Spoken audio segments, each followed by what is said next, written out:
I think we're live. I've sent the link out to a few people.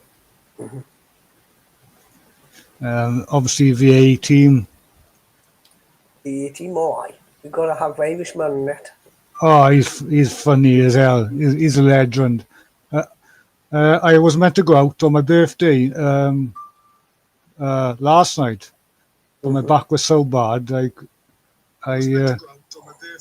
Oh shit! Let me turn this down. Yeah, so I was meant to go up, but my back was too bad, and I literally couldn't hardly move, dude. Christ, man. And the worst thing is, it went right. All I was doing is when I went to do some drone footage up in the village, all I did is walk out to the car, open the car door, and jump in the car, and it went. Christ, man, that's not good. Evening, Imogen. Hope you're well. Joe, obviously I'm talking to you, so cheers for coming up on the panel, dude. Adrian, if you're still there, the link should be in the chat. I'll pin it now just to make sure. James, welcome in. How do I do it? Right, link, StreamYard, copy link, go in chat. Evening, Barry, I've seen you pop in there. Casters, how's it going, dude? Everybody's welcome to come up on the panel if they want to come up on the panel. No, I don't want to. Replace pin message. So that should be pinned at the top. Yes, it is.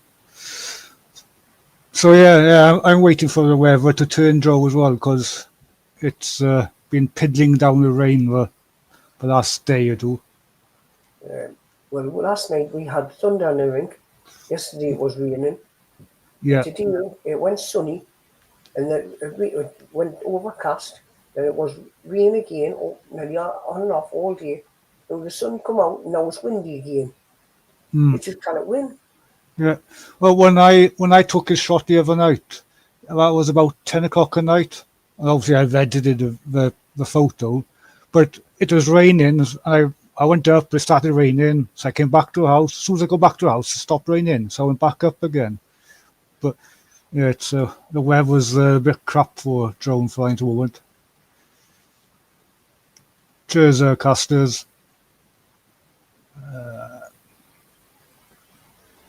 Yeah, no worries, Imogen. Who's Nari? Cheers, Barry, for sharing the stream. Yeah. Even Nari. Yes. Who's Nari? Who's what? Nari. Don't know.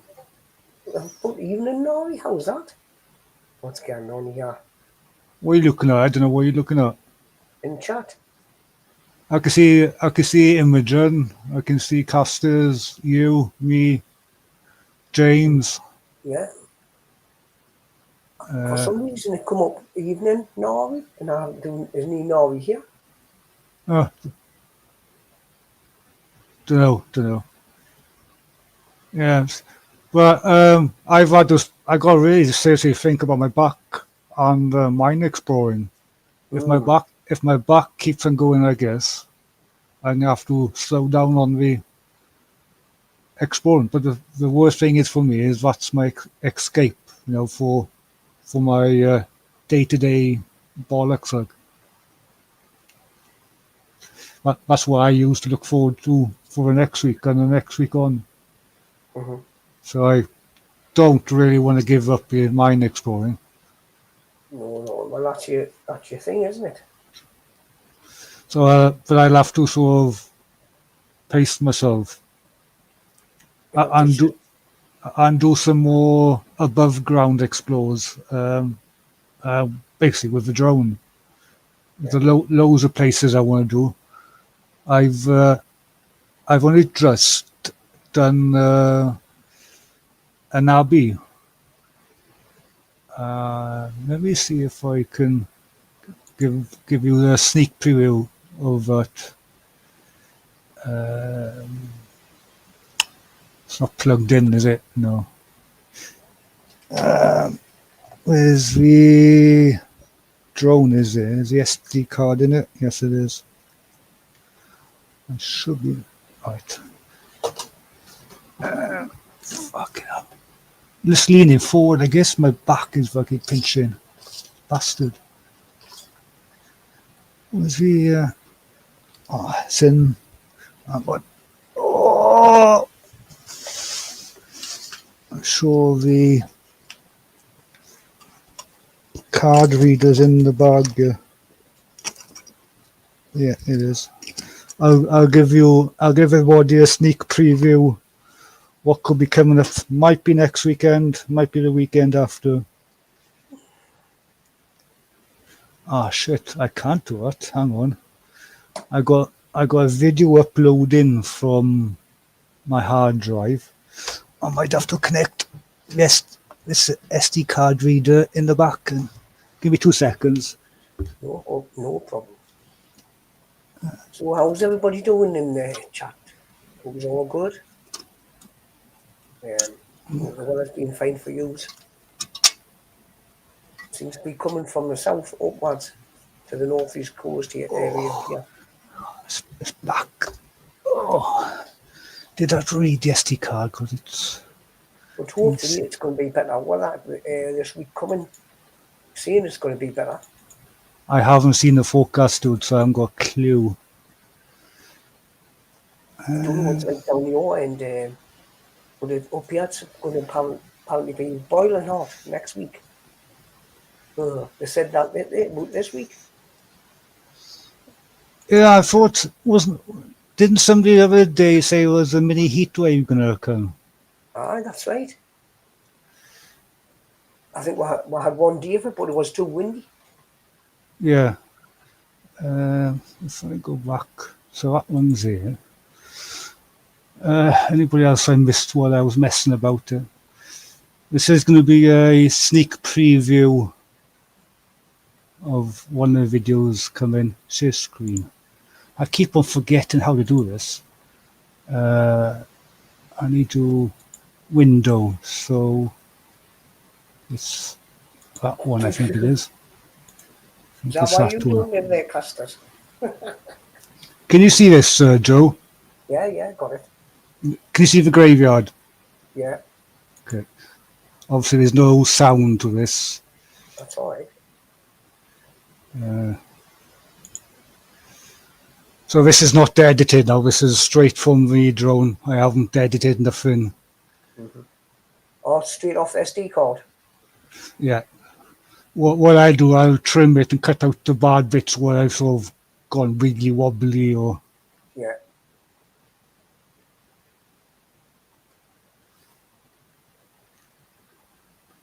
What frame rate are you using there? It's the normal 4K 30 frames per second. Is it HD or whatever it is? You should change your frame rate to 60. You can't unless you put it down to 1080. Because it still comes out nice and good, but it gives you a lot smoother appearance. Yeah. Well, when I put the footage in DaVinci, I put a blur on there, a slight blur to stop the sharpness. Now you'll see it over sharpened, and obviously I edit to cut the color grade all the footage as well. So it's a bit on the bright side here. Hey, well, Dan punches in. Yo, punchers, cheers, buddy. Hope you're well. Long time no see. I know, I was just going to say that. Long time.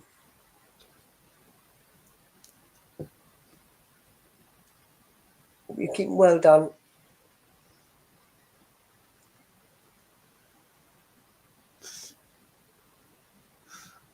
I was quite lucky here, right? I went in about quarter of an hour before they closed, right? You know what happened? So I went round with my selfie stick for a bit, and I didn't do a lot of talking because it's a Caddo place. I go back to the gates. The girl locked me in. I was locked in the grounds, like, so I thought, right, I'll go back. So I went back and did a proper video because I was locked in, and so I thought, right, I'll do a proper video, do a proper walkthrough with a selfie stick. So I did the whole thing then. Who did I see come in? Yo, Porky, hope you're well, dude.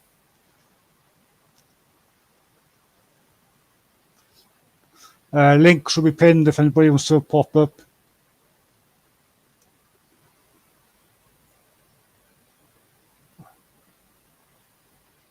I know some of you could be working, so hopefully you're not having a terrible day at work. Hope it's going good.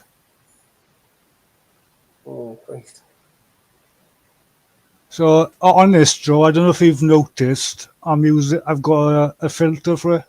I think it's ND16 On the front of the camera. on the camera. Yeah, Yeah. I can tell that. The only thing is, I got put a bit in DaVinci. I got put like 0.22 of blur to stop the over-sharpened bit when you move in. Hang on, we got another guest. How's it going, dude? How you going, Abandon, mate? You good? Good, dude. Oh, it could be better. The bad back is killing me, but apart from that, it's all good, mate. Ah, blooming hell, mate. Hope it feels better soon, mate. It's one of those ongoing thing for years, dude. Just right. it's got to just manage it. Like. That's it. One of the pains you've got to cope with, sort of thing, mate. Yeah, it's not going to stop me doing my mine exploring. Good. You know, I'm just checking out your footage here, mate. It's good. I'm still learning. As Joe knows, I've not had it for too long.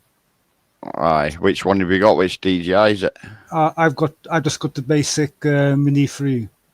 Yeah, bog standard, which does fine for me. Like, they're just as good as each other, mate. All it is, like when you get I've got the Flymore DJI Mini.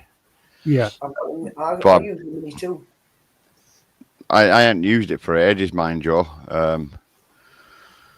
I only used it in metal detecting, you know, for checking out, you know, land from above, you know, where you can see like where a building's been. That's how all I use mine for, to be quite honest. It's great that because I use it in a similar way for looking for mine holes. So instead of me having to walk up a mountain to 5 different locations in one go, I could just send a drone up. Like number 1 is open, number 2 is collapsed.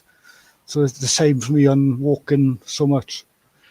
Yeah. So they're a good idea. That's like I said, like when I fly over like farmers' land with mine, I can see where buildings used to be, you know, like by the mounds in the fields, and I'd take it home, then I'll study it and then do a bit of research. And that's it's good. And you can see the old little like dips or stuff in the ground of the fields, like especially for metal detecting. That'd be awesome. Like. Aye, yeah, it's good. And how's our Mr. Joe doing? Are you good? I'm good, mate. I'm good. I've been poorly for the past, say, 2 or 3 days. Last come in from work, she was ill with it. And then I caught it, and my nose has been running like a tap, with sneezing, coughing, feeling dizzy. I'd felt no strength, felt I had no strength and out. So... It's going about, isn't it, mate? It's going about, mate. I've not spoken to you for a long time, Joe. I hope you're good. I am. I think the last time I talked to you was on Rachel's channel. Yeah, probably was, mate. Yeah, on Rachel's, yeah. Hi, Mel. Hope you're good. Yeah, just thought I'd jump up and say hello and have a bit of a chin wag. Nice one. Appreciate you popping up. It's always awesome to have new guests and the usual suspects about. Of course, mate, of course. Yeah, definitely. Can't stay long, but I do on my boots.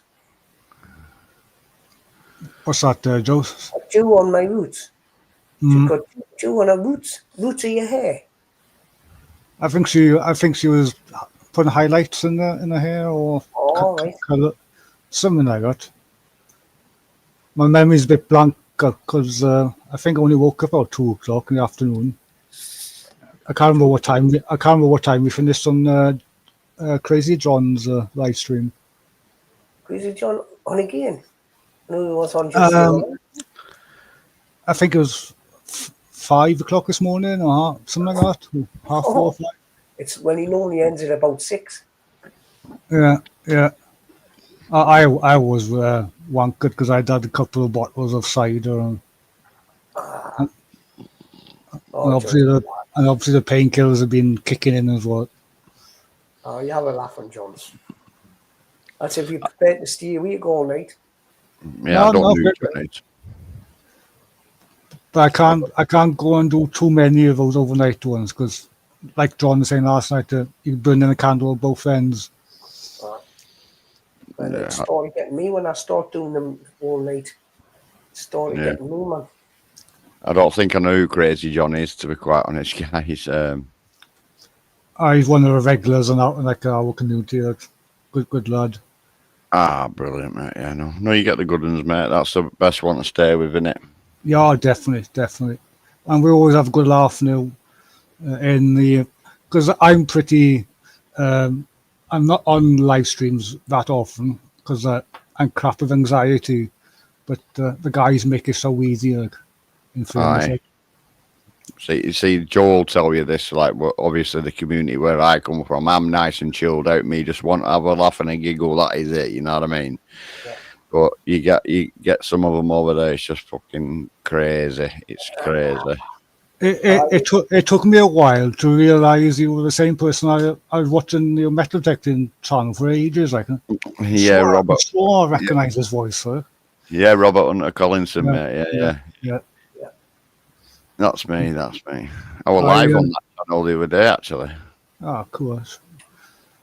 I used to do a lot of metal detecting, but then once I started doing the mine exploring, that sort of took me backstage type thing. Yeah. I'll tell you what, I've seen some of your videos, like you're going in them mines and that. Fuck me, you're braver than me anyway, mate. I'd hate to get trapped in one of them. It's the history that the buzz I get, the history and finding the artifacts, and obviously the buzz of being there with good mates, like, you know. Yeah. Especially a crowd of 4. So you got Anthony, you got Gerard, you got James, and myself, and we have an awesome blast on the ground, like, you know, cup of tea and a good laugh. It'd be hard to get me in one of them tunnels. I'm telling you, you know, when like I think the last one I watched, you went right in there, and I'm like, if that collapsed me, I'm like that, me, like you say, anxiety and that. I'm thinking watching the video, if that collapsed, I was sweating, mate. I was sweating. Anything to do with a mouse tool, I'd be straight in there. I knew you were going to say that, Joe. That's nothing new, isn't it? Hey, Kirsty. Hope you're good. Hi, Kirsty. Yeah. Any mention of moist and Joe's there straight away? Like. Got to be done. Hi, Nez. The link's in the pinned if you want to pop up. Hey, I was just about to say Nez. I like the name because that's my nickname. I've been brought up through school with that. My nickname's Nez Box. Oh, wow. She's a lovely lady. Brilliant, Nez. I've even got it tattooed on my arm, my nickname, Nez Box. Nez Box. Nez in the chat, and myself and Mike. We're always in the naughty corner and Johnny Small Peppers channel because we always have the banter and a good laugh. Like. Brilliant. Yeah, You'll have to put a link out for this, John. I don't know John, but yeah, if he's live, I'll pop on and say hello. I'll put Johnny's. Hey, on Nez, I've just subbed here. I'll put Johnny Small Peppers link to the channel now. Yeah, I'll subscribe to him. Unless Nez beats me to it. Which wouldn't surprise me. He's an awesome guy and he's crazy when he does his pepper challenges and eats all these crazy peppers, like he's off his head. Is he do them, man? Oh, man. Yeah. You're off his head, though. No wrong with that. No wrong with that. I'm not a pepper person, but There he is. right, I'll go over there and I'll give him a sub. He's got an extra sub coming his way. I'll do it on both channels, so he's got 2. An awesome artist as well, Nez, at that as well. Yeah, subscribe now. Wow, he does all peppers there, doesn't he? Wow. Johnny Small Pepper, I'm already subscribed him. And he says I'm the crazy one. Look in the mirror. Thank you, Kirsty. I wish I was 21 again. You can double that and a bit more. Oh, is it your birthday, my mate? Yesterday, yeah, 13th. Oh, happy birthday for yesterday, my mate. Cheers. I was sorry to see, I thought it was yesterday, because did you not have this live stream marked for yesterday? It was for yesterday, Joe. I'd arranged with the A team that we were going to go underground last night, but because my back went the night before, it wasn't worth me risking going underground like with a bad back. Yeah. They might well be dragging me back out by my head, like. Yeah, braver than me going in them fucking tunnels, definitely. It's just a hobby. It's like metatechnology hobby. That's my hobby. Aye, yeah. And it's about obviously sharing the adventure, but also keeping the history and the heritage going. Like. Aye, I don't know if I'm a bit claustrophobic or something, because I've watched people go potholing, man. I'm like, you fucking brave as shit, man. I won't be potholing. I watched these cavers like the twins.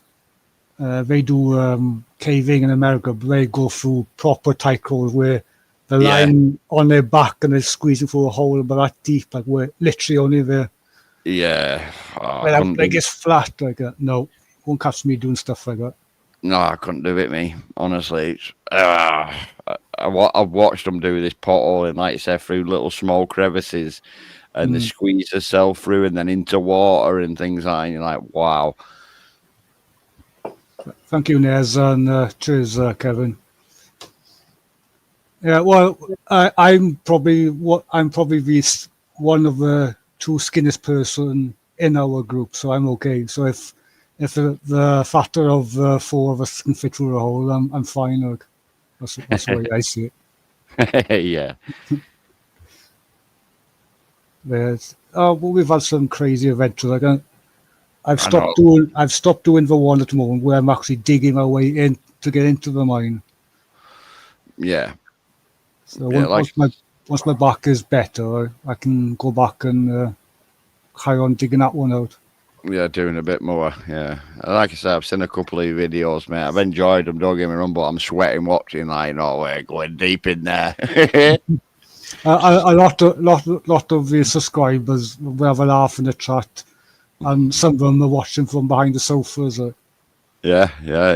It's madness, and like he says, you get spiders in there and everything. No, I'm not scared of spiders. Don't get me wrong, but they're a different breed when you go in them tunnels. They're massive. They are. I've been into some portals, like really old ones, or ancient portals, and they have them big, huge, fuck off, fucking spiders dangling above you. Like, I don't want to be. They're more scary than an actual tunnel itself. Aye. Like I say, I'm not scared of spiders one bit, but when it's totally a different realm when you get in there, they're bigger, they're massive. I got visions of one of their egg sacs sticking to my clothes and come back home and ending up with a bloody big, massive family of spiders like living in the house. Imagine that. That'd be crazy. Hey, Silver Clan. Yeah, it'd be crazy, that. Oh, Scoobs, cheers, but I didn't see you come in there. Yeah, I feel like 140 sometimes with this back. Fucking hell. It's just about managing it, that's all. That's it. Coping with it, innit, mate? Yeah. Yeah. I've had it since 2019. Summer 2019 it went. I spent like 20 odd years on the building site, so I caught up with me in the end. Like, It does, mate. It's same with me. I've been a welder since the age I was 16. I'm 44 now, and when I use a grinder or anything like that, I can feel it in my wrists. snap. I just turned 44 now. Yeah. Yeah, it's Same.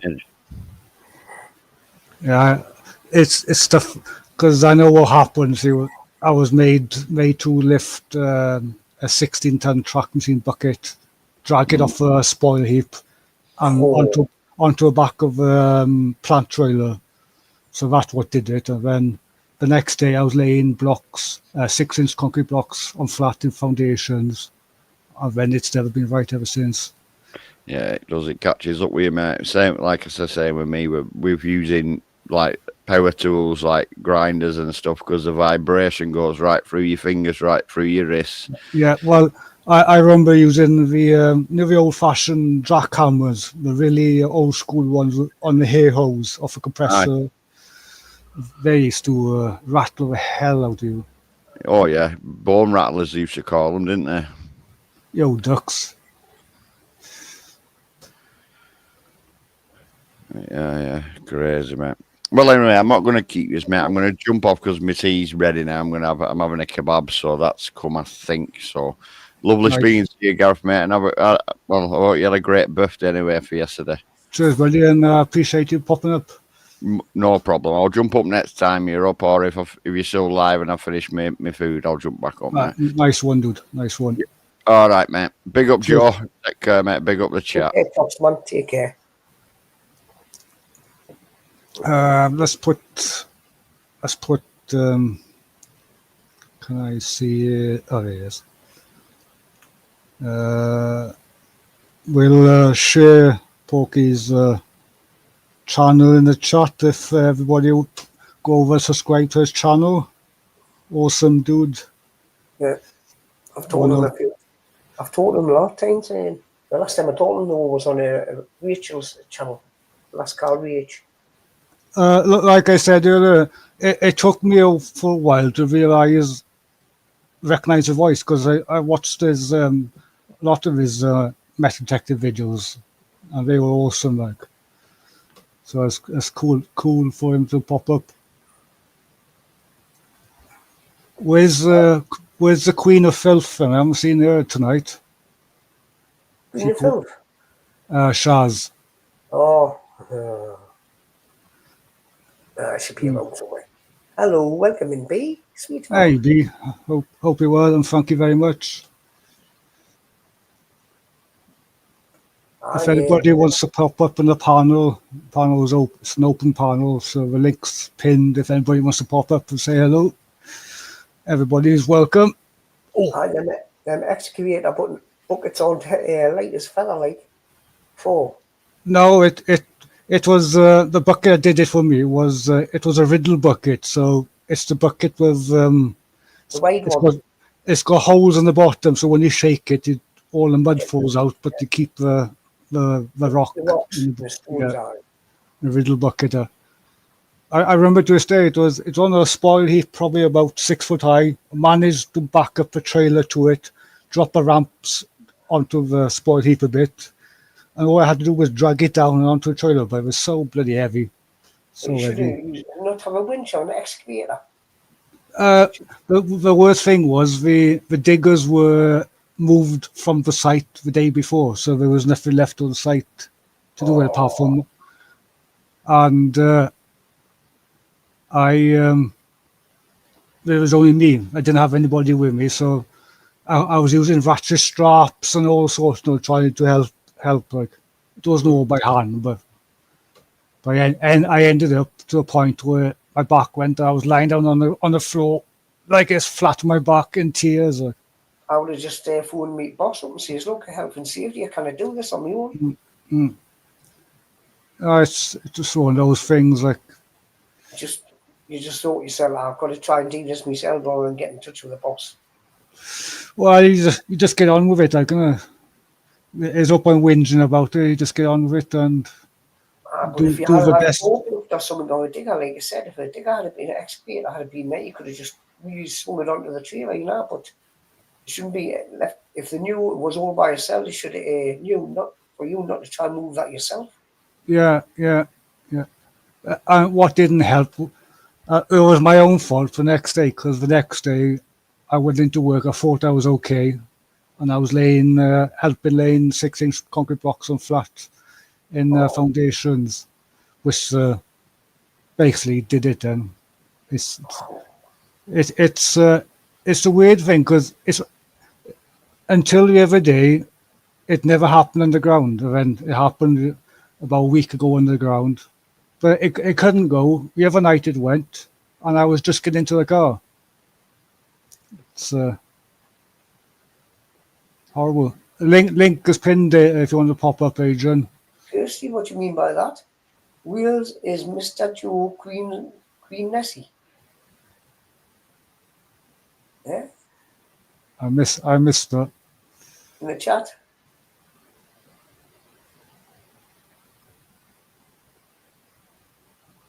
It wasn't the 16-ton machine, Scoobs. It was the bucket for a 16-ton track machine. So it was just a bucket, but still, that's I couldn't tell you the weight of it. It's I know what the slimline trenching buckets are like. Them are heavy enough. yeah. No, I used to lift the old-fashioned diesel whackers. The ones used to turn start them, like the proper heavy old school ones. Them are bloody heavier now. Yeah, I used to drag them on the back of the pickup.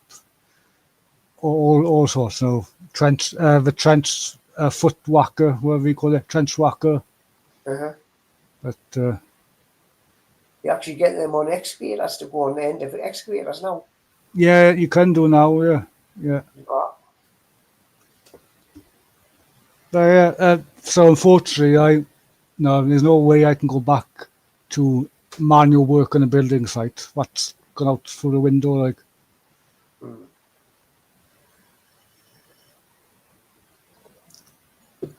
Ah, fuck hell. That gets on my nerves, that man ducks. His microphone, he's supposed to be an engineer and everything, and yet he can't even sort his microphone out. Hi Gareth, hi Joe. How's it going, Adrian? You good? Yeah. Good. When I heard you say you can't go back to lifting things again, I bloody well can't. When I think what I used to lift in the old days, there's no way I could do it now. Yeah. I have emptied a trailer load of 100-weight bags of fertilizer, nitrogen fertilizer, and it killed me then. I was in my 20s, and it killed me there. Yeah. I have a 6-inch concrete block outside my house here to save my parking space. So every time I move my car, I go out to the car, I put it in my parking space. I can't even move that anymore. No. It's called old age, but in my case, it's crept up with me dramatically in the last 2 years. Whatever reason that is, I don't know. What gets me is I walk past or drive past building sites today, and I see the youngsters, like I did back in the day, lifting these whackers on their own onto the back of the truck, and I think you'll end up like me in a few years.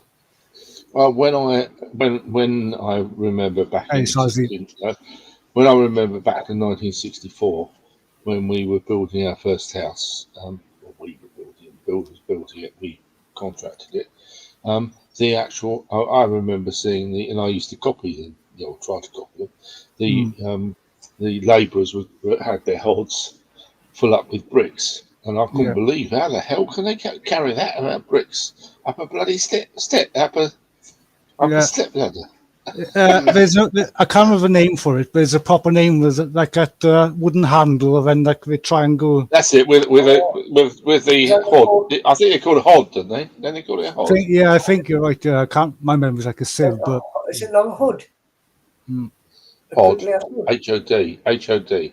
Hod. Yeah, Oh, it's a hod. I think you're right, Adrian. Yeah.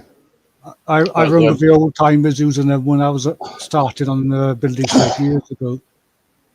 It's the same as roofers Yeah. when they're doing tiling. They've got them elevator No, belts to lift the I've tiles onto the ground for them. sorry, Joe. I've never carried that. I've never carried one, but I couldn't believe anybody carrying one. When it was a hell of a weight, just empty. Yeah, Lifted. I know it's only in my garden, but I remember the old days. The cement bags were 50 kilos, and they were bloody heavy. yeah, yeah. They banned the 50 kilos in the end. But I remember to the last couple of years I was working, you could still get them like in the farming Well, that's place. Like, Well, that's it. But when you say about the 15 kilos, that is how much a bag of fertilizer was, and I've bloody well carried. I've emptied a bloody trailer load of it. yeah. My father It- said, "Oh, well, I'm a bit tired at the moment." I bet you are, mate. You know. Yeah. I remember growing up on the farm, and we had a small holding, so we didn't have the big posh tractors and everything else. So didn't have tractors and loaders, so everything was done by hand. And I remember the days where I used to pitchfork the muck from the sheds into wheelbarrow out to a pile outside the shed. And then when it came to spreading, I used to fill the trailer with a pitchfork, and then we used to go jump in the trailer in the field and check it out. And I remember when we had the muck spreader, and I thought, oh my God. So I used to pitchfork the muck spreader full. We didn't have a tractor and loader, right? So all that was pitchfork full. But I think that taught you the value of working, you know, I think. You're not older than me, but I've never filled a muck spread up with a pitchfork. Many. And the worst thing was, I filled it up, and it only took my mum like half an hour to empty it. So she was back with an empty one within half an hour and start again. I remember doing like 4 or 5 in a day.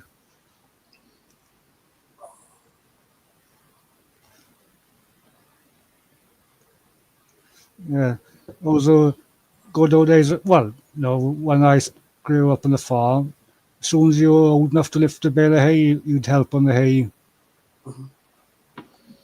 And not only just your own farm, you'd go around the local farms and you'd be helping the neighbours out on the hay. Right, I'm going to have to nip for a beer and have a quick cigarette. I'll be back in a minute. All right, noise. Yeah, It was actually your birthday yesterday, wasn't it? it was, yes, 13th, yeah, Friday. I thought it was, yeah. I moved this live stream because I was meant to go out with the lads last night on a mine explore. Yeah, fine, okay. Because my back was bad. I didn't bother putting it back to Friday because people would have seen the post. I changed it for tonight. Yeah. And I didn't expect a lot of people to come around because I changed the time and day on it. But we got... Yeah, I think a lot of people will come around because it's you, Gareth. Not only me, we've got awesome guests like yourself, and we've got Joe. Yeah. And we've got nice bunch of people in the chat. Yeah. Yo, Gav, and I think I seen Sazzy come in. I'm not sure if I said it. I just saw Sazzy in there just now. Yeah. Hope you're both well, Sazzy. Melissa's here. Melissa's with us as well. Yeah, I seen Melissa pop in. I think she's doing her hair. Yeah. Cheers, Gav, mate. Nice one. Yeah, so I've... my wife's way of doing her hair is just to get a bloody hairband and stick it on. my doing the hair is cutting a bit less every time I cut it because it's falling out. It's less working. I don't know. Well, yeah. I had a feeling. The last time I went to the barber or hairdresser, whatever it's called, it was such a long time since I'd previously been. he couldn't actually see a style to do it to. I had to select something. And, I will actually next time probably get it a bit shorter. Actually, I remember my old man. He'd obviously had a ball patch in the middle, and he'd leave the sides grow long so he could fold it over the ball patch. And, well, what's the point of doing that? Like, if it's bald, it's bald. Like, so, mine started falling out in my 20s. Like. Yo, I'm Zaxxon. Hope you're well, buddy. I didn't go thin until I was in my 50s, but in fact, I think I'm thinner now than my father and my grandfather were. Whatever. I've always been skinny, and I think it's down to the work ethic that I was brought up with. So your metabolic, can't say the proper word, metabolism works differently. Yeah, I know. Yo, Dazzy, cheers, buddy. Oh, my back. Oh. Every now and again, if I just twist my body to a certain angle. Oh. I'm just looking back at the chat. Scooby's saying happy 140th birthday to you. He's not that bloody much younger than you. No, I know. I let that comment slide. Like.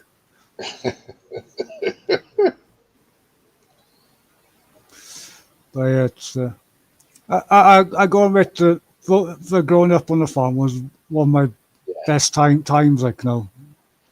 Oh, I think it's being on the farm is absolutely brilliant.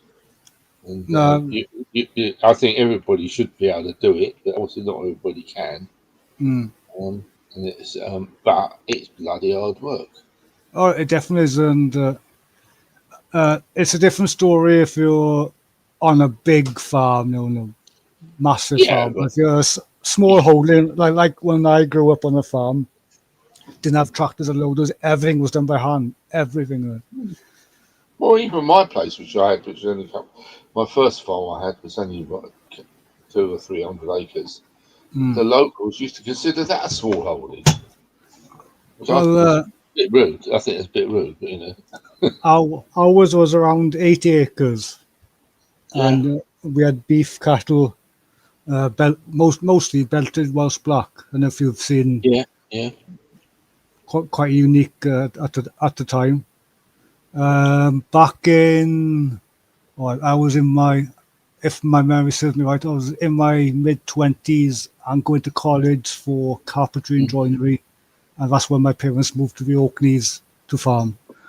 They sold the farm here, I think, if I remember right there, 110,000 for a few hand-built sheds and 80 acres for a farm that was 3 times the size, 3 times the land, and loads of massive big sheds. So they seem happy up there, and if they're happy, I'm happy for them. Like. It amazes me. Well, you probably know nowadays, Gareth. It amazes me nowadays because just trying to get people to help me nowadays. Nobody wants to come out to any manual stuff. Everybody wants to do everything on a tractor or a loader or whatever. Yeah, they just don't. They don't want to know. I keep on saying to Adrian, and I mean what I say. Well, if I was bit closer to you, I'd be over like a shot. Yeah, I know you would do. I know you would, but you're not fit in any case to do it. But you know, it's but you always help your friends, like. Well, of course you do, yeah. But it's no, it's just I'm one of these days as well.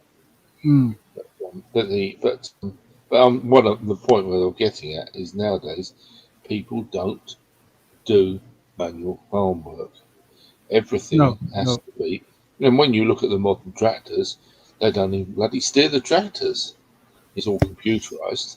Yeah, and it's all on GPS and things, isn't it? You know, it's the days of hard graft are gone. Unfortunately, it's a totally different generation, Adrian. I don't think this might be harsh, and I don't mean all the youngsters of today, but a lot don't even respect the elders or see the value in manual graft work. I'm back. I think I'll put that down to a lot of them actually, personally.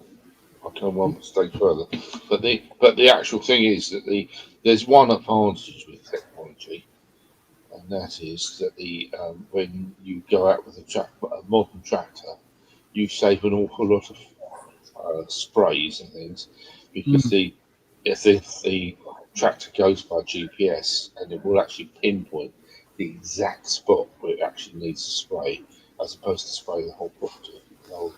If I jumped in a tractor today, I don't think I'd be able to even switch it on. What modern ones today? Yeah, I think you're right. When I was on the farm, it was, I remember we had the International 574, International 474, and at the end we had a David Brown 1490, if I remember rightly, two-wheel drive. We were quite basic, I've got stuff around here which lots of people would probably consider as back in the Stone Age, but it's not. It's probably only about 30 years old, but I love seeing the old machinery. I go to the local vintage show, and it's awesome seeing the old machinery, and when I did the video in the mansion, one of the videos I done recently, they had a collection there of farming machinery. It was awesome to see the old stuff. Really forward to that. And the old what do you call them? Is it the sickle mowers, like the triangle blades? Yeah. I was just going to butt in and just say about a comment which Scooby's just said in there about what he was saying about what Dux was saying, and that is when it comes to automotive things, you don't actually hear about automotive people doing repairs anymore. They are now fitters. They fit things, and so if something goes wrong, they take a bit off, and they change it over for a new bit. You don't actually hear about anybody repairing things. It's terribly wasteful. I still watch people that do that, take starter motors and that apart to fix them. Yeah. But I know what you mean, Adrian. Nowadays, if the starter motor goes, they just order a new one, plug it in, and get their new starter motor fit, and that's it. But I watch stuff like when the hydraulic seals go on the rams and that. I watch all that stuff, when they repair the seals and everything on the rams. I love watching videos like that. I watch a lot of them. The most I did with stuff like that is because obviously my last job we had 5 or 6 diggers. We had the 3CX, we had the mini digger, we had the 2.5 mini digger, we had the 8-ton digger, and the 13-ton machine, and sometimes the 16-ton was borrowed. And the most I did was changing seals on the rams, I forgot, which the local fitter taught me, because what my boss used to do was get me to take the rams off if the seals are blown on them, take them to the workshop, and I'd be there helping the fitter repair them. So it was quite cool to learn to do. One of the jobs I got around the farm, I haven't fortunately got to do it at the moment, but is to if I had to replace the back wheel on my tractor, which is it's only a 1430, it's not a massive tractor wheel. It's big enough. There's no way I could carry it on my own. I'd have to get a tire contractor in to do it. The one time, the last time it was taken off was with me and a farm worker actually struggled like no. That's cool, Duck Shipley. That's cool. You'll be 40. What about that? Yeah, fair play. Yeah, it's quite funny because my mum, because we used to do beef cattle, so we used to hand rear a lot of the So did calves, we. So and did we. So did we, yeah, Gareth. Yeah. and my Yeah. mum used to give the calves names like Twix, Yeah. Mars, and Yeah. so, We told her not to. We told my mother not to, because if they're gonna go for slaughter, you can't call them names. But she I did. know, I know, I know. But they used to be when you hand reared the calves, like Yeah. they used to be very sucky. You know, when they grow older, like follow you around everywhere. Yeah, they did. Yeah. I remember one year we had a hired bull. I can't remember if it came from Shropshire or somewhere that way. It was a huge belted Welsh black bull, huge fucker. I mean, docile though, in fairness. But anyway, we went to feed the cattle one morning, and I was sat in the back of the tractor with my mum, and we got to a gate, and the round feeder was always inside the gate from the main road. Mhm. So you could just back a tractor off the road with a bale on the back of the spike, flip the feeder, and job done.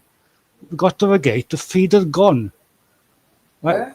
Yeah. We actually thought someone had stolen the round feeder, and we stopped and we had to look around to see if there's any tracks. We could hear the bull down in the woods. I bet he was And pushing the feed about.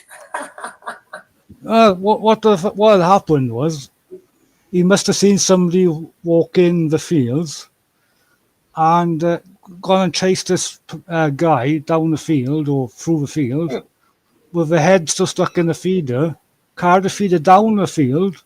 He managed to get onto we had the old railway track down there. That's where we used to feed some other cattle as well. He carried it down down the track, and this guy was in the tree, and the bull and the feeder was at the bottom of the tree. So So he put the feeder down next to the tree so he could keep an eye on that bloke. yeah. Well, no, it was quite dangerous looking back at it now, like. But my mum went to her friend's house, was just down the road, borrowed a hacksaw. So I'm stood inside the round feeder with a bucket of cake to keep him calm. My mum was hacksawing the fucking bar with his to the side of his neck to get him out, and he didn't go mad on the fin. But that was quite a lucky experience. No, that could have gone terribly wrong, like in so many ways. Yeah. But it's one of those experiences you'll never forget. When Duck says about, he was talking about something in 1976. In 1976, I remember the drought, and all of my fields went completely brown. Wow, They were so short of water. that's mad. I remember my nan saying the stories about the big freeze, as she called it, and didn't it freeze for fucking a couple of weeks, or if not more than that again? And we couldn't even get the milkman couldn't get around with the milk trains or nothing like to collect the milk or nothing like. I remember in the early 80s when there was a big freeze. I can't remember when the 80s was. It the late 70s or the 80s? And the snow was that deep. It was taller than me. It was 1980. I was born that day when it snowed. It was really bad. Good evening, Jen. Good evening. Oh, sorry about this, everybody. I forgot you could hear us. Hi, Jen. Hope you're well. Oh, how are you doing? Oh, happy birthday to you, Gareth. Thank you very much. Thank you very much. Yeah, I remember my parents always say a story around obviously it was 81, but whether I was born or just born, I can't remember the full story. They had a storm back in, and they remember walking, hold on to the telephone wires. So that could have been the one they're talking about too. Only yes, because there was buses strand up It here on was the northeast. of course, I was born that year. It was 27th of January 1980. We should be standing in this room. I don't want to snow on my You know gear. what it's called? The snow baby. Snow baby. Lucky you for 1980. I was born I in was born in 54. 1980. I was born in 1954. So, 67 for me. 67 years. Joe was born when I saw the bell-bottom pants.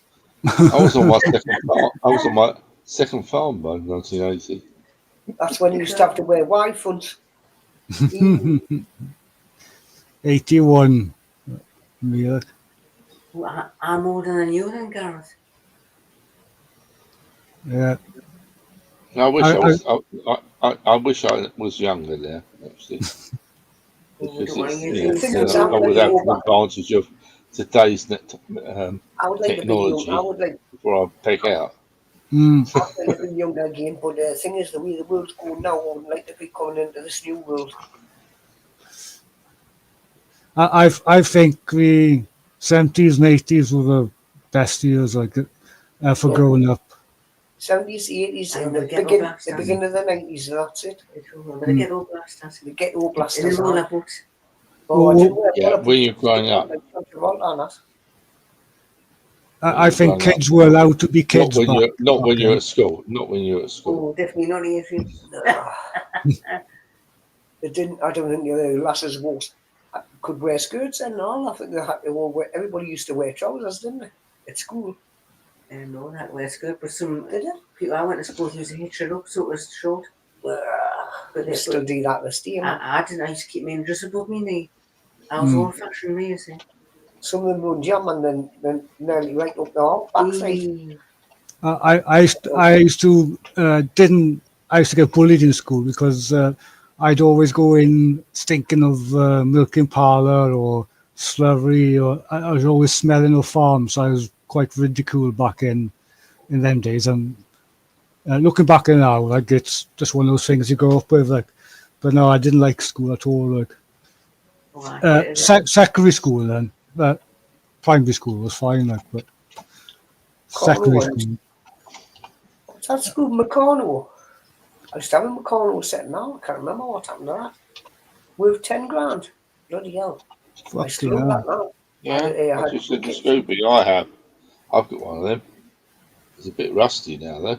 It's been in the shed for ages. Have a Meccano of the bits you like bolt together? I can't remember. That's right. When the holes drilled in, they used to make all sorts. It was bits of metal, little strips. There was like bends and anything. You had nuts and bolts to screw it all together. So Adrian had one as well.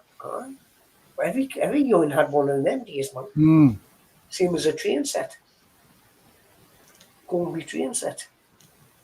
Yeah, I've got everything. Yeah. I'm showing off, but I think I've got one of And I had a everything. ski electric. I had a ski electric as well. But your cat blew it up, didn't it? Your cat blew it up. Aye. It licked the track. Or was that your Hornby train set? That was a train set, man. Aye, it blew Joe's train set up by licking the track. Blew the power pack. Blew the power pack up. I ski electric, so I was quite big back. Yeah, I gave a scale electrics away. I'm regret I did now. I kept the transformer back. Yeah, that was back in the 60s, 70s. See, it was I had a actually big scale electrics. one of them things, if I had kept them sealed up and kept the holes in them, now they'd be worth fortunes. I also had a Hornby 00 train set, which I sold. Yeah, that's what I want. I wish I kept that now. 00 track, alright. It's crazy. You think back. Like, even look at the technology in computers.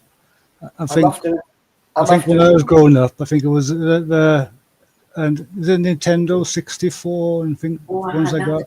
Yeah, I had that one, Gareth.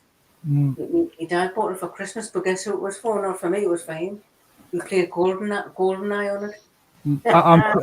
I'm playing the games. You know when Frank was showing he did music for games, Joe.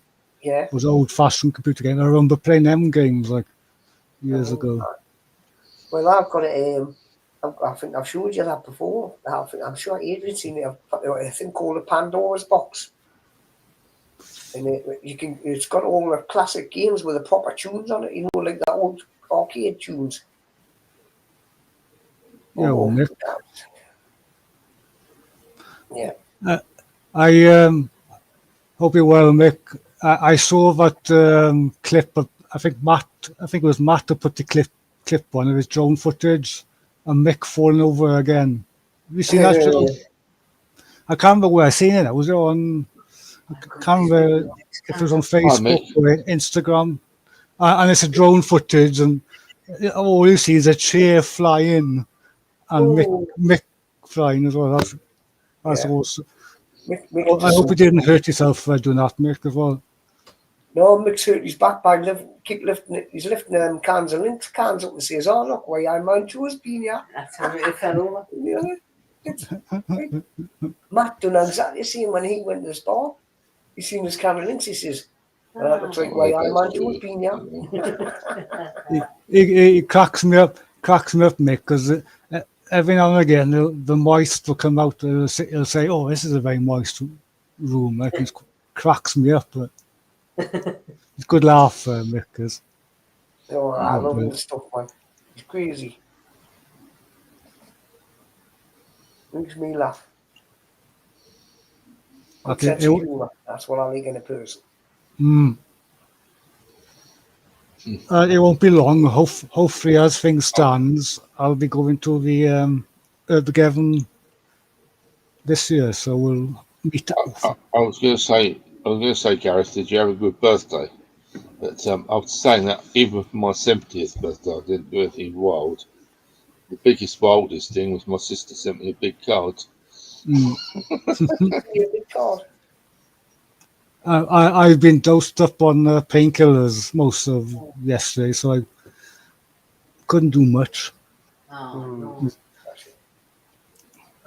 And that's why I'm not trying to move too much now. If I try and get up, it'll twitch and I don't know. What you want your egg, Gareth? The way I see it is always someone worse off than yourself out there. Oh, yes, Oh, absolutely. You make the best of what you've got, and that's it. That's it. Yeah. So no, I got a few videos in the bag. It was only last night I edited tomorrow's video. Oh, great stuff! I'll be watching that. It's a shorter than a normal one, but it should be. Cheers, Logman and Mick. Thank you. Yeah, so I got that one. I'm editing the Abbey video. Hi, Logman.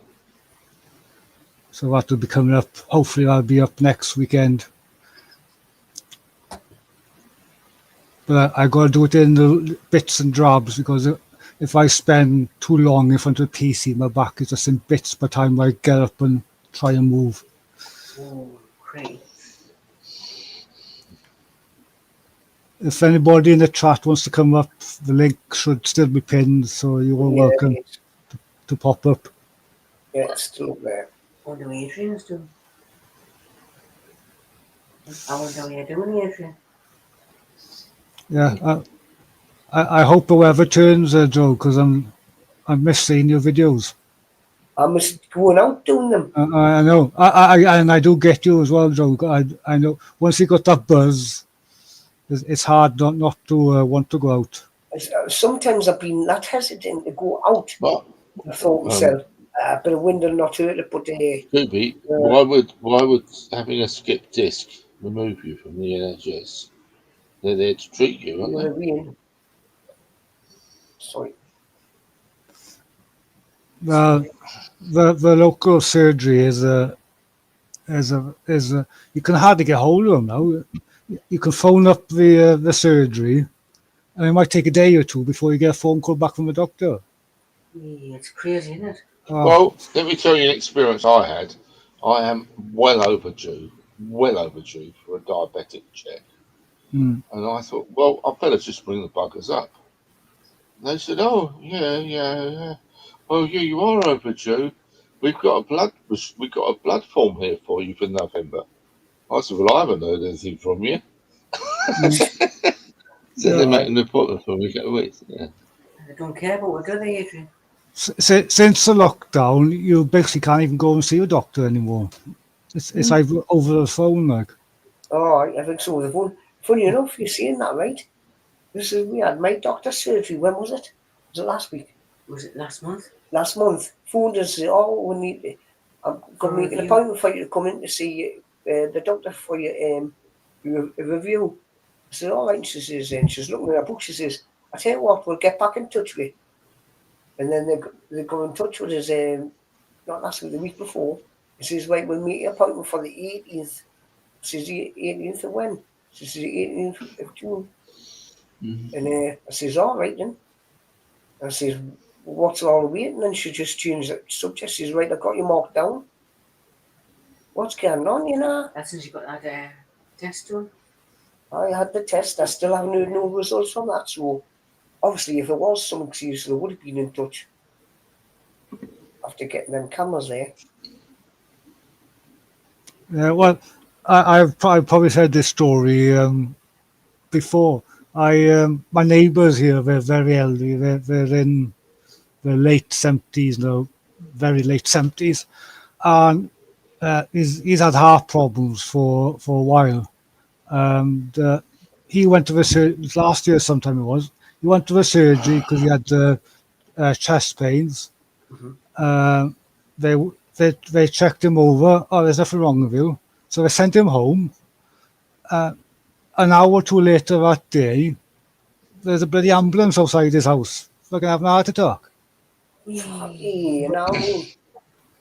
I tell you, Sorry. no, you were talking first. All right, you carry on. I didn't even know what I was going to say. My mind went blank.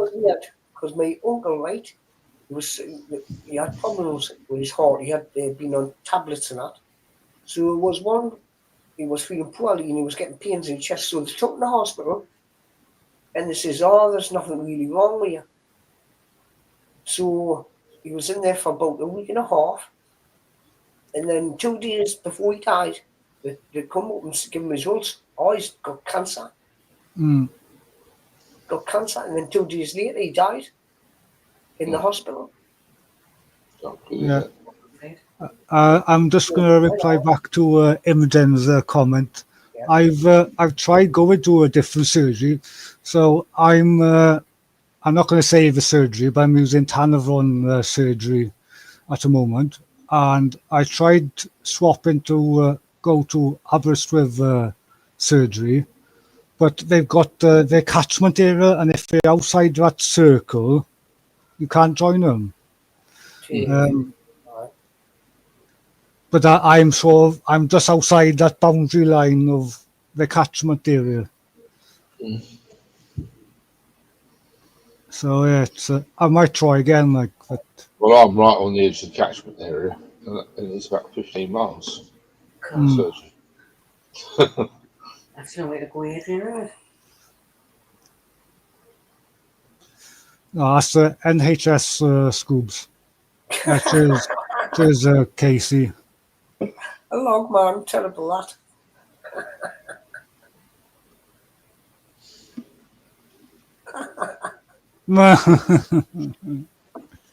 Yeah. Oh dear. That's why I got eczema on my hand, terrible eczema on my hand. Like it's all the. Gotta watch it for them blisters, Gav. Yeah. That's why I always wear waders underground, because I got the eczema all down my legs, which nearly like fucking red raw. So I always wear waders just to, because you don't want the mine water mixing with your eczema. Oh, great, yeah.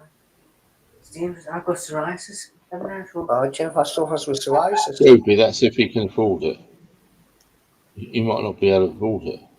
That's out of the question. And that goes with my rotten teeth as well. I see me. I can't get to see a dentist or not. No, I'm still on the waiting list to go and get an appointment, and that's over a year ago. Oh, how Yes, long's man. my dentist when I applied for that? 4 years ago. 4 still years need ago, that I still haven't heard out. My dentist and my doctor's surgery. 4 years ago. Even my teeth are starting to crumble. And well, obviously everybody brushes them, but I think it's something to do with the toothpaste. Something to do with the toothpaste. I'll tell you one thing, if I have my back pain and my toothache at the same time, oh my fucking God. I literally want to jump off the cliff like when them two pains happen at the same time. Oh my bloody God. But the thing is, people are saying go private, right? That's what they want you to do. Because them dentists and them doctors, same as vets. The places they take your pets to the vets now for It's been able to, Joe, it's been able to afford to go private. It costs a fortune, man. Because Linda, 1,800 quid. Yeah, well, I can't even afford the I think you got to pay something like 40 quid on National Trust dentist or something like that. I can't even afford that. Like. Gareth, what's a dentist? I've been a dentist about 5 years. I've never been to a dentist my whole life, Adrian. So, Neither have I. Actually, No. once I got a couple of, no, it was a hospital. I got a tooth pulled yeah, out I by know. I'm coming that road. dental hospital. Mm. And that was it. And since then, I brushed my teeth. People wouldn't believe it. That's probably because I smoke, and that's why. Yeah, But, yeah. that doesn't help me, that's so they say. But my teeth shouldn't be in this state. I brushed them and that, but it's I'm gonna drop down now because I've got to go sort the dinner out. no All right. bother. Thanks for See you coming soon. up, Adrian. Take Yeah, care, I'll see you Adrian. soon. Chat I'll be in the next chat still, but I'll right. see you soon. No bother. Good night. Good night. Take care. Yeah, it's easy sometimes for people to say, "Oh, go private." Well, if you haven't got the dough, that's not an option. Look, That's true. who else is going to join us from the chat? Then you're all welcome. All welcome. But like I say, vet prices no for your animals is ridiculous and all. Yeah, yeah. Well, that's why a lot of people bury their pets in the garden. I know the neighbour here has done it a few times. Like, well, I know for a fact because I've dug the hole. But it's all wrong. Britain's not like Britain isn't Britain anymore like it used to be. It isn't great anyway, is it? That when they say Great Britain, and I tell you what, they had us cheap to buy them jets over there. The royal family, they're shooting the colour. Because as far as I can see, the king does nothing to help the public neither. Yeah, yeah. I think his ways to try and help people. It's us. This country belongs to us, not the government. It's us. The government use it and think it's their country. It's not us country. They forget that. It's all fucked up, pardon my French, like. Yeah. And the way the world's going at the minute, I've been watching that about that horrible plane crash. And then I've been watching this war now that's escalating in Iran and between Iran and Israel. Have you noticed all the plane crashes been happening in America? I've seen the last year like a spate of is one every other month. Like this was in India. The plane crash in India. I think I've seen pictures of it, but I haven't watched anything about it. That's cool, Scoobs. Carry on. Carry on. Anyway, it's your birthday. Let's not talk about miserable things. That's me that started and I'll end it now. Oh, don't worry about it. Fucking, chatting is chatting. Doesn't matter what it is. It's an open panel, Joe. Oh, you were going to do some questions and answers, weren't you, about that's it. Everybody was going to do some questions and answers about the names and that, what he does. Yeah, fire away.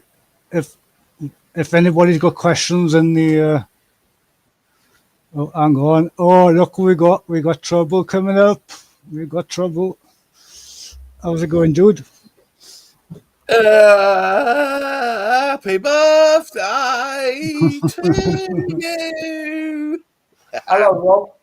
How's it All going? right, how you doing? How you doing, go? And Not too bad, how's your mate. birthday? Not too bad, mate. Not too bad. Hanging in there. Good.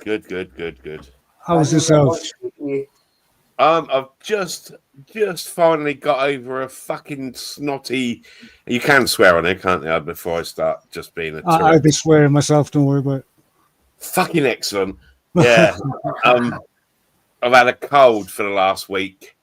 One of these ones that gets sort of passed around the family. Yeah. Oh, mate. You know what I mean? And like literally today is the first day that I've felt like I could smoke again and shit like that. So it's a happy day. Yay. Hey, Rob, funny you should say that. I've just been talking to Tangal about that. Me and Molas got the same cold body. Do you know what it reminded me of? COVID. I did have a little worry about that because I did have someone turn around to me and say, "Oh, it's not one of those new strains of COVID, is it?" And I'm like, "Oh, for fuck's sake, you really don't need to be putting that in my head," because it was like literally the first few days it got on my chest, and you know when you cough, I get absolutely getting nothing up out of the cough, but you just go into a coughing fit that you couldn't even breathe. Yeah, and it makes you feel sick. Physically got to stop yourself coughing. I was like, I really need to take a breath in a minute because you know, my fucking eyes are popping out my head. Did you get the pains in your head? Did you get burning feeling, weak, and muscles tired?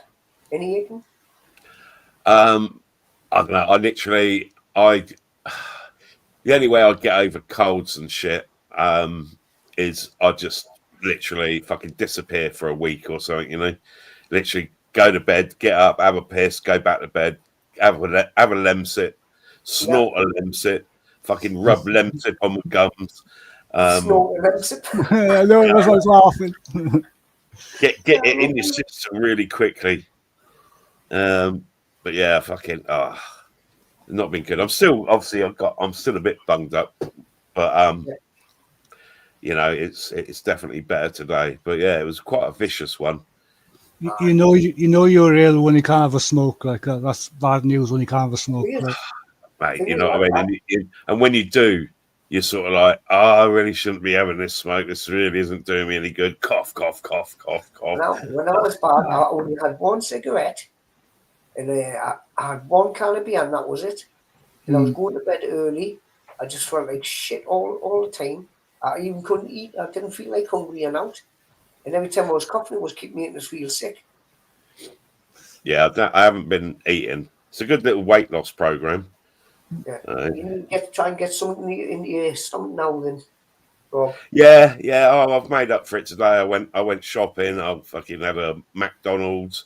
McDonald's. I thought you meant it went. No, I mean, if you're going to eat, you know, you're going to crave really shit food. It's like, fuck it, I'm going to have a McDonald's. Well, they had this, it's like a strawberry and lemonade ice slushy drink they've just started doing again for the summer.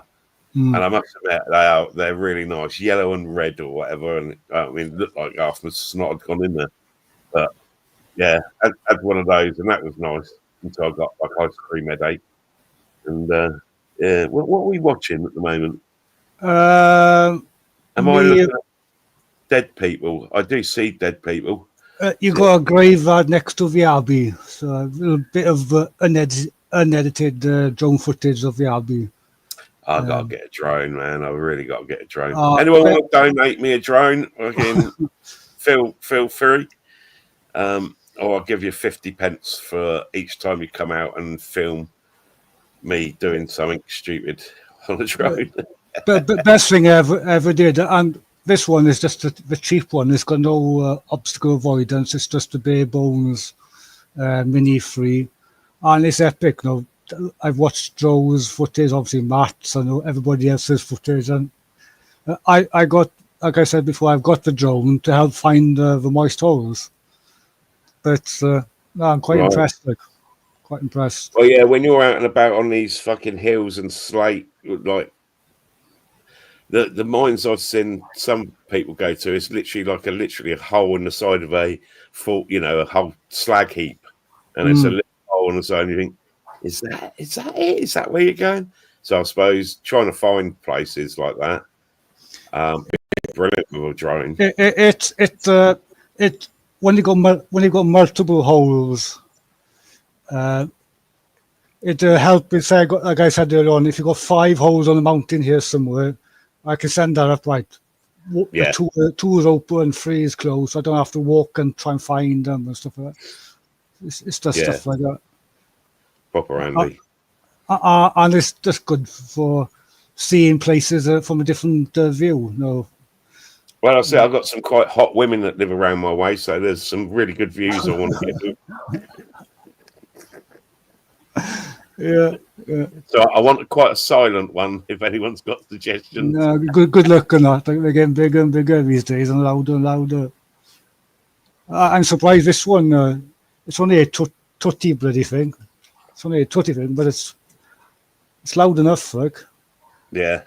Well, I see one the other day being advertised, and I thought this one's got to be bullshit. And they're on about it was 60 quid, and then they was on about it does fucking like a stupid amount of time up in the air. It comes with 3 batteries, and it comes with the screen on the controller. And I'm thinking it's only 60 quid, and I'm like, there's some big ass con going on here. It had thousands of likes and stuff, and it's like, yeah, there's a lot of people putting 60 quid into some little Chinaman's pocket, and they're fucking. Yeah. I remember I bought one years ago off Temu, like, and what a waste of 10 or 20 quid that was, like. Yeah. This is what they say, and that if it seems too cheap, it probably fucking is. It's not it might fly. It's usually the camera is just crap, like, on them. Right, and that's the whole point of having it, isn't it? That you want good footage. I mean, that footage you was just showing there. That looked all good. How much did that drone cost you? That the Mini 3 standard one. It's not the Pro. It's just the bog standard one. That was just over 300 quid. So say 320 between everything. I had a few extras with it as well. I think that was one that I was looking at for ages.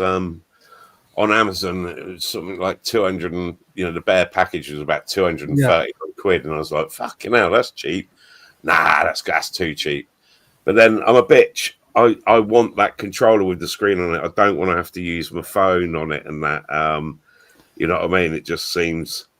Yeah, well, I went with the mobile phone. Yeah. One. Just because of the cost. No, I couldn't afford the full package. But it's the thing is, this is the standard one, so this is the Mini 3. The Mini 3 Pro, it's exactly the same camera.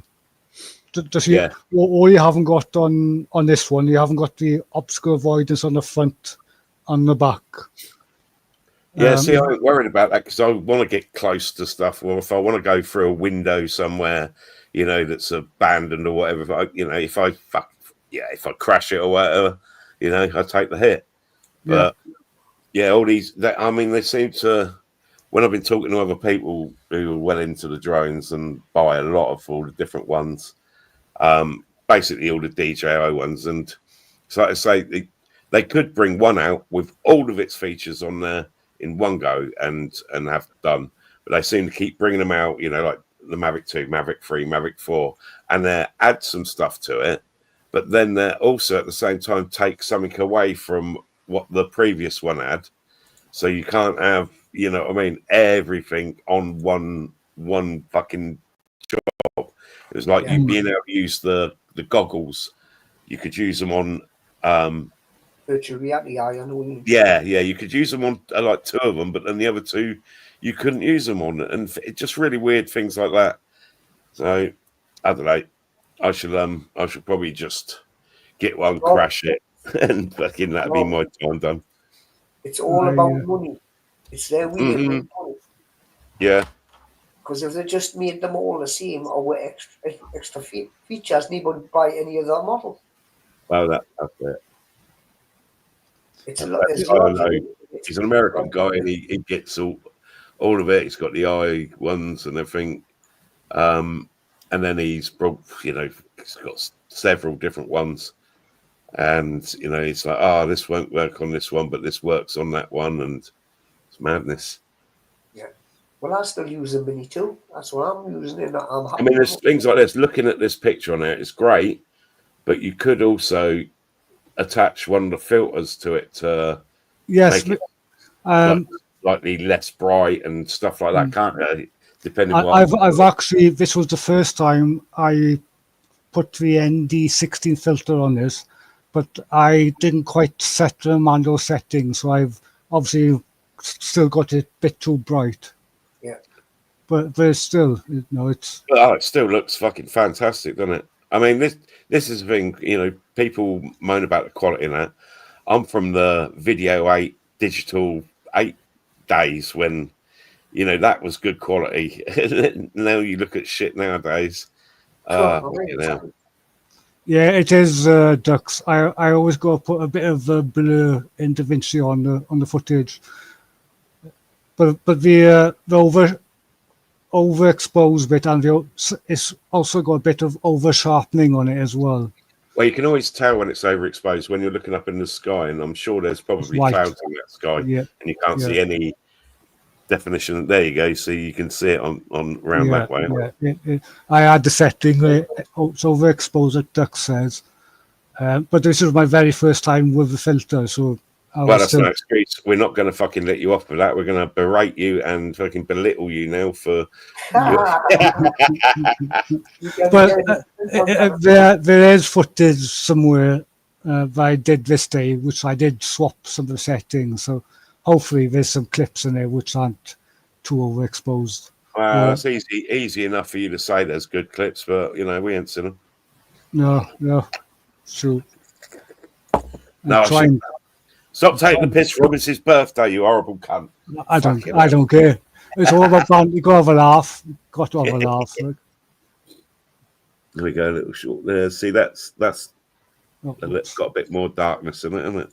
Yeah, I was playing around with different settings on it. Now you've gone the other way. You've gone too dark. Probably, yeah.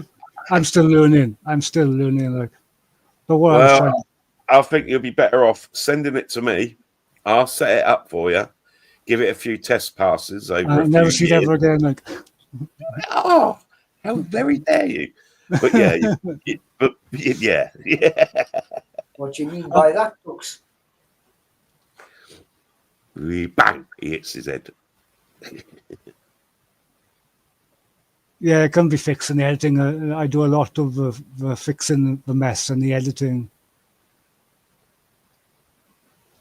Trying out different blets and different the color grading. It just blows my mind away when people color grade their videos. The only mistake I used to do at my start when I started doing droning, right? I used to put my thumbs on top of the thumbsticks, and that's why most of my drone footage, when I went to turn, it was too quick.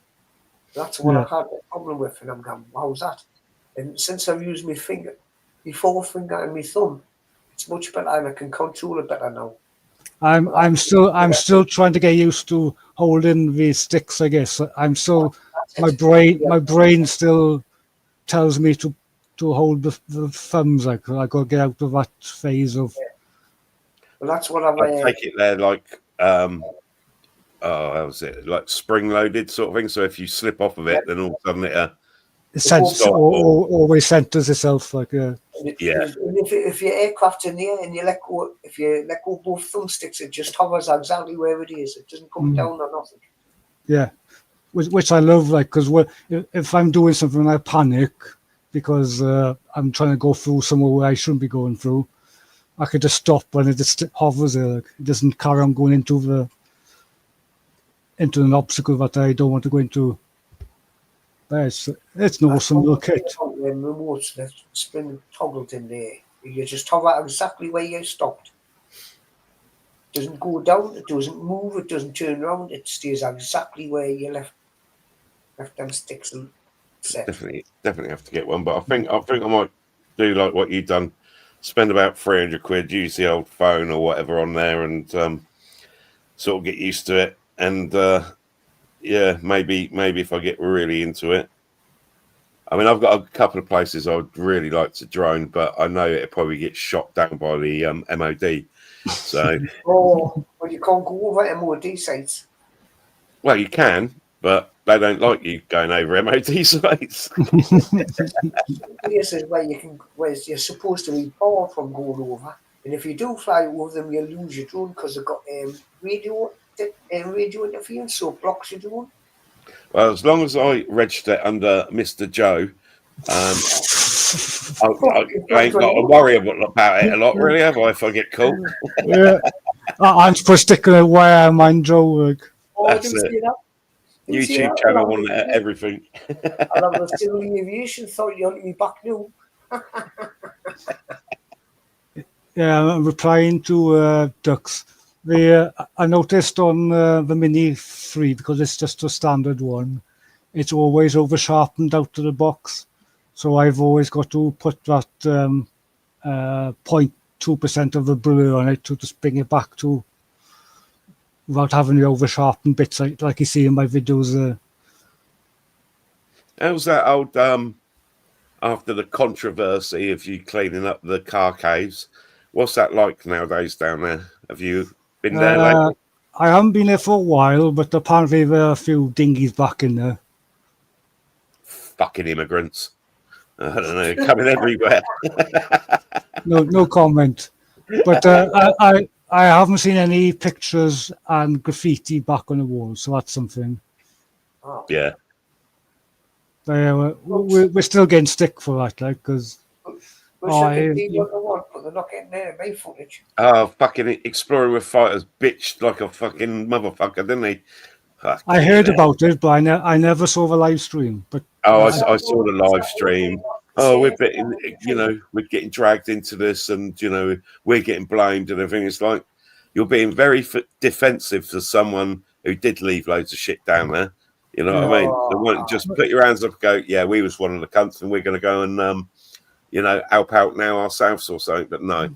But that's the media again, changing the narrative to their own goal, because we never mentioned any names. No. They just obviously what they did was to search the place, and obviously their videos came up first. Yeah. But no, we never mentioned any channel names. Well, I used to watch fighters back in the year. That's years ago. But not now.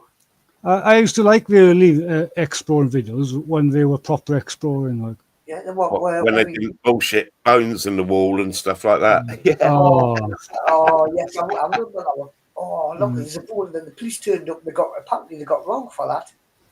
Well, yeah. I mean, it's one thing doing a bullshit video, but then wasting police time when you know it's bullshit just for clicks and views and stuff. That was fucking mental. That's just stupid. That's like doing a robbery and then hanging around afterwards just to get the fame from doing the robbery. Stupid. Rob, the whole point of the police being there was them apparently to report that there must have been a dead body in there and somebody had buried the bones and the thing. But they got wrong and told off for wasting police time because the police knew it wasn't even a human bone. I keep on getting people are wanting me to go on their channel to get me more clicks and views, but I respectfully said to them that I'm not into clicks and views. All I'm about is sharing the adventure with everybody else and keeping the history going. I don't care. I don't really care about clicks and views. Yes, it's awesome to see people watching the videos, and we got 17 in chat now. That's awesome. But I'm not about clicks and views.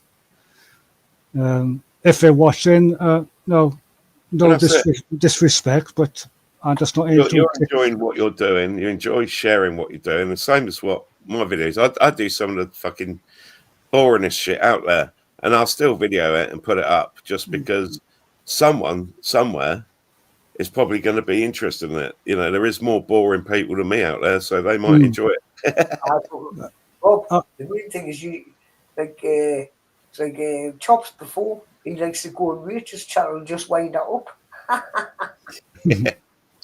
And at the end of the day, the A team, the four of us who usually out together. At the end of the day, it's about having a good laugh as well. Oh yeah, yeah. That's got to come first. If YouTube takes over the Explore, it's no fun anymore. So you got to stick to your values, But this is it. You've got a sort of fine line between producing a really good video and, it's like a lot like the little travel vlog videos and that. It always makes me laugh. And I think about doing it myself sometimes. And I think, if I go to do it, I feel like such a twat. When you're doing I'm sure you've done it on yours. You put the camera up in front and then you'll walk past the camera. And then, the continuation sort of videos and that, it does make videos sort of more like a little film or whatever, and people like doing that. That's fair enough, but it still makes me laugh. I like the ones where you see the fucker come back, pick the camera up, and go, yeah. It's the same with me. See, I hardly cut much of my videos. I don't like making videos where you've got 28 minutes of the best bits of mine. I want to explore it if I'm watching a video as if I'm there myself. Yeah. So I do mind. Sorry. With your type of video, that does make a lot of difference. I do see others and they chop it up and that. And I mean, if you want a video that is going to go and do very well and be very watchable, you don't have a clip that goes longer than 7 seconds.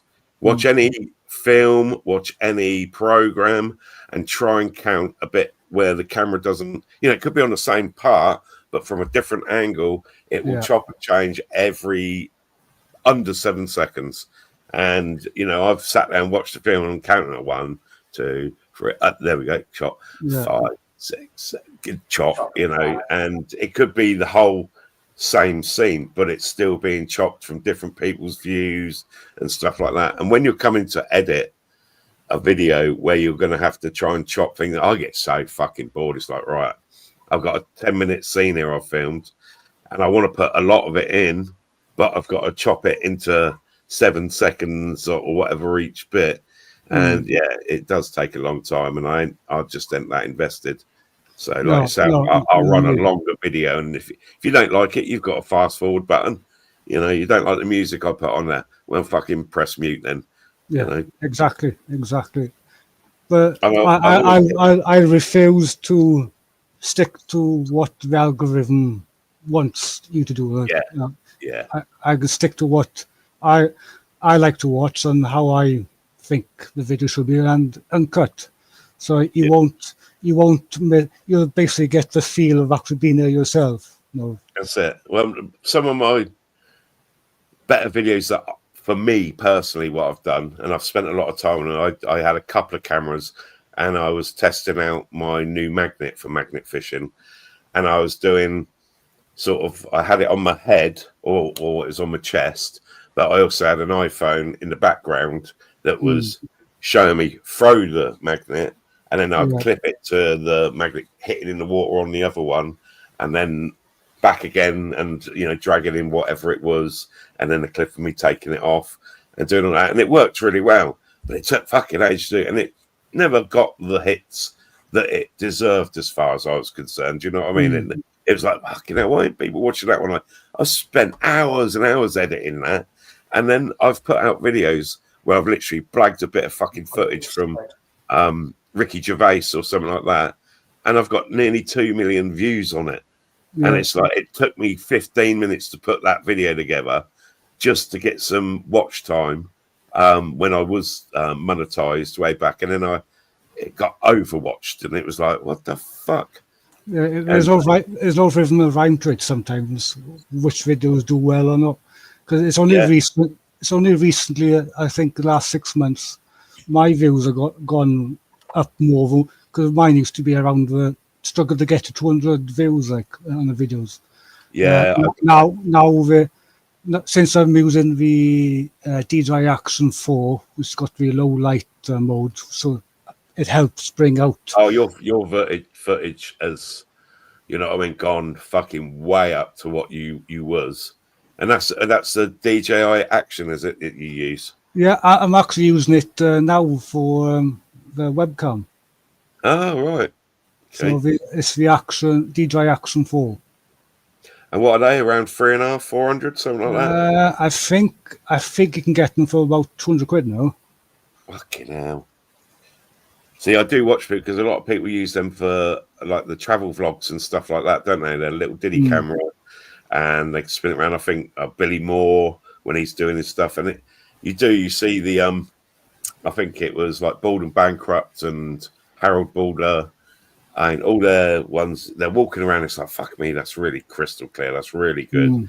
You know, I'll use the GoPro. I can't remember which one I got. I think it's 8. I think the one I've got maybe 7. And yeah, it's good, but at the same time, it's nowhere near as good as those ones for that sort of footage. It's the low light mode that makes a hell difference, because the last camera I had here, I think, is the 7 Silver.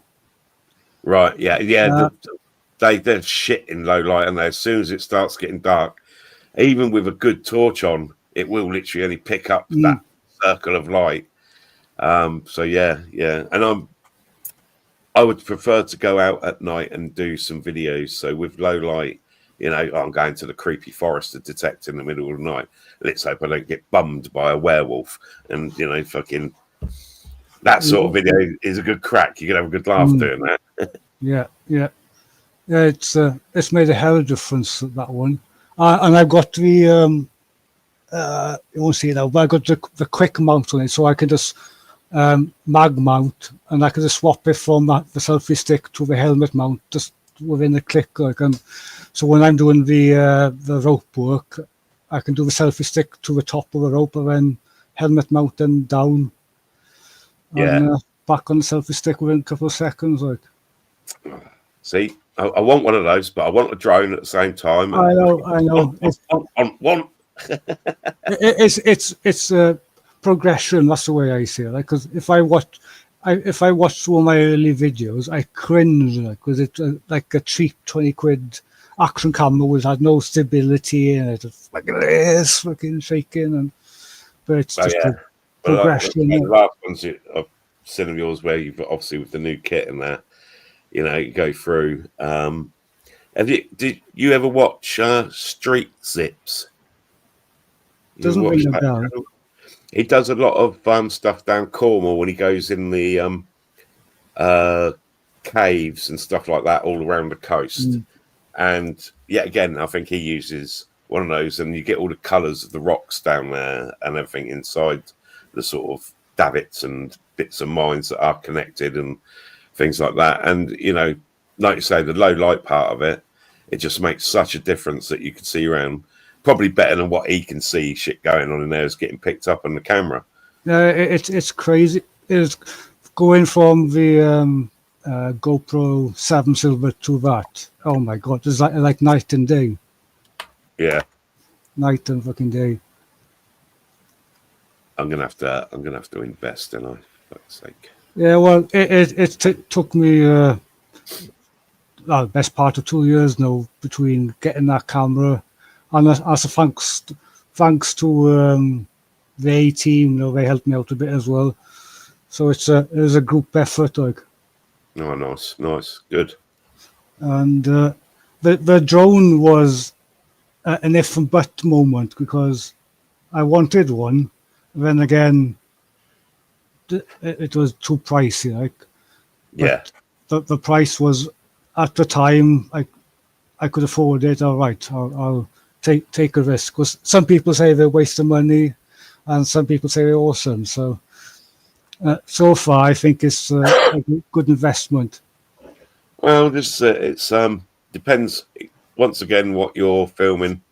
You know, doing what you're doing, then it's brilliant for that. You know, cutting at the start or at the end, sort of like coming out the mine, and then maybe you got some drone footage of the mine, and then you've got the landscape around you, where you've been, how far you've had to go to fucking get where you're going, and stuff like that. And it all adds to the storyline. And, you know, I mean, fuck me, it wasn't that long ago before you'd have to hire a helicopter to do this shit. You know what I mean? Yeah, I know. Now, I know. for a few £100, we can, have brilliant aerial shots of stuff. Yeah, It's, there was a traffic jam outside here the other day, and I couldn't be asked to take a walk to have a look, see what was going on. So I just took a drone out from the balcony, and that's what it is. The roadworks. Yeah, yeah. Well, that's it. silly I stuff like got a lot of, like I say, probably I'm just on the edge of a no-fly zone. It's basically where we make the Trident warheads for our nuclear submarines is literally a couple of miles away from me. Yeah, And it's probably only about a mile and a half going across over some fields sort of thing, and you're on that part of the park. And I've got the AWE Atomic Weapon Establishment 6 miles away. And every now and again you get a transport block going. They've got all these big green trucks all sealed up, little fucking tunnels on. You've got old Bill stopping at every junction, any traffic, they don't get stopped. They're literally a line of 8 or 9 of them, and it'd be great to follow them for a bit if they didn't get shot down. But funny enough, I'm on the side of a no-fly zone as well. Believe it or not, I've just had to put the map somewhere so I can not show exactly where I live, but I've got the line off the coast there as well. Oh, right, okay. So we've got an MOD base down the coast, and they test drones. Oh, wow. Yeah. So there's always take them down then. Yeah, so there's always training going on. You always see people train out at sea sometimes, if you're lucky. But it's it's weird because on the Drone Assist app, the no-fly zone is off the coast. Yet if you go into DJI, it covers the whole land as well. But apparently, I was told you go off Drone Assist's data, not DJI, because DJI is not 100% accurate. Well, it can't be for everywhere in the world, can they? I suppose. No. I mean, it would be good as well. I mean, I'm near these nuclear things, so we're supposed to be getting aliens coming down and checking out nuclear shit. Now, if I see some funny lights in the sky, bam, that'd be it. It'd be straight up in the sky, directing straight for it. I'd get that close-up footage of the alien craft. I can shoot it down or something. Yeah. I've noticed Duck's match videos obviously way ahead of everybody else in the field, and I have seen the 360 cam used sometimes. But what I found out was because one of the lads with me, he's got a 360 camera, but what he said was filming is fine, it's awesome, but it's editing that 360 footage after is the mental time consuming. I should imagine you've got to have pretty high powered software to do that as well. Then, I mean, you've got to. I don't know how it works exactly, but you were saying you've got to set every frame the camera where you want the camera to point it, and every frame and all the way through the video. And say you're doing a 20-minute video, that could take hours to go through. It makes me a little bit, I don't know, seasick as well, that 360 thing. And if someone has got that camera footage, I generally just watch whatever it is in anyway. It'll bounce around a little bit, but I can't be asked to turn around, and look behind or whatever. It gets a bit. It would be good for us in my situation. A 360 cam, say you're going through a proper tight crawl, and you could just put the camera anywhere and it'll just see you go through a tight crawl. So I suppose it'll work in some situations, but not in all situations on the ground. Yeah, it would, like the the mines, nearest mines near me. I lived right next to it. I couldn't believe it. I lived in Wiltshire for a year, and I was at Cairn, which is literally, it's on the A4. It's just down the road from that great big mound and, you know, underground fucking Neolithical stuff and Avesbury and all that. And then I didn't realise Corsham was literally just over the road. Yeah. And Corsham mines and the Red Door and all that sort of shit. And it's like, fucking hell, I wish I'd have known, you know, what I mean, that was there, because I brought a little Vitara Jeep, and I used to take the dog out for a walk, and I'd go up onto the sort of, I don't know if it was the Ridgeway or whatever up there, but I'd literally go along the top, and it was where like the White Horse was and stuff like that, and I'd drive around all in the places you weren't supposed to go. I'd kick the dog out of the wagon, and he'd literally follow me for a couple of miles. You know what I mean? He's running along in all this fucking, you know, excellent countryside. I'm donutting around in the 4x4 and stuff. Loving it. Yeah, looking great. Not having to walk, spark up. Lovely job. Yeah. That's what I like about around here, because you can basically go on the forest tracks and basically get to nearly anywhere. And if you got the forestry key as well, no forest track is I not used to have accessible. a forestry key. It was called, well, what are those choppers? Yeah, one of the lads has got one, like, but we haven't actually used it on the proper Mine Explorer yet, but we should do. But that's what I still love about the doing the rallies, driving the stages and stuff like that, going to your post in the forest. Yeah, because you do all that as well. When was the last time you've done one of those? Fuck, you know, probably about... It's a while now, isn't it? I used to like that, watching you doing the old time stops and everything, cars screeching up like inside, and then off they go again. It's probably a year ago now, if not more. Oh, good. Well, I say good because I obviously haven't missed one then, because I was like, when are you doing that again? Well, it's more to do with standing under control for a couple hours. My back can't handle it.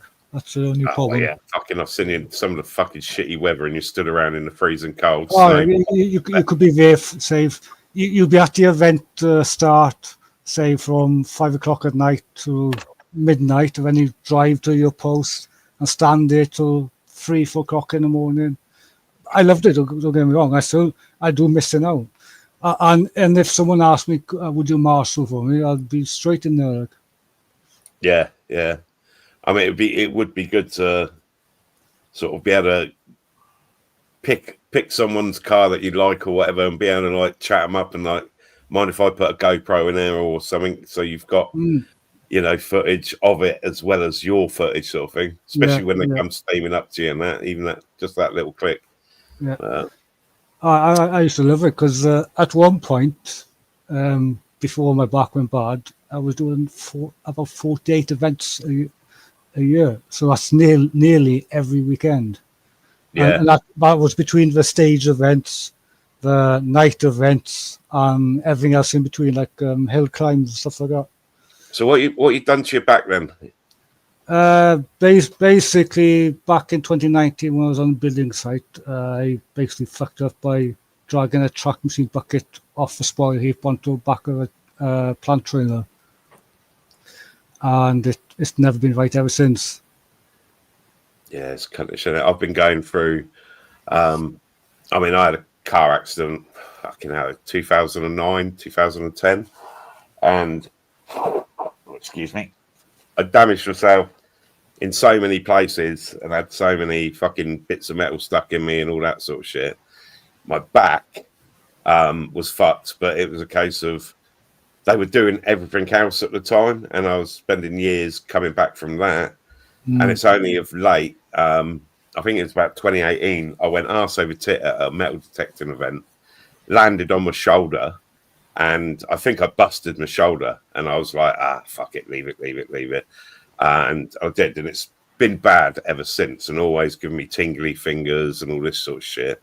Yeah. And my back is one of those sort of things that I'll sit there, and it's definitely a nerve pain, and it'll build up, and it'll very much just get more intense until I like lay on the floor on my back to relieve it or something, and then it'll go again. But it just builds up so quickly, and it's only of late that I went to the doctors and I said, yeah, I'm still getting shit with my shoulder and I'm still getting shit with my back. So eventually I got a appointment with the orthopedic nurse or whatever they are. Yeah. And they gave me exercises to do. And I knew the score. It's a case of, right, first of all, they give you the cheapest option. Right, do these exercises. Is that any better? Right, you know, they've had me on drugs for this sort of shit since fucking way back anyway. Yeah, same there, fucking. Which like one's those? Zappane. Zapan. Is that Zapan? Yeah. Zappane, yeah. That's it. Well, yeah, Zappane. Yeah. 1,000 milligram of fucking paracetamol and 500 of codeine and stuff, haven't they? Yeah, I've got. If you ever need a few boxes of those, I've got fucking tons of them. But sometimes they don't even take the pain; they numb the pain. But yeah, well, that's the thing with like codeines and stuff like that. They don't fix the pain. They don't take the pain away, and they don't fix the problem. They just make you not give a fuck about the pain at the time. It's more of it zombies you out. It stones you out. Yeah.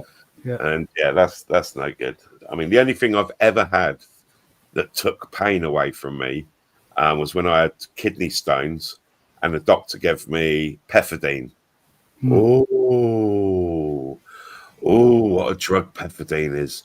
Literally no pain. After 48 hours of not being able to sleep, not being able to sit down, not being able to stand up, not being able to do this, do that, and she shot me full of that shit, and I was like, "Oh," she said, "Just go home. You've got 30 minutes before it kick in." And I got home and I fell a kip for the first time after days. And then the next thing I'd done was I pissed the stone out, and it was like all gone. But the back pain that I was getting and that shit just stopped, took everything away. And it's like no wonder they give it to pregnant women. You know what I mean? It's when they're having kids, it's the same stuff they give them, and that's their painkiller. And it's like, mate, once you've had that shit, it's like any other time when you're in pain, it's like, give me some pethidine. They look at you like you're a fucking complete junkie. I'm just going to reply to Imogen. Yeah, get your license back, because that's an awesome buzz. I know. Get your car back on the stages. But the last time I actually did any event was the hill climb, Hillbilly Hill Climb. That was the very, very last event I ever done in the Clio. What's Imogen drive? I can't remember. Is it a Peugeot? 205 or something. I can't remember. I've seen pictures, but my memory's like a bloody sieve. Yeah, I know the score, mate. We're getting old. You're getting old because you're definitely got old. Yeah, that's my excuse anyway. Damn it. I haven't got enough room in my head to remember everything that happens every day. So, it picks and chooses its remembering bits. Yeah. So, Rob, drink Honey Rizzler. Remember that. Right. or I forget where I put my glasses down when I go to sleep, and I wake up spending an hour or two looking for it, because I'm blind as a bat anyway without my glasses. So between not remembering where I put them and not being able to see, I'm fucked. Like, yeah, okay, no. Dear. Bad, isn't it? Like, if only we knew how good life was when we wasn't in pain and we was young. Peugeot 106. Right, cool. And they got a 205 GTI. Nice. Lovely. My one, have I still got it? I'm sure if I go into my virtual background, this is one of them I used to have. Oh, fuck, the back. That was one of them I used to have. Lovely. That was the other one. And I've had few Clios over the years, like a few of them. That's one of my favourite pictures.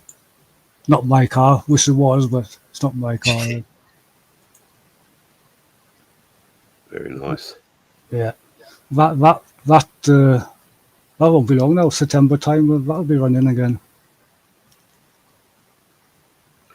Yeah, I've still got my little Escort in my garage. It's been there since fucking hell, 2019. You can't beat an Escort going sideways. Wow, mine's front wheel drive Mark IV Escort. So when that goes sideways, which it has gone sideways around tracks quite a few times, that's a fun ride. I've got to go sideways. That was the perk. I used to take a silver Clio on the rallies. I used to drive to the controls and come out at the end. So you always had to have a bit of a play about. That's it. Well, I lost my license from going sideways in a 2.8 Capri back in the day. I clocked up 36 points in one sitting. So that was fun. The only problem with Clios is the electronics. Electronics are shocking on them. There was a Clio Cup, was it? The Cup one? With the gold bills and everything, like the sporty one. They're rare. That silver one was a Cup. 172 Cup. I had a 182 as well, but that didn't last long. That's a story for another day. The only Renault, I think, it was the only Renault. I brought it off of eBay, and it was, I don't know, it's probably wasn't too far away, but it was out in the countryside from me, and it was sat in a field, and that was a Renault 5, and it was a Renault 5.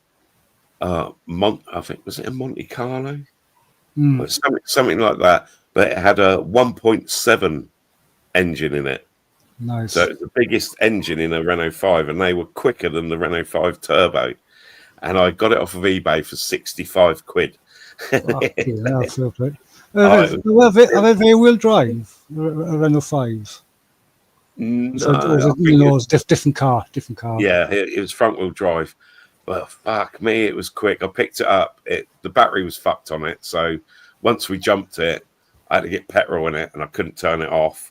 And got petrol. My mate was in his little Vauxhall. What Vauxhall was it? The little GTI one. And that was a 1.6 or whatever. It was a quick little car. And I fucking left them for dead. I was like, all right, let's test this little fucker out now. I've got a bit of petrol in it. And I screamed home, no insurance, no tax, no MOT. But yeah, it never, like you say, the electronics on it were a bit fucked and it was a bit rusty. But I sold it for about 500-600 quid, I think, literally in the state that I brought it in. It was, I'd love to find one of those again, being the 1.7. It was so quick. I mean, the handling, well, you just sort of roll around corners as such. You're just bending on its side. Funny. Most of the Clios I had all had some sort of electrical issues. The black one, you could turn the lights on and the indicators would come on, or vice versa. Silly things like that, which, well, it's useless on the road, and if that always happens, like. That's probably rotten, not having a good earth on certain bits. What I found out was the module box that's under the parcel shelf, that used to burn itself out. So some bits of that. So once that connection was lost, it just had a mind of its own. Like. Yeah, great fun. Yeah, it's fucking. Well, I gotta go for a quick piss. Joe, it's your time to shine. We've been talking for ages. Yeah. What's on? It's your time to shine. No ideas. Oh, what the fuck is that? It's me. Ah! You haven't seen it with airport. God, you haven't seen us since I had that haircut, didn't I? Haven't you? Yeah, fucking hell, that's a full on fucking don't fuck with me on my. Yeah, Yeah. that's courtesy of me making the wrong decision on the clippers. I got one. Did you not click it to the right grade? No, we've got different guards, haven't you? And Yeah. all that normally cuts me hair now. I put the wrong guard on, didn't I? And she went shh, like that, but it was too late. Right at the top, she went, I think, are you sure this is the right guard? I went, and she shows in the middle. I went, oh shit! And I looked at the guard and says, I put the number 3 on, and then stood the other one, the next one up. So, I says, it's not you can do, but take it all off now. She was clever. She was a woman. It was my fault. Very tidy, mate. You know what I mean? Again, everybody got a shock when they seen it. Right, they went, "Fucking hell, Joe, what you done to your hair?" with that colour top on, you are looking a little bit like the Action Man with the movable eyes. You know, yes. The one where you used to move the thing in the back of the head, with it. I always had the normal Action Man. I never got the movable eyes one. Fucking hell. I used to have the Bionic Man as well. Remember him? Yeah, with the rubber up on the arm, and he had the engine blocks, didn't he? That you could pump. That's it. Yeah, and the little blocks in there. It had the little micro chip in it, you could take it, and then you could look. You could look through his eye, couldn't you? It was like yeah. Yeah, well, the days, man. Oh, mate. Do you remember they used to have a load of add-ons for him, and there was like a rocket ship. There was all sorts of really expensive shit. I wanted to have my bedroom like with you know, like you have your planes hanging down, sort of, you know, if you made them and all that. I wanted all of that to be, you know, Bionic Man shit. But yeah, I love the Action Man. Oh, I just went on that, man. I had a tank, I had the Jeep, I had the helicopter as well. The Action Man. Yeah, I had the Action Man helicopter. I had the dinghy, the like with the scuba stuff and that on it. I had that, and I had the rope with the grappling hook on the top. I had the rope and that. We used to stick his hands in and clip it on, so we used to go, fucking hell. And then so we go and see, fucking stuck around tent and fucking even tried to climb up that. You had the rubber fingers, didn't he? Like rubber fingers. Now we're getting kinky. Back at him. Yeah. Well, it did one of the fingers, so you could bend them and grip onto things like hammers and pickaxes and that. It's mad, isn't it? I remember I did get given a load of the old Action Man stuff from, I think it was my cousin, and yeah, that, you know, all the guns and all the like snowsuits and things like that. They were so well made, you know what I mean? All the, you know, little belt. I did have the diving one, which had the whole rig with a proper lead weight belt that you could put on him and everything. In the back, I had that one. Yeah, there was some mad stuff, and I had this little World War II box that had a little telephone in it, and it was, you know, had a little aerial that had come up from the side of it and all that shit. Worth an absolute fortune. I sold a load of it on eBay, fucking probably when eBay was first around, and yeah, that was mad. People collect that shit. I just passed me. I wish I'd have kept them on all the boxes right nowadays. But back then, when I was playing with that stuff, you know, I was only young, and I didn't think of the value of things then. You know, you didn't when you were a kid. Nah. The tank was a write-off because I used to get the tank, and we used to. We had Action Men. You used to do the same with the tanks. You used to get the tank and sit on top of the tank and go and do hills on it. Yeah, the wheels started bending and knocked it. Exactly. I had the same. I had the green tank. It wasn't a tank. It was like a armored troop carrier sort of thing. Oh my God! Yeah, and you could literally sit on it and go down the driveway. But like you say, yeah, that's the one. You know, wow, them were the days, man. That was the days when you'd meet your mates outside. You'd pick up a stick and then you'd be running around down the road. No. Aye, that's right. You used to get up when you were tea towels were up on your head, like a commando gun. Hey, I'm coming for you. See, we made one entertainment in them days, you see. Kids now they're all stuck on the mobile phones and on the computers, man. Yeah. You know? Yeah. I'm sure we would have been if it had been around in our age. You know what I mean? We'd have been exactly the same. You know, but yeah, we was out making camps, fucking bows and arrows, Swings you know. on trees. Why are I still remember that. I'm so shit scared of heights now. But when I was a kid, I could go up a oak tree with a plank, a fucking hammer, some nails, climb all the way up the top and hammer a few planks across a couple of branches, make your own camp up there, 30 foot up in the air, not give an absolute shit. You know. So fucking the nails I used to nick out with, so that's toolbox and my dad's toolbox. So like fucking 6-inch nails. That's it, 6-inch nails, because you could use them as right through the branch. And then at the end, you used to bend it out. You could use them as foot pegs as well, couldn't you? To go up the side, you know, you couldn't get up a section. You're like, all right, put a few 6. You imagine if you'd have fallen down and slid down those bastards at the time. Actually, what we used to make loads of times, pallets. Remember the wooden pallets? They still got the little pallets. We used to put them apart. We used to take the blocks off them and use them as steps to climb up, nail them to a tree, and use them as kind of tree. That's a clever idea, actually. Yeah. Not work though, because pallets are usually quite tough to rip apart. We used to get 6-inch nails, pull them blocks straight into the tree. Some of my mates used to only put one nail in the centre of the block, so when they stood on the thing, used to spin. I says, no, you need 2, 1 in each corner, man. And then we used to make our own bogies. We used to call them bogies or carts, if people want to call them. A bit of string, and bowl through the front, palm wheels, you know. Yeah. One thing we sort of invented as such, and I did hear other people that done it. We was in a very clay area, so there was like where we had our estate, and then the estate over from us was being built all through my teen years. And it was on a very clay one. And we used to get those very flexible sticks, like the bushes that would have, you know, just straight branches coming up out of the ground. You cut one of them off, and it's thicker at the bottom and thinner at the top. And you'd have it about, I don't know, 6 foot in length. And you'd mould the ball of, like fucking clay on the end of it, and then put it behind it and twang it like you're fishing or something. And it would go for miles, exactly. And there used to be a main road down the bottom of this hill from us.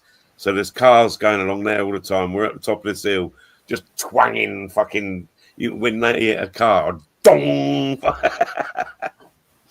We used to get up to all sorts of stuff as kids, like building dens and trees and stuff like that. Oh, yeah, and when firework night come round, fucking hell. Good old mini rocket days and Astra bangers and shit like that. That was it. Bonfire night. I remember the days, bonfire night. Nobody's fence was safe. People used to make them go, where's half that fence gone? Oh, look, the little twats have got on the bonfire. Okay. Good old days, because when I was growing up at home, like every year Halloween is special, really good laugh. Like when my parents used to do a Halloween, me and my brother, he's 5 years younger than me, they used to hide treats for us in different places on the farm. So it could be in the shed, it could be up in the field, in the hedge, anywhere, right? So every year it'd be a different place. So they'd hide these chocolates or whatever. Right, go and find them, both of you. And what they do is they'd sneak out of the house before us, and they'd be hiding in the hedge, something like that, and scare the living daylight out of us. Literally scare the shit out of us. But it was awesome fun. Awesome fun. You know, it's good old memories of stuff like that. Oh, they were the best when you were younger, man. They were the best. But me and my cousin, growing up, we spend like 8 hours out away from the house. You know, fucking exploring the woods, making dens or fish. You've only got to ask my mum, who was the last kid in the street to come home? You know what I mean? Always the last little bastard who was out. I was just having that last fag, you know what I mean? Or whatever down the alleyway, you know, 11 years old. Oh, I'm fucking cool, me. Oh, but yeah, everyone else would be in, and I'd be the last one. Get home from school, you'd, get changed or whatever, have your tea, and that was it. You was out. And it used to be, back in the day, used to be, you had to be in before it was dark. Yeah. So you'd push it right to the fucking limit anyway. And then when it come around the summer, and then it was like 10 o'clock at night when it was still light, it's like, no, it's still light. Like happy days, like, no. Yeah, and then you shit out in the winter. It's 4 o'clock. Go on, you're in. What? Yeah. Oh, it was great times, like fucking poaching for fish. I remember me and my cousin, fucking, I can't remember what you call it, not the gaff. For poaching fish, like I had a gaff, like, and we came back with a salmon one day. Okay, I was a kid, but it must have been that fucking big, like, it was fucking huge. Yeah, no, I used to go out all the time. We had a stream down near us, and I suppose this was late 80s. We used to pull up, and it was like sectioned off behind these people's gardens this stream, and it was like a chalk stream, and it had trout in there. And there were certain areas. There was one bit where there was a bridge that went over. Now we'd go down there late at night, pull up in the car, have a lolly stick with a bit of line wrapped around it and a hook on the end, and just a bit of bread. And the fucking trout, you just literally dip it on the water and chump up they come, 3 pound trout, several of those out. Fucking lovely. Fucking way out. Oh, me and my cousin used to always go out, like same as you, like fucking find a pool. And the river was only a small river. Like, it can't be more than 8 foot to 10 foot wide. Small river. Some of the pools are looking pretty epic. River Pang, I think it's called. Sometimes it would flood, sometimes it'd have virtually no water in it. But it just went through fields and the backs of people's properties, and so you couldn't really get to it apart from like these bridges or anything. And there was always just fucking tons of trout underneath the bridge, and they'd obviously escape along people's sort of like trapways. Building dams was the other thing we used to do as kids as well. Try to make a big swimming pool in the river, like flood someone's fucking house through. Well, we were quite lucky. We only had like fields and woods, like so. The nearest house was like a mile or two away, like freedom to be a kid. Exactly. I remember I used to walk from my house, follow the river down to our next village, like down the valley, and probably like 3-4 miles away. And we used to do it all the time. I'd go down to my cousin's house, we'd mess about down the big river down there, like, or he'd come up to my house, like, and then when we were old enough, and like I think it was 16th birthday, he had the scramblers and I had the three-wheel quads, like, and that was it. Then it'd be always like a vast around the fields. Aye. What I done is I tried to make a den in our underground den in the back garden. So I put this little fence around it, and I put in. If you remember on the roadworks, you used to have that yellow string with the blue and red little plastic tags on them. I nicked it from the roadworks along the road, and I put it around my hole in my back garden. And see what I do? I've done this big massive hole, and what I've done is I got a bit of I got a plywood, it was, and I covered the plywood with soil, didn't I? And I thought about the strength and the size of the wall. So I went doing this again, doing that with me and my mates. It wasn't enough room. It was big enough so we could actually, you had to crouch to stand up. But we could sit down and that. There was me and my 3 mates. So it was big enough for 4. We were sitting there one day, and the soil started coming in. And I says, I think it's going to have an avalanche or cave in or something. So I ran out, and that was my father had stood on the board, and the board was went through the hole. My father went, "You fucking stupid twat, what are you trying to do?" For that, mate. He says, "You can't do things like that, man, it's dangerous." He says, "You could have died." I says, "Dad, it wasn't that deep." He says, "No, but the side could have caved in, man, and you could have suffocated." I was only about 9 or 10 years old. Well, my old man's garage, so you remember the old prefab garages? So you had one of them, he had a pit in the middle, obviously for doing the vehicles, but at the bottom of the pit, at the bottom of the steps, there was a metal door, and that was an air raid shelter. So he followed a pipe down a couple of bends, and he landed into this tiny room, and that's where we used to spend loads of time playing as well. Like, it was awesome. Like, it's like you're having your own bunker in your garage. Like, it was awesome as kids messing about. Just sub to you, Joanne. I'm just seeing who I've not seen before in your thing. Seeing who. Well, I've been sub to you for a long time. No, not you. Fucking hell, I ain't subbing to Oh, you. Must be off your head. Like. I was going to say, because you know who the pain in the arse is. Oh, that was the Imogen, wasn't it? Imogen. That's what's come back word. But everybody knows fucking the why no not so funny man, Joe. I'm your second subscriber. Welcome back, Scoobs. Welcome back, son. Anybody in the chat who wants to pop up in the panel for chit chat, just click on the link. Yeah, he's bored of us. I'm bored of my own voice. I actually had visions of me sitting there on my own, and I'm shit at trying to talk on live streams. Like I'm the quietest person out of everybody.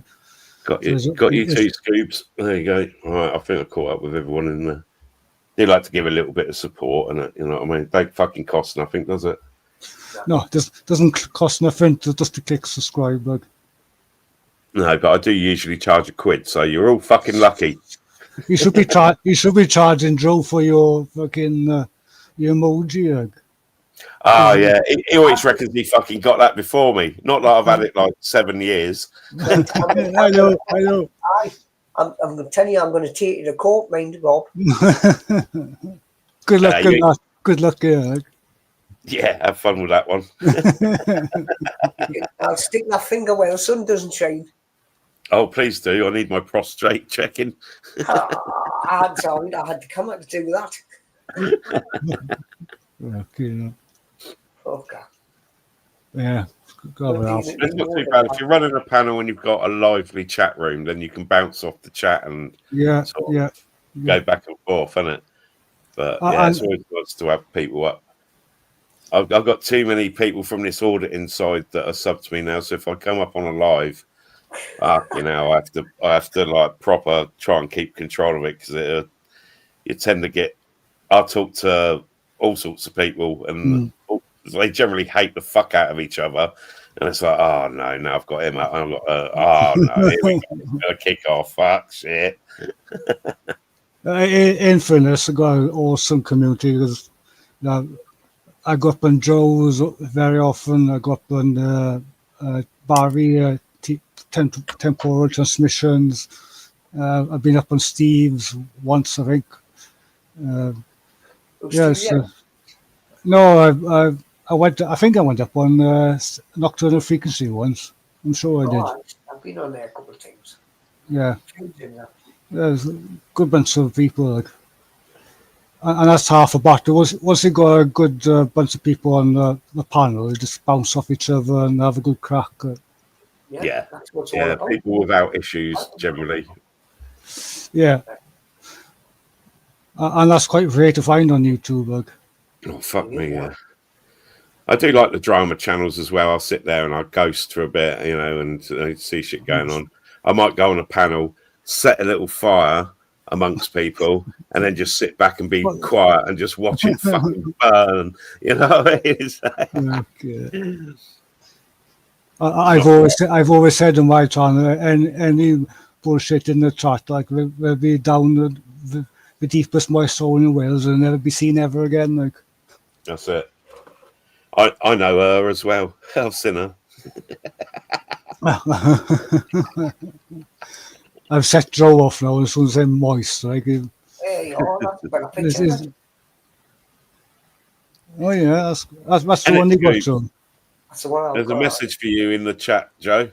I know Joe, I read you it. thieving bastard. Give him his flag back.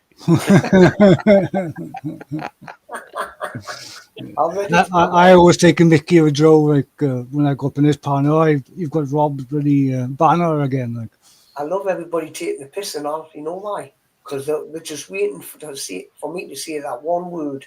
Well, it's a few words. Fuck right off. it's classic. Everybody knows that. You can go and fuck right off. I think I'm pretty sure that's what your words were to me when I first ever met you on air. You know what I mean? You thought I was this troll or something. You're like, you can fuck right off and all. And then you stole my finger.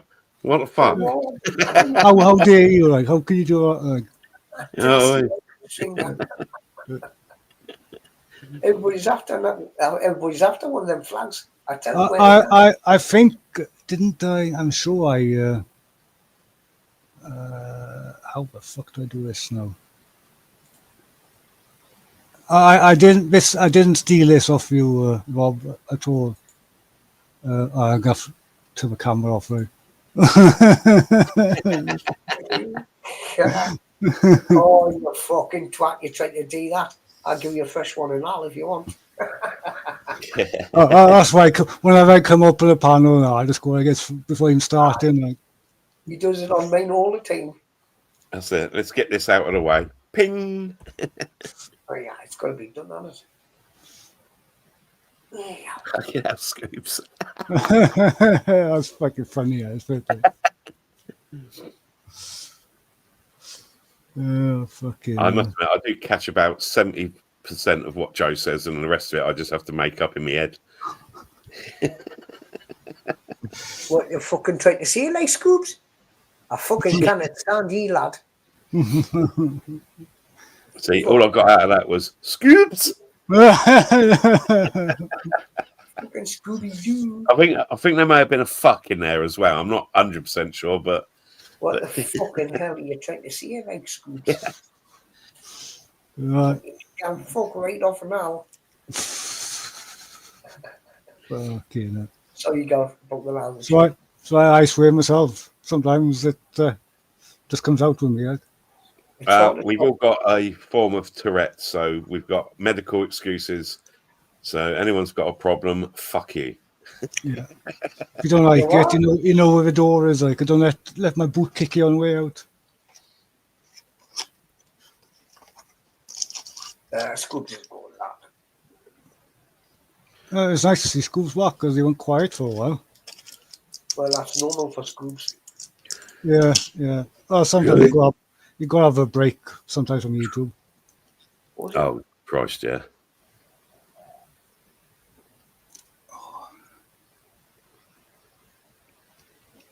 I've had a few breaks myself, and I'm trying to keep up with the videos as well. I've got into that every Sunday regime, like, and sometimes it's tough to keep up with it. So sometimes you just can't be asked to do any editing. And look, and Trouble has just turned up in chat. Hey, Johnny Small Penis, how you doing? Johnny boy. Awesome guy, awesome. Johnny. Oh, hope you're well, buddy. Yeah, good old Johnny. Fucking. Oh, man's fuck, fucking mad. Yeah. The link's pinned the chat if you want to come up, Johnny. If it's my channel, you'll have to click. Who the fuck are you letting in the channel? It's all gone downhill, Johnny. It's all gone downhill. Fucking hell. Sitting any wanker in there. Yeah, come up and fucking drop some Chocomali bumhole pincher fucking hot bastard thing. Ring of fire, yeah. That's it. I want to see you put one of them up your ass and then throw it up. You know what I mean? Back to front. I want to see a backwards fucking challenge. I suppose he could do it, but he just reversed the video. Just the same, man. Well, the thing is, right, all these hot fucking chili eater people and that, I have never seen. Why don't they literally do an After Effects video of like, right, we done the 7 fucking super hot chilies yesterday. I'm now sat here on the bog and ow. Rinsing your ass if I can cool it down. Like, I mean, if you're not showing it, but at least we could hear it go through. I don't know how he does it sometimes. Fuck, you know. Nah, he thinks I'm crazy, but some of the challenges Johnny's done with his peppers was out of this fucking world. In fairness, I mean, they look nice, some of them, but then those really wrinkled up. Look, you go bow your head and welcome the legend himself. You know, Rob Random's never going to be able to beat my photo. Quite funny, I know.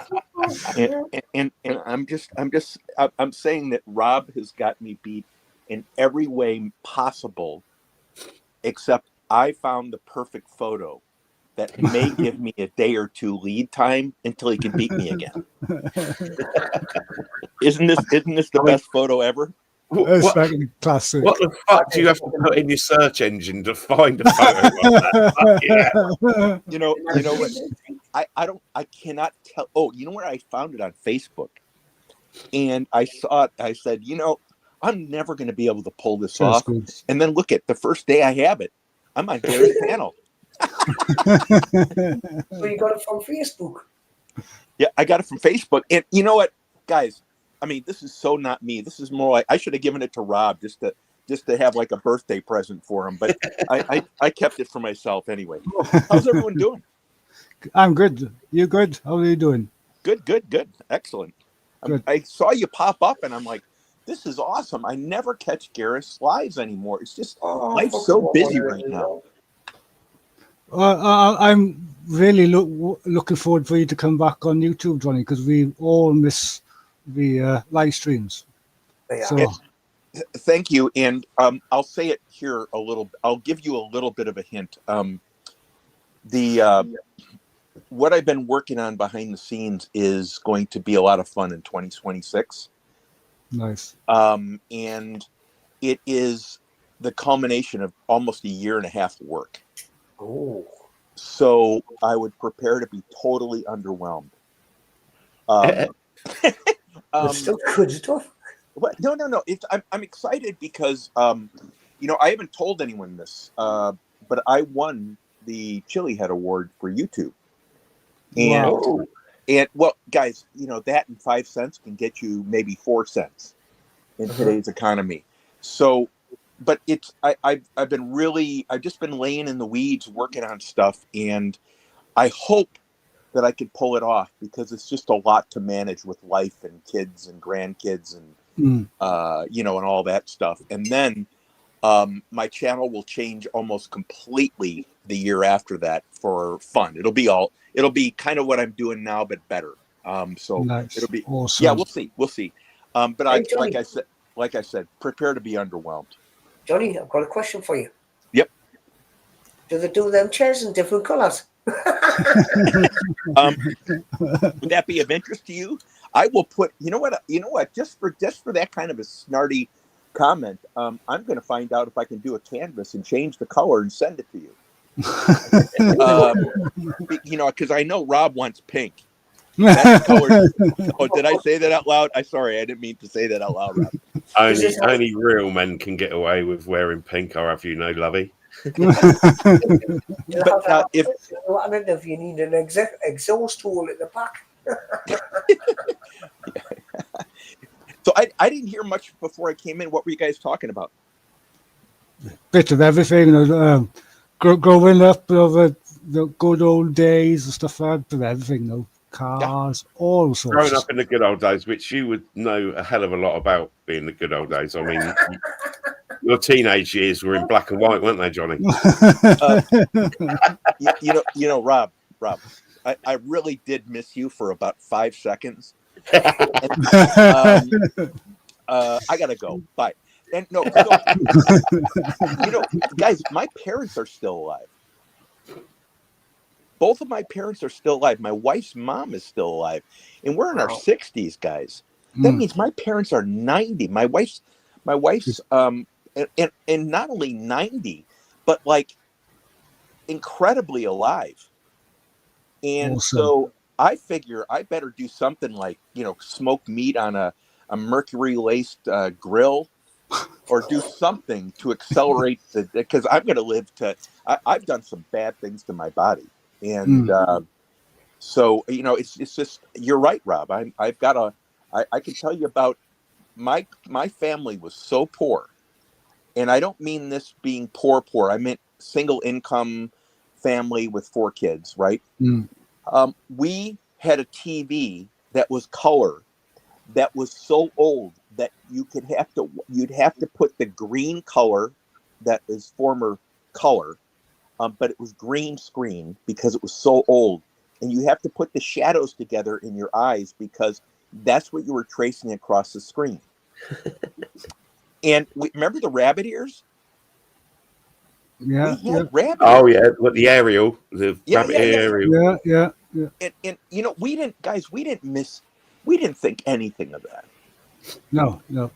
Well, I remember growing up as a kid and going to my nan's house and still had a black white TV until the day she passed away, and that was in the early 2000s. Then still We had a TV. little black and white TV that we used to take on camping trips because it could be 12 volts, so it could go off the car battery. The greatest thing about it was you'd be watching it, and as the battery was losing power, the picture would get smaller and smaller on the screen, and it would go down to like a matchbox size in the middle of it, and you could still fucking watch it. You're like, oh, it's getting closer and closer.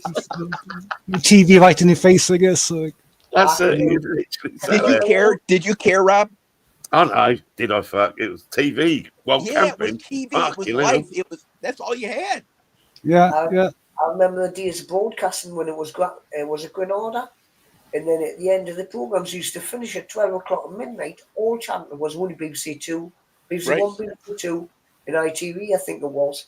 And at the end of the night, they used to go off broadcast. Used to give you colour plate, palette, and it's got the little dot. It used to go, doo. Yeah. It was just a little dot on your screen. Do you know what my first remote control was?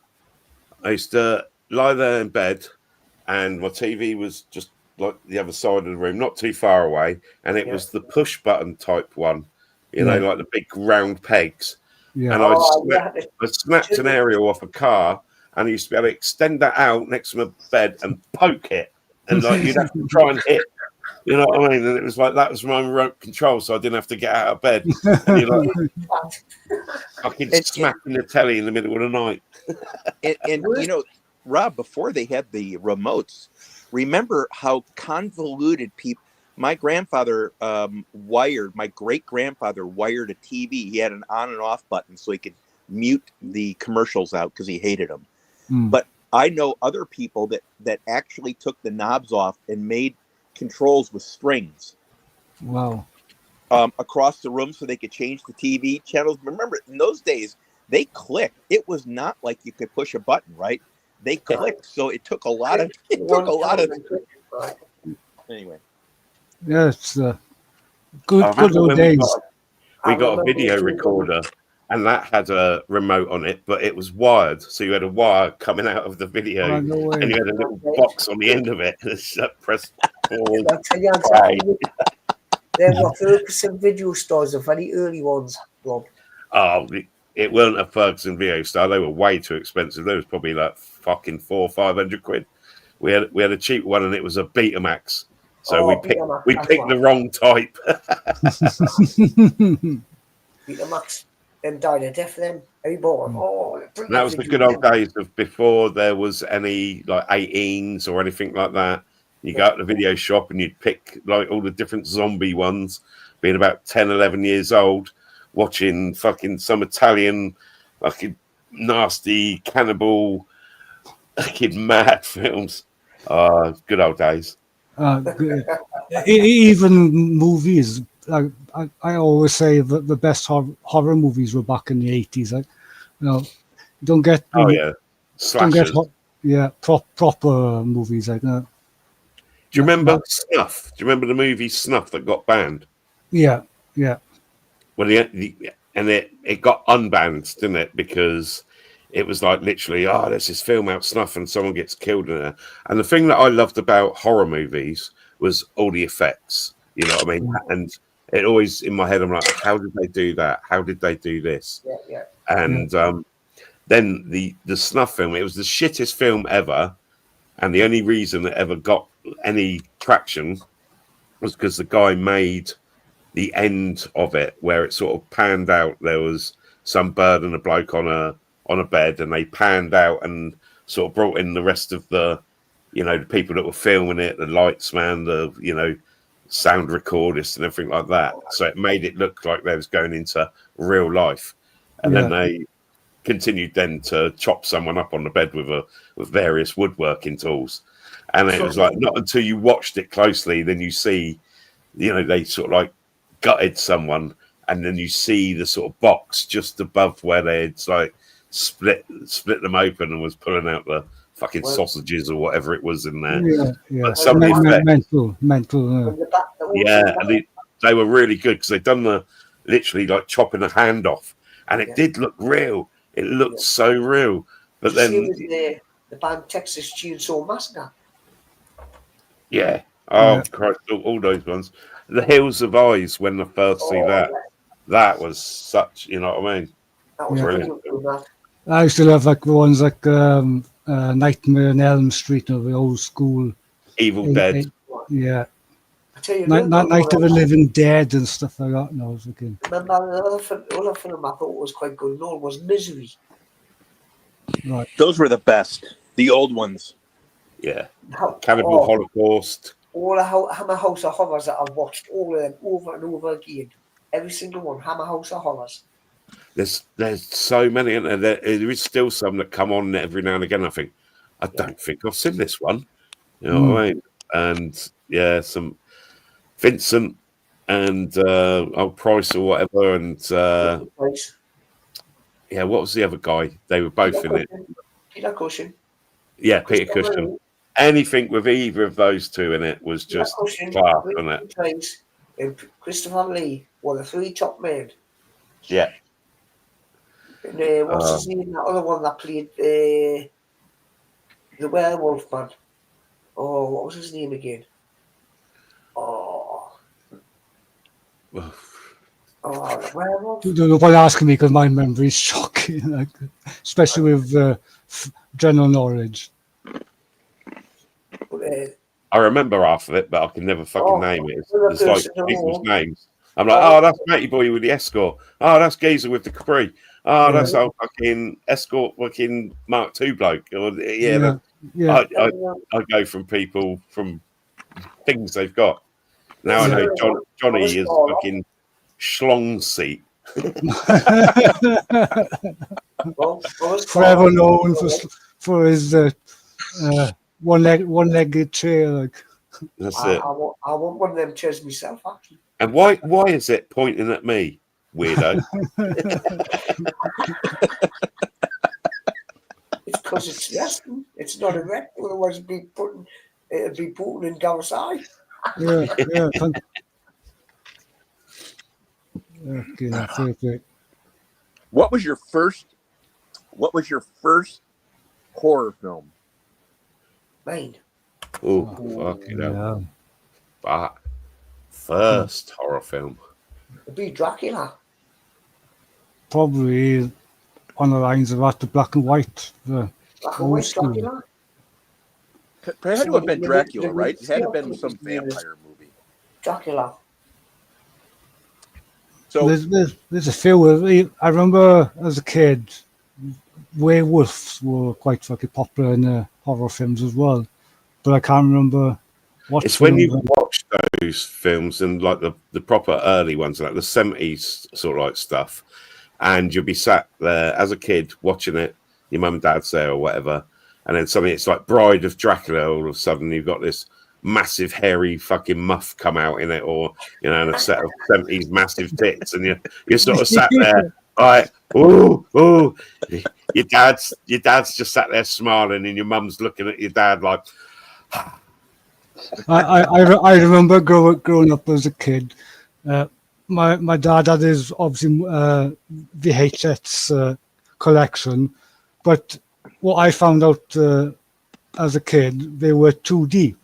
So all the ones at the front were PG or I could watch. But if you pull them out and look behind, they were X-rated ones. And as soon as I found them, like it was like, here's a question on the same one, which we should all remember this. What is the first porn film you ever saw? Oh, look at the memories. Debbie Does Ding, ding, ding, ding, ding. God, Debbie Does Dallas. Yeah, I'm gonna cough my guts out. Rob has got this indexed by topic. Yo, Dave, links in the chat if you want to pop up. Hi, dear mate. It's got to be Adrian, Debbie hello. I just coughed the lung up. Oh, that was terrible. That might have hit the spot now as well. What about that, Rob? What was your first? The first one I saw was round a mate's house. There was about 5 of us, and his old man had a collection apparently, and it was on VHS, and it was called Pretty Peaches. Pretty Peaches. Pretty Peaches. And fucking hell, it was hilarious, as well as she was proper fit. And the premise of it was she crashed her car and was like by the side of her car and was like knocked out or whatever. And a couple of blokes have found her and was like, oh, look, let's try and help her. And before they sort of had her come awake, they'd both literally fucked the shit out of her. Then come awake and she's got no memory. And they're trying to help her find out who she was. And she had fucking, what's those, like, that's it. There was this mad doctor with like this massive syringes and then an enema. And she ended up washing everyone with this fucking enema in this, literally like a hose pipe coming out of her ass. It was fucking mental, absolutely mental. And they're going through all these scenarios and it was funny as fuck.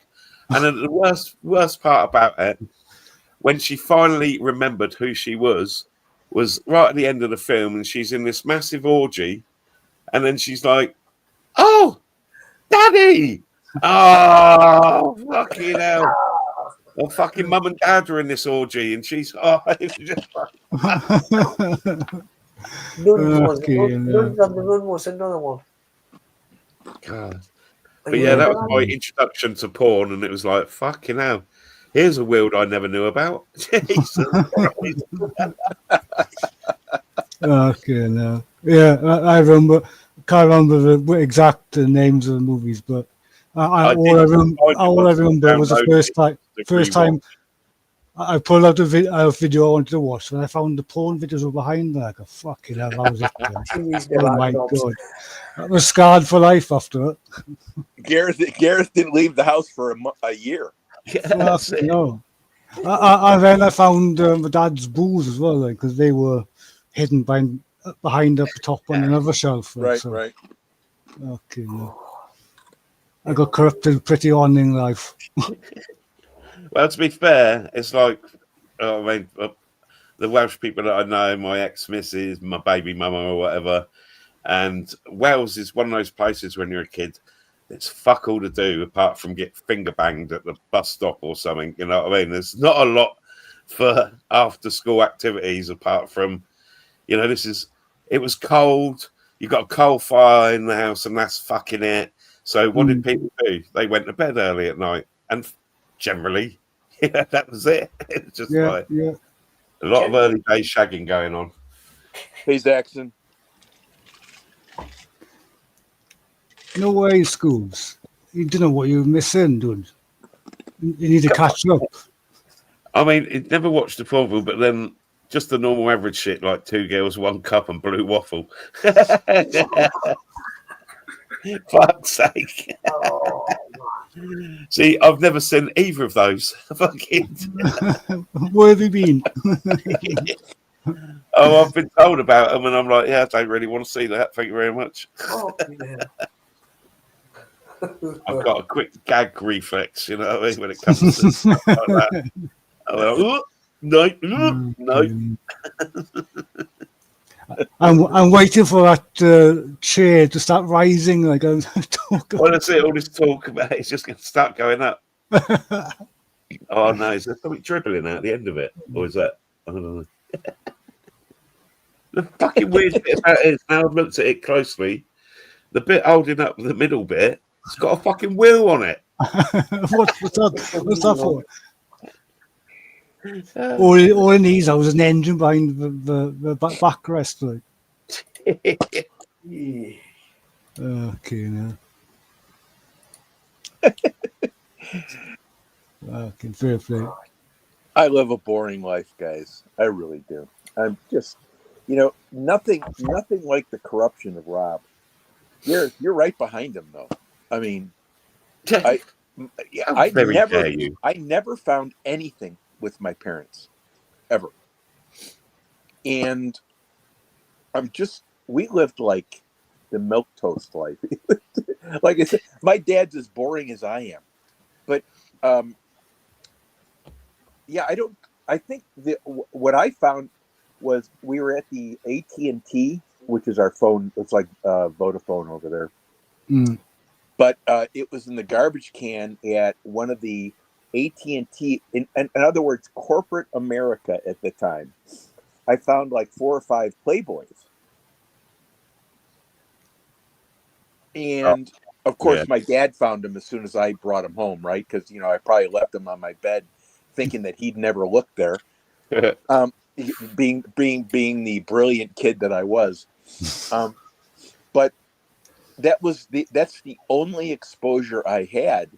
And Playboy at the time was like fantastic. It was, as far as it goes, it was just like great photography and gorgeous women. Mm. It wasn't anything like the twisted stuff that Rob was talking about. I was waiting for that to come out. I mean, to be fair, we had porno mags over over it, but we used to find them in bushes out in the countryside and that. That's like the first time I'd ever see pornos was literally something that's been left in a bush, and everyone would grab a page if they weren't. I've even seen them underground, believe it or not, of all places. Yeah, I've seen porn mags in a mine. If I remember rightly, it's the Manovran Slate Mine, which obviously a lot of people go to. I think I've seen women's underwear underground as well in that particular mine. Really? What? Yeah. Some kinky people out there, I suppose, isn't there? Well, if there's the Mile High Club, there's the Mile Below Club. Isn't it? Okay, now I know why he takes so many ropes and fucking contraptions down. Now we know. Yeah. Sex swings hanging on. The ropes never go far from my side. Like. Never far from me. On the harness, which is never far. Oh, your weed has always pulled them on.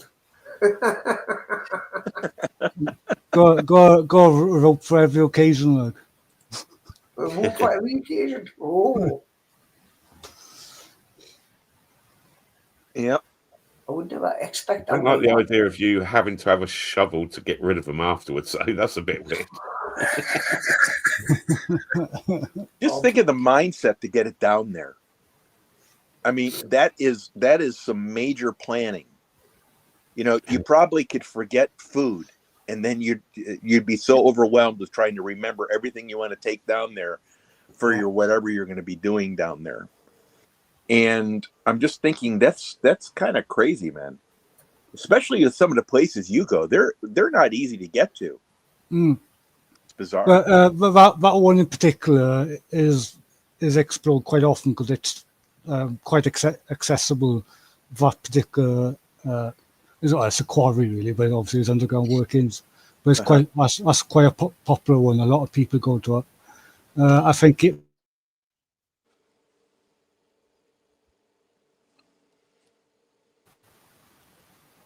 Are we still there? Yeah, I'm still here. Yeah, you cut out, Gareth. Oh yeah, so that one, yeah, I'm not surprised. Like Imogen says, I wasn't surprised. That's the one, but not in other mines, not in the usual ones we go into. Yeah. Oh, look at Adrian. I have never seen porn. Fuck off, Adrian. I actually believe him because he's the sensible one. All right. If he hasn't seen it, I'm pretty fucking sure I've seen him star in one. So, yeah, long dong Adrian, right? Yeah, we've seen from your ex-bone black movies. But you then got on the young lasses in the dungarees and up and all doing with the bent out of the tractor. Why aye? Where'd that come from? I heard the tractor bit. These went for farmyard porn. Oh yeah. You get it, man. You see the women with the dungarees pulled down to the knees, where they bent over a tractor, or they're leaning over a combined harvester wheel, with a bloke behind them. So you can't be telling us that, Adrian. And most farmers used to have in the private space used to have one of these calendars, with the topless women on. So, you know what I mean? Fucking fair play. I suppose you used to get all the old, like the proper like street bike magazines or whatever, and they was always tits out birds on the back of bikes and stuff, weren't they?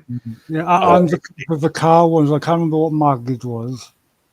Oh, there was custom car, wasn't there? And even those back in the day, I used to buy all the old custom car magazines. And the early ones were, you had fucking birds draped all over. I mean, even going to the car shows when I first started doing them, you had girls going round and they didn't have their tits out, but they were, in the little tiny shorts and that. Go along to them, and there was like the insurance places and that would have 4 or 5 birds, like, giving out leaflets or whatever. And I've got some good photos of them, some fucking right hot little hotties. I think it was Max Power Imogen. I think that's because I used to buy the car ones years ago. Like, so Adrian, you've never looked on the top shelf of your local news agent where they had all the porn mags on the top. That's the only shelf I looked at in the news agent. Like. When you could go, or you could go and get the Sunday Sport, or you get the Sun. You start on page 3. Used to be always a topless woman on there, topless model. They stopped that now as well. Now you do.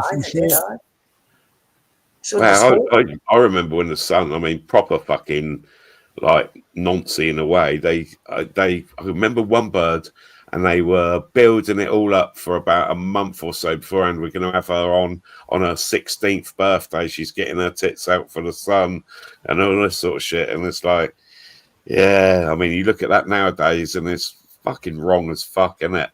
Wow. But then it was like the big thing, selling all the papers, and every fucking dirty old perv out there was waiting until fucking whoever it was gonna. That's why it's quite scary nowadays because I don't know why, but you see a lot on the social medias, kids dressing up. Oh, they shouldn't be on. They shouldn't be on fucking social media. They're doing videos that adults are doing, but then they're doing the same dances or the same sort of like stuff, and it's like fucking hell. Yeah, it's scary, I mean? It's quite scary, like no. But who are the fucking parents? What the fuck are they doing? They must know, or they're fucking shit parents. Yeah, shouldn't put the children out like that. It's very scary. I brought my kids up to have respect for themselves. You know what I mean? Apart from everyone else, but have respect for yourself. And you know what I mean? They wouldn't even fucking think about doing anything like that. You know what I mean? It's like fucking ridiculous. I'm going to make a brew. And I'm going Yeah, for me cigarettes, so it's up to you, Rob. I'm gonna make a brew too. Yeah. Oh, I can't leave Johnny on his own. Everybody will Oh, do. fucking hell. I feel bad now. It's all Joe's fault. Give me 2 seconds. I'll be straight back. Yeah. Oi, Pepperface, talk to me. He'll be quicker than me anyway. I've never seen a person vanish in a cave like him. Oh, mate, I was just feeling like real sorry for him. You see how he got up out of his chair then? I mean, it was like a fucking 90-year-old man at the best. He was, Yes. like, he was snapped in half. I think Poor we should call him Gramps from now on.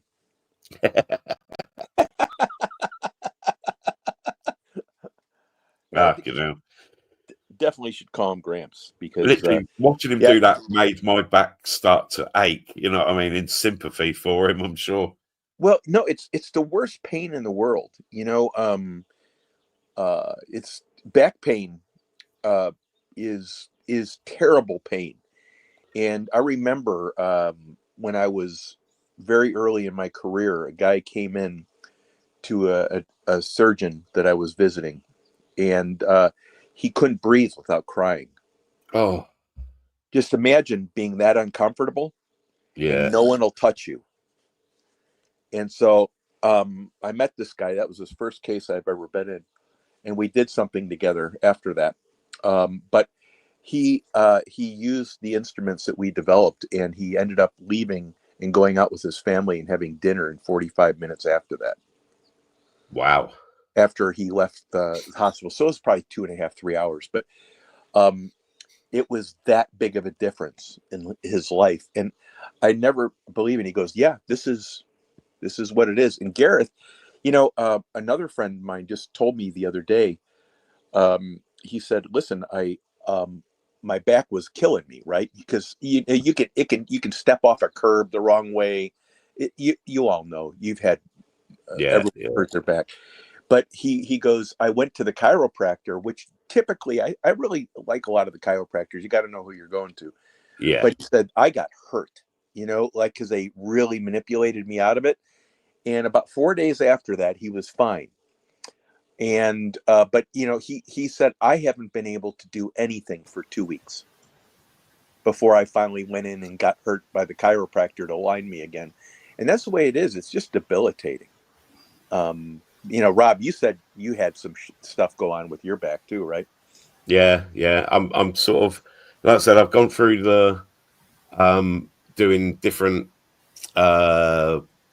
exercises or whatever, and now I'm waiting on a letter to come from the hospital to actually have it scanned so they can see if there's anything wrong with it. You know, they give you all this shit to do, and it's like, I know I've got damage there. I know I've broken so many bones. I've had lots of operations. I've done a lot of stupid stuff. So I know when something's fucked. And you just got to play the hospital and the doctors at their game. You go through the drugs, then you go through the exercises and, you know, shit like that. And then finally they go, right, now we'll actually have a look at it and see if something is visually wrong, and then give you the options to, I mean, whatever they want to do, I wouldn't let them operate on my back. I think I'm too scared of them, you know what I mean, totally crippling me or something. So it's a case of I'll just deal with the pain. But it would be nice to know what is fucked there, and, you know, if anything could be done without having to go invasive. But yeah, living with it is just one of those things. You get used to living with it. And when you get to that point, send me a text message, because there are minimally invasive things you can do now too that will allow you to go in and it's not as invasive as it was before. And we were 30 years ahead of our time. And a lot of people, I don't want to say too much more, but my point is, you know what's going on. So you're pretty smart about the whole thing, right? You're pretty pragmatic about it. Yeah. And if you know something's going on, all you want to do is know and then you can do some research, right? Because I'm going to guarantee you, where you live, there are people that are doing alternative medicine that probably would have some impact on your life, right? Or you might be able to do corticosteroids, or you might be able to do some type of you might be able to get a disc decompression, or whatever you can do. There's a million things you can do. And without going into too much detail, I was listening to some dope. And when you work in that whole area, right, and you listen to people, the last thing you ever want to have anyone do is to touch your back, because of exactly what you said, Rob. But when you get to that point, it's okay, because there's no other alternatives. You have to wait. You have to wait till you get to that point. Everyone's like, "Oh, I'm just going to go get it fixed." No. No, you don't want to do that, because how old are you? You're like 97, right? No, at least. I've just got to say to West in the chat, how did you know? How did you know? Rob got his back blown out from a big dude named Terrell. Pretty rough crowd in here.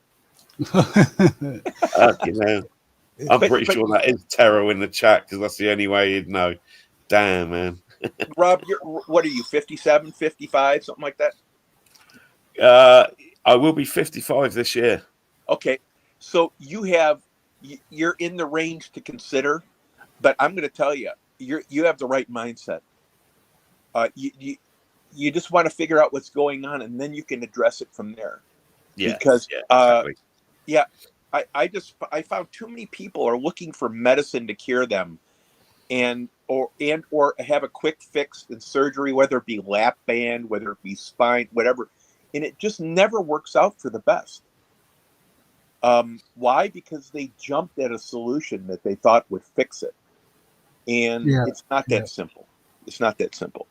And you have the right mindset, by the way. I think it's healthy the way you're looking at it. Oh, thank you. That's probably the first time I've ever heard that directed at me. Well, see, there's two types of people in the world. There's a person that's honest with themselves and their situation, and a person who isn't. And I think you're pretty pragmatic about things, right? Because you know your body, you know what you've done to it, and actually, I think it's pretty healthy to know what your body is telling you. Yeah. I think that's a big deal. A lot of people don't have that, my man. A lot of people don't have that. They're delusional with their body, with what's happened to it. I had a friend, Rob, no lie. This guy worked with me, and he went to the doctor for a cold. This guy came away with 14 medications. Fuck. And then he looked at me and he goes, "What do you got for your cold?" I said, "Fuck, I go to sleep." Yeah, I got lemon and fucking honey tea. Yep. Hey, Gareth, before you were leaving, we were calling you Gramps because of the way you were walking. Are you feeling any better? No, my back went again night before last, to be honest. So as you probably noticed, just the way you're taking everything slowly, even to get out of your chair slowly, If I'm not moving, I'm fine. But as soon as I try to move, and that little slight little jolt or twist to a certain direction, I'm putting the. Is it going down your leg on your butt?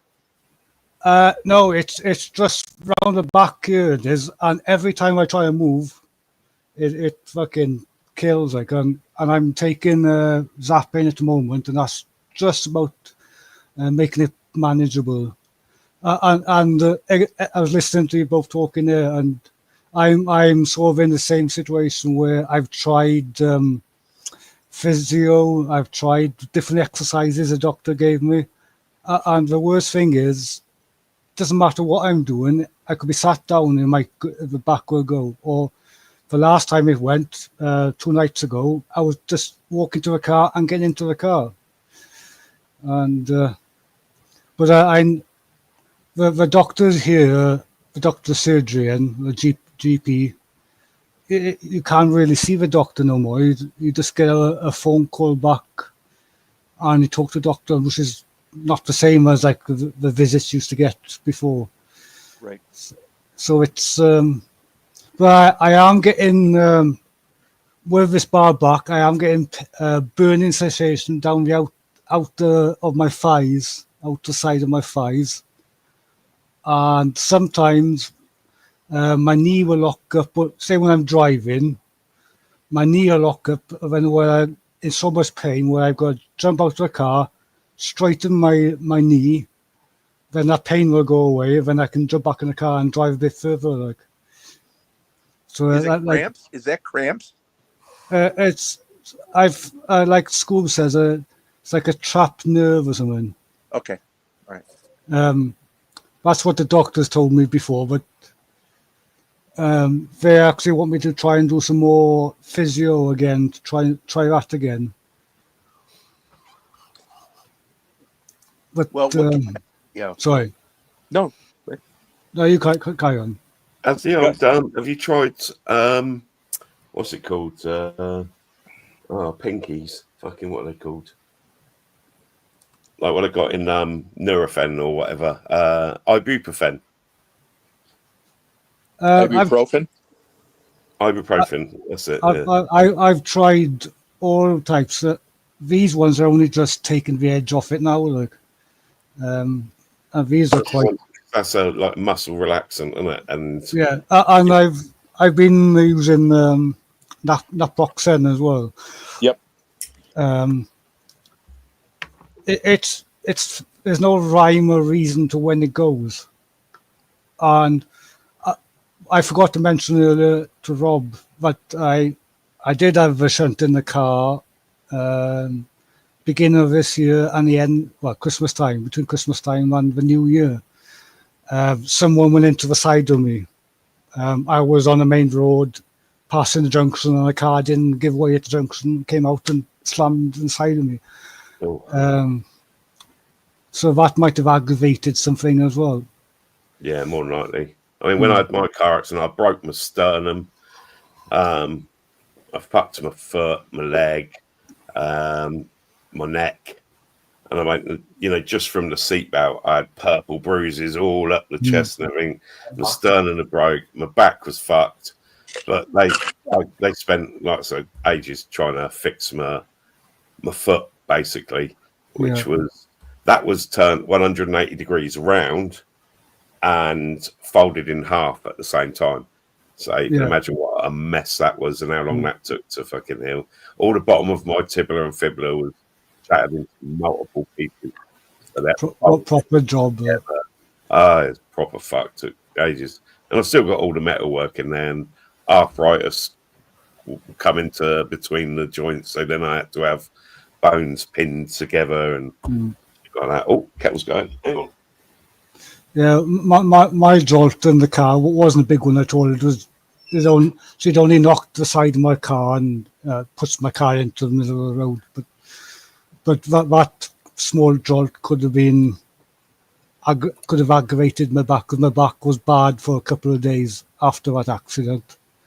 It went okay, and then a few weeks ago my back went, and then two nights ago it went again. So it seems to be more often, to the point where I'm considering about the mine exploring, which will be a gut thing for me, because that's what I only got to look forward to at the moment. Yeah. So if the mine exploring stops, it's nothing to look forward to. I go find something else to look forward to, or to fill that gap. And so I have been thinking about it, but at the moment I'm going to try and push through the pain. And well, just don't get stuck down a fucking mine and then suddenly turn and you can't fucking move at all, and then you've got to be dragged out. Fuck that. This is why I missed the because I was meant to go out with the lads on a birthday evening, midweek evening one, but I didn't go because my back was too bad yesterday. You go dumb one. Well, that's it. It's a fine line, isn't it? It's like, yeah, I'll probably be all right on this one. But then another time, if it's bad already before you even start, it's going to be absolutely there's no point risking it. And only that, I wouldn't put the team into a position where they might have to fucking carry me out or something stupid like that. Like, Yeah, yeah. I wouldn't want to spoil their evening underground. To be fair, you could bullshit. You know what I mean? You get down one of these ones where you have to walk miles down inside, and like, fuck, walking all that way back. Ow, my back! Oh, you're gonna have to carry me out, lads. Yeah, come on. You know, it's good practice for you. It's like an emergency. Yeah. Well, yeah. I think that's great advice, because you get caught in some of the areas that you're caught in, and it is going to be a detriment to the people you're with, because it's going to be a life-saving, right? So you've got to be really careful with that, Gareth. And I know you are, right? Yeah, I know you're self-aware, right? But you'll get back to a good place. It doesn't seem like it right now. Naproxen's really good. You've just got to watch your stomach with that stuff. I'm actually taking tablets to stop that happening, because they don't churn my stomach, but it's just they're not nice tablets, naproxen. A good thing to do is to have some food with it. You just have some food with it. Yeah. A lot of the doctors I used to hang with used to take. I'm surprised. Have they ever tried you on what is it, pregabalin? No. The only ones that have been put on are the Zapane and naproxen. Well, the pregabalin one is for nerve pain. And it's one of the ones you can only get them like monthly because they're on the like danger list or whatever. But the pregabalin is strictly for nerve pain, and that is one of the only things that will work on nerve pain. Like the Zapane is okay, you know, to dull it, but that one, you know, actually could be the one that you would need to be on. And I don't think doctors like to put people on that shit, but if it is nerve damage, then I'll be surprised if they don't put you on it. Yeah. I've seen the Scooby's comment, and I am, as Jolly just said, I am not going to put myself into a position where my back goes on the ground. Like, yeah, Imogen, pregabs. I was put on those, and I never took them because they, you know what I mean, I wasn't 100% sure on them. But then when I did take them, when I had a real bad bit of the back pain, and it would properly debilitate you, and you take, and it would get rid of it for, well, I don't know, 6 or 7 hours. And it was like, fucking hell, okay. And if I don't take them now, then sure enough, my back will spasm and literally, and it feels like it goes up. I'll tell you what, I used to think I had a heart attack fucking years ago, and I thought it was my back giving me shit. So I was laid on the floor and it was exactly the same sort of pain, apart from that it went through my shoulders and into my arms and then went into my jaw.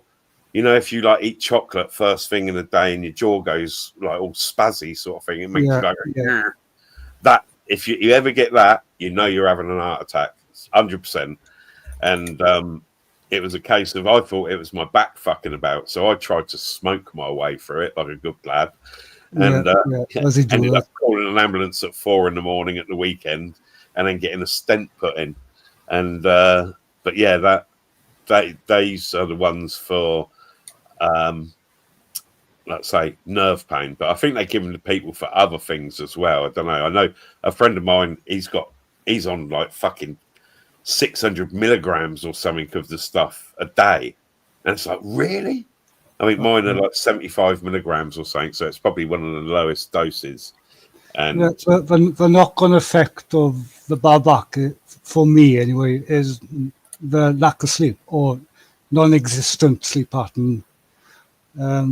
And I've probably spent the last 5 years lighting a candle at both ends.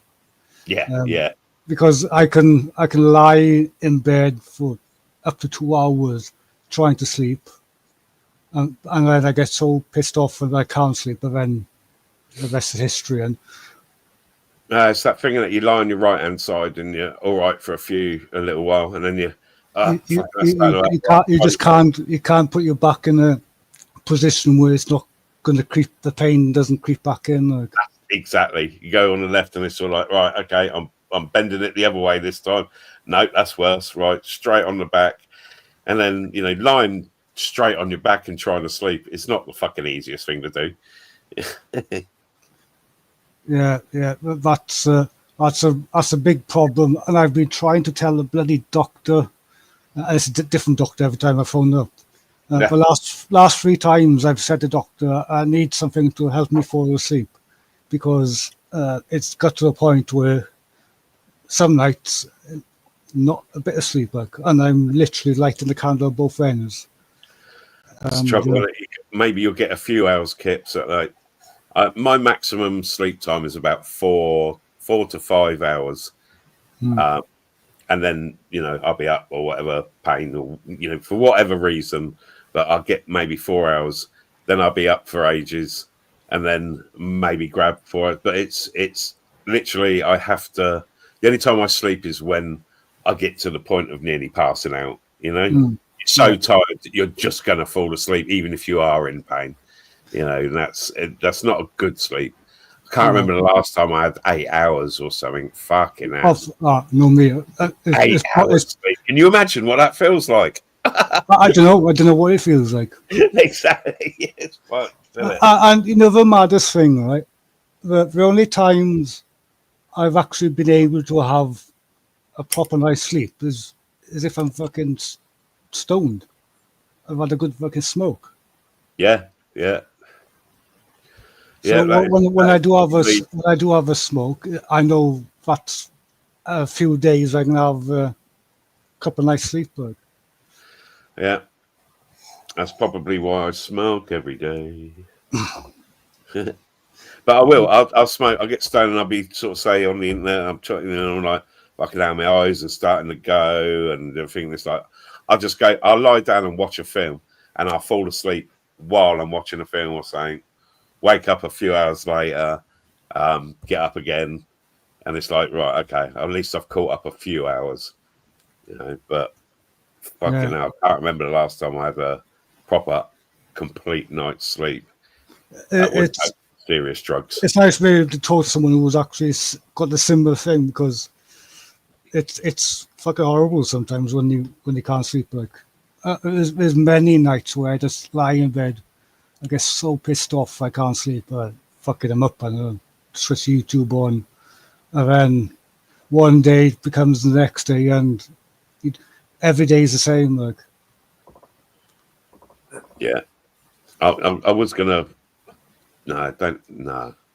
Shut up, Rob. Rob, shut up. Fuck up. Fuck up. Hey, don't say it. What I was gonna say. Don't say it. I want to. You can say it after the stream. I'm not saying anything about what makes us naturally tired and what you have to do to get that naturally tired. Yeah, I know. And that's half the problem as well, because when I was working in the building trade, never a problem. Never a problem. And that's why anything I do now is from home. I've been doing some stuff through the uni, so I can do some work from home. Because the days of going back to a building site have long gone. Oh fuck yeah, Jesus! I remember literally rebuilding a 100-year-old cottage with a mate. That was sort of one of my jobs after I got out of what I was doing for donkey's years, and I enjoyed it. I loved it. Building work, just generally doing sort of skilled labouring, putting in floors, doors, fucking first fix, second fix. Just you learn as you went along. Building is generally piece of piss as long as you got the bottle to do it. To learn as well. Yeah, you've got to believe in your measurements. You know, you've got to. I've definitely measured this right. Oh fuck it, I'll measure it one more time before cutting. Oops. Yeah. Well, what was I saying when I was doing college in carpentry? Measure twice and cut once. Yeah, I used to do it around the other way. I've never really done it with me. I've always put my hand to stuff, mostly electrical and electronics, you see. But I tell you what, I do go out with, we all goes out, you know, them blokes that used to do the thatch roof, by that, it's hard graft. God, yeah. And, that is hard graft, and roofers that done the thatch roofing on these cottages and that. You see, you don't see much of that now, but their backs must have been aching, man, the work that goes into doing that. Yeah, there's not many places that do that now, and the ones that do it have got work for life, because certain buildings that, you know, if it's thatched, you can't go and change it to a tiled roof or anything. You've got to have it rethatched if it's you know, leaking, and it's not fucking cheap, not cheap at all. But I tell you what's hard graft now. I've watched a proper video of them doing it. They're always bending over and doing it, getting themselves into dirt. They must suffer something, you know, after retiring. They must suffer badly. The building site is manual graft, like, because obviously I start off labouring when I started in the building trade. When I did carpentry, when I was back in labouring, then I went into the plant operator side of it, and but it was always manual graft, because at the end, when I was a plant operator, I was a labourer for myself. So if I was digging a trench, I was a banksman as well. You didn't have a labourer working for you, like you were doing it yourself. So I was in and out of a digger, in the trench, in the digger, the proper graft. Good fun. You did, you know what I mean? End of the day, though, you did have that satisfaction, and when you see what you was building and it was coming together, you know, you did have that sort of, I don't know, it's a weird satisfaction with building and doing anything like that. You know, it's going to be there for years. Yeah, what you've done. It's before and after, because obviously we started from the ground up, so we were there clearing the sites, digging footings, so you see the progress from the start to finish. What are you talking about, Gareth? Old work in general. Like I was in the building trade for best part of 20 years, maybe 25, and like Rob was saying about the satisfaction of seeing from start to finish of those jobs. Like you go to site, it's just a patch of land, and then when you finish a job, do your topsoil and all that, and you look back, you know, nice little job. Like. I agree 100%. It's something very special when you know, there's nothing like sitting down at the end of the day and checking out what you did that day, and just sitting there discussing. There's something very special about building. And the only thing about buildings, the last go off, they're not built like they used to be when I started in building trade. Now they're like cardboard boxes. Literally, the cardboard boxes. Well, all the estate that was built over that was like my playground all through my teen years, they'd literally put it was a wimpy estate, so you had the wooden building go up, scaffolding go up, and then they'd build the bricks around that. Yeah. And you know what I mean, they were proper shit houses, you know, they really were. And small as well, tiny. Compare them to the estate that we was on, where you'd have 100-foot garden. That you're lucky to get 10-foot fucking square out the back door of these.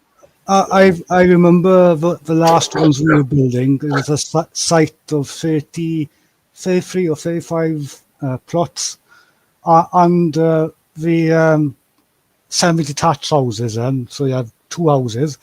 You could punch your hand in between from one house to the other, because it's just plasterboard, your insulation, and plasterboard. Fucking ridiculous, man. That's mental. Mental. If it's not plasterboard, there's breeze block in between. Plaster and breeze block. No, the last ones we were building, they were just plasterboard insulation and plasterboard. You could put your boot through the plasterboard and end up in next door's house. So. Fuck. Man. Don't build houses like they used to. I remember the shop that I had down on the main Oxford Road. If you went up in the loft, in the early days that we had it, I was sort of we had I that. think late 70s, you went up in the loft and every single loft was open along the whole stretch of that part of the road, all the terrace and the shops and that. Yeah. And it was all just totally open. It's fucking mad. My whole street, the old fish building street, and you can go in the loft here and basically go through the loft of probably about 7 or 8 cottages and end up in the end one. Yeah. Well, it's funny you should say that, because there was a block of row of street of houses I lived in, right? But loads of people saying you want to say padlock your loft hatches, say padlock it. Says I would padlock it heavy. Says what you want to do? Says I'm telling you, just padlock it.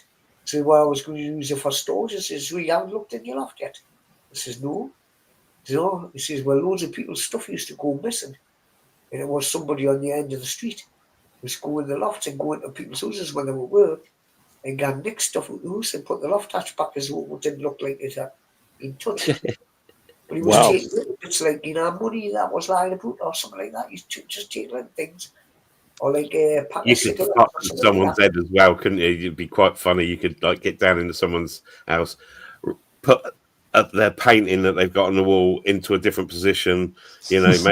Maybe change their sock drawer to their pants drawers or something. Just people's minds. Don't actually take anything. Just move shit about. This is the mind of Rob. Right? This is Rob Random, right here. This is why we love him. Yeah. Everyone would be worried about the $100 stacks of bills. Rob's worried about changing the underwear drawer. My mind works different. I can't help it. Fuck. I'd be more worried about the green pot. Anyway, after they caught the person on the end of the street, he got nicked like. What it was, the council, what they've done is they start building walls between each one. Hey, curbside. Hello, Willie. Welcome in. But they bricked each house up separately, every loft, so it couldn't happen anymore. But that wasn't any good, man. Well, the thing is, I think they bricked up all the ones along these shops. Which one are you using? I don't know which one I'm using. Double whammy. I'm in. You still there? No.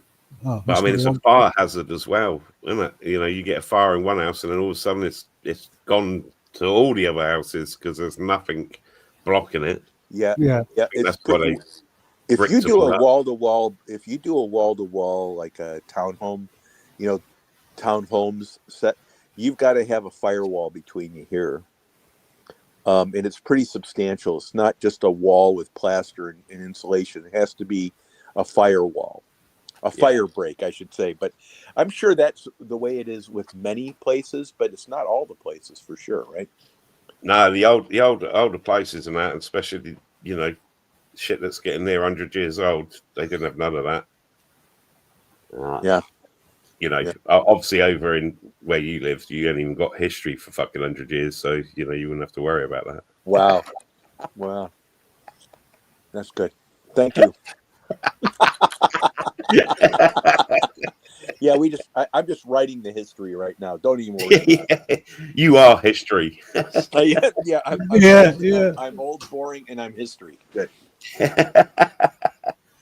I'm still disappointed you went fucking Red Hot Chili for his birthday as his birthday present and stuck one in your eye or something. I don't know. Can I tell you the biggest gift anyone ever gave me on YouTube so far? Was that picture I sent you? John P. John P? Yeah. John P. Adventures? He's a great guy. He's in Portugal, right?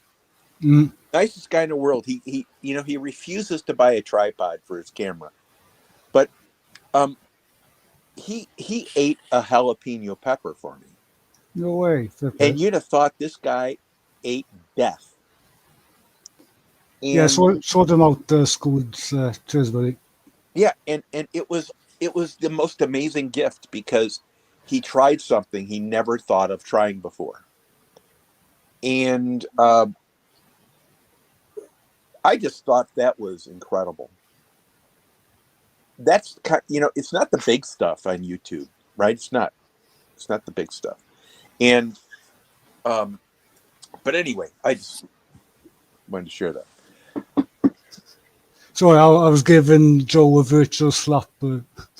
Oh, it's because when I put up at you. Put a tongue away. That's the thought that counts, isn't it? And when someone does something like that for you, they've put a lot of thought into it. Yeah. Well, YouTube is not about what everyone thinks it is. When you start off with YouTube, everyone's going to be a millionaire. They're not going to be. Everyone's going to make it monetized, and it doesn't make any difference. I could go on for a half hour. But we all know the normal cascade of events that goes through everyone that goes into YouTube. And then after a year and a half, you figure it all out. It ain't what you thought it was. All right. So after you get to that point, you decide if you're going to stay or not, you're unhappy or not, or whatever it is. And the people that are still here love the friends. They like the people because it's not, YouTube's a terrible platform. It's just really not very good. And if you didn't like the people so much, like Gareth, I put up with Gareth, right? We all do. Yeah, we all do. Yeah, it's true. But my old chestnut.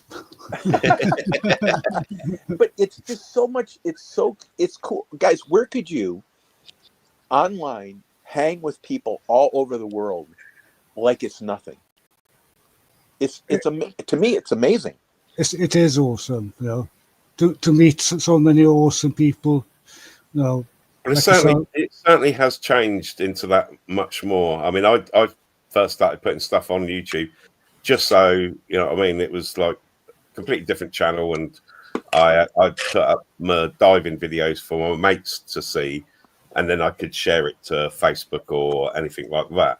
And it was my main thing of when I started this channel. It was like, right, I'm going to put stuff up that it leaves a presence of me here. When I'm fucking dead and gone, my kids could still come on air, see me and go, look, fucking dad's being a daft cunt again. Again. You know what I mean? and it's just a case of, this is probably the only place. I mean, any of us dies, don't matter who you are, within about 2 years, you've probably been forgotten about, Yeah. It's simple as that. Yep. Now, if you're leaving a bit of a presence online, on YouTube, on whatever platform, then you are still hanging around a little bit, you know what I mean? Yeah, And still yeah. being able to annoy people, which is great. Yeah, but that when I started my channel, it was just somewhere to save the footage. Yeah, exactly. I didn't expect to get 100 subscribers or even 1,000. And I certainly didn't expect to get Well, where I I am think today. everyone, when they first start, wants to reach that 1K, don't they? It's a bit it's a bit of a slap on the back saying, look, you're obviously doing something right. Because, I mean, if you imagine it, how many subscribers that you've got and you put them all in a field, that's a fucking lot of people, 1,000 people, and they've all watched something you've done. So, people want to reach that 1K. Once you've reached 1K, I think you're just sort of like, oh, okay.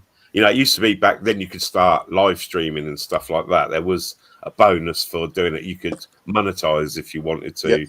You could do, so there was a thing of, yes, I've finally got the 1K. But once you got there, then you sort of like, oh, well, that weren't quite as spectacular as I thought it was going to be. Oh, well, just carry on.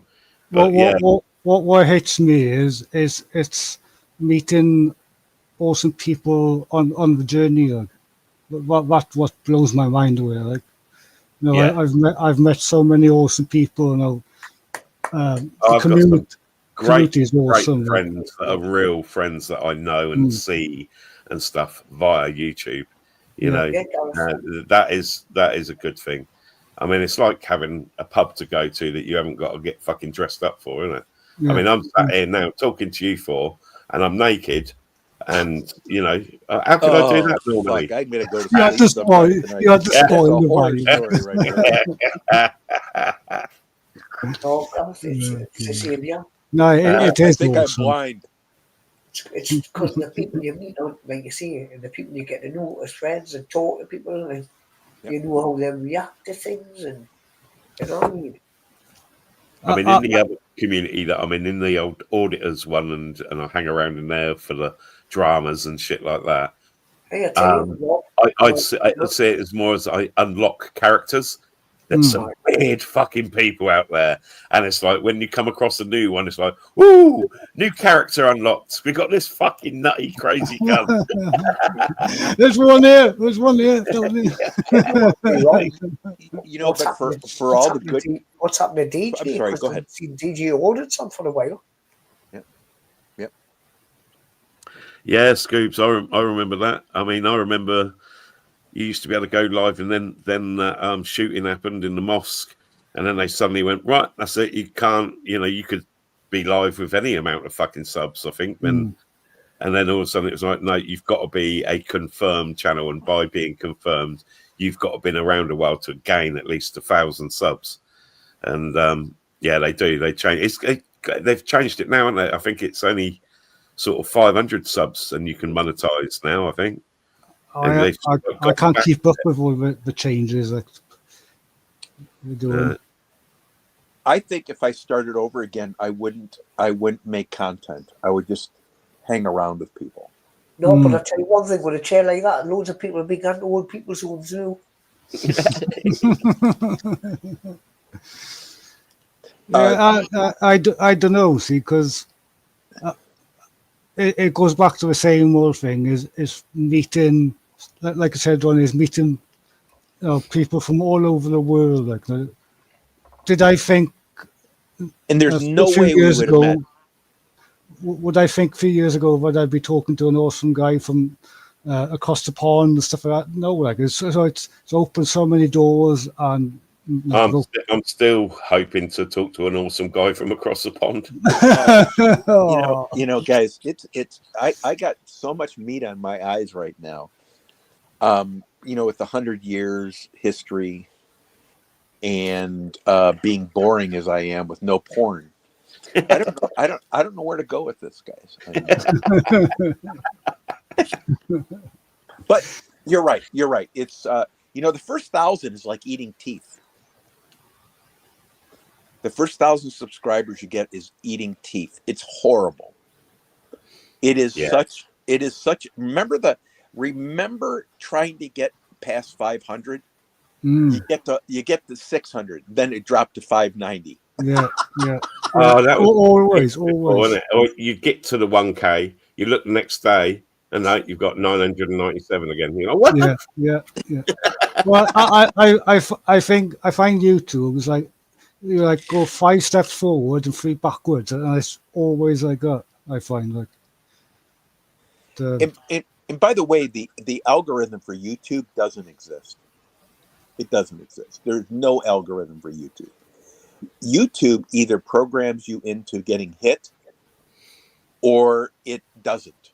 Yeah. There's not an algorithm. I honestly believe it's there's a huge amount of luck. There's a skill too. Don't get me wrong. I think there's a lot of skill, but I see people that are highly skilled that don't make it. Like Gareth's channel should have 200,000 people. John P. talk of awesome, bro. It's just the way it is. It's the way YouTube is. It's not fair. It's like the normal life. It's not fair in how you're treated. And when you the other thing that I found interesting, I was listening to a channel that he used to know me in my channel. I left because I found that when people do things that's disingenuous on their channel, right? They say and do stuff that you start to get played. You know what I mean? You know what these instincts are, right? You know on the channel if something isn't right. And this person's a good person. They're brilliant. I love them. I go back because I love them as a person, but I left because it was a trend in YouTube to create drama, to create this urgency, right? And it was just fake. It was all fake.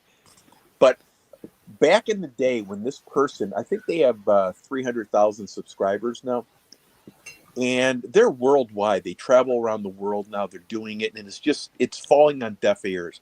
But they were saying how you're either in YouTube favor or you're out. Yeah. When a channel that size says something like that, and I'm not complaining, guys. I think there's a mix of everything involved here. I've never been on a social media platform, by the way, that people don't feel this way, including myself when I had, I think, 80,000 subscribers on another platform, 70, I think. And I felt that it was starting to, you could feel that. But I went back to X, the new platform, right? It was horrible. It was horrible. It was worse than Twitter was. And so what I figured is everyone on all the platforms goes through the same thing. They just think that they're being isolated out. And I think there's a fallacy among content creators and people that there's an unfairness on the platform.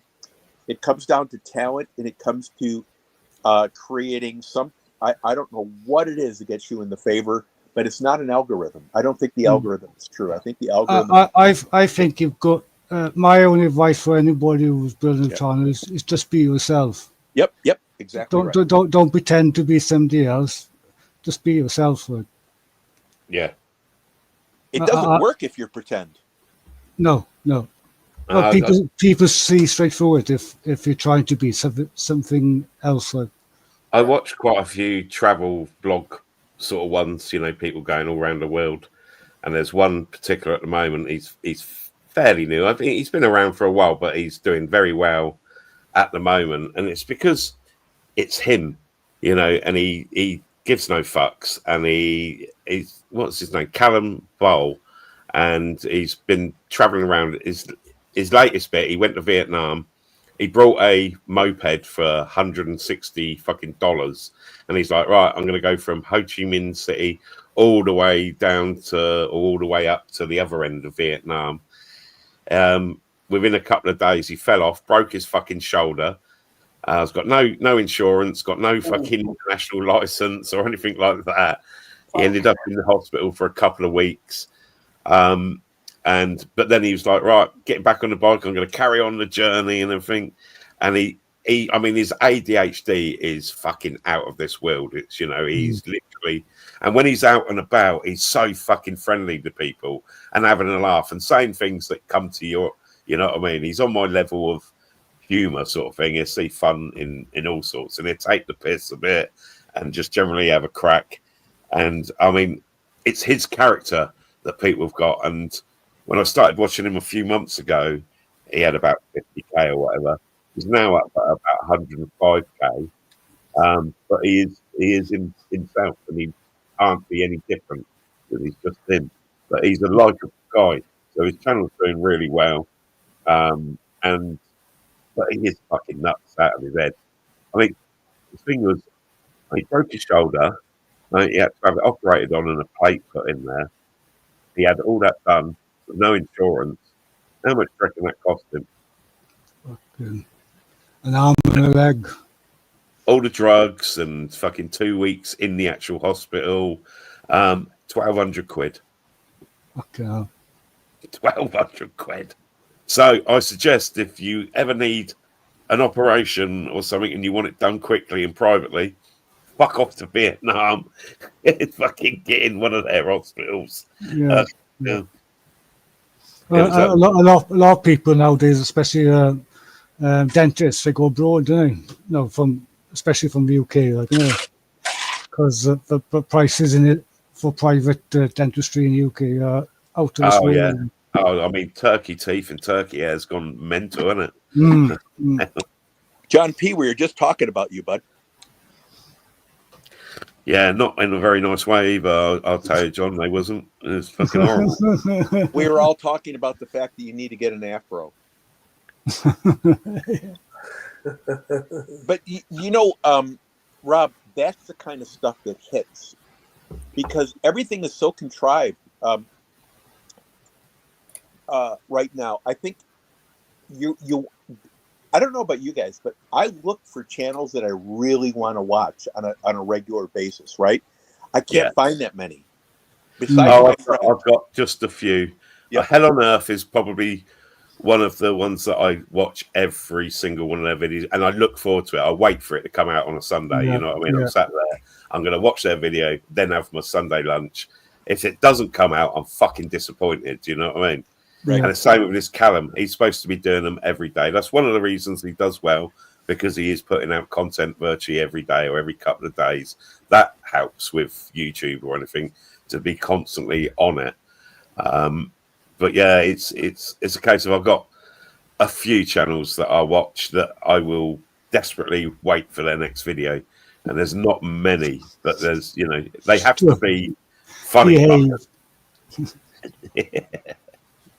and you know it's really hard what you just said to get that kind of mix for the people, because you know social media is very transient, right? You'll leave a person instantly if you're not a friend, and or their content wanes, or it becomes, you know, it's the other thing too, guys. When it comes samey. Pardon me? When it becomes samey, so each video they're sort of stuck to a formula.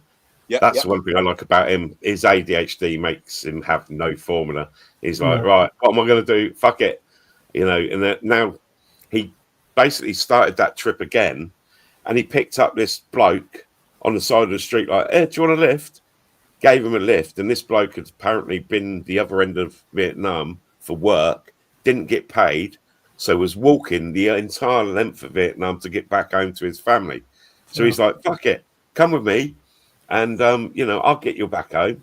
And he took him to like 5-star hotel, paid for him and everything, and like, he's like, hey, got my little friend here, doesn't speak a word of English, and but after a couple of days, he basically scammed him for a few quid so he could get the bus.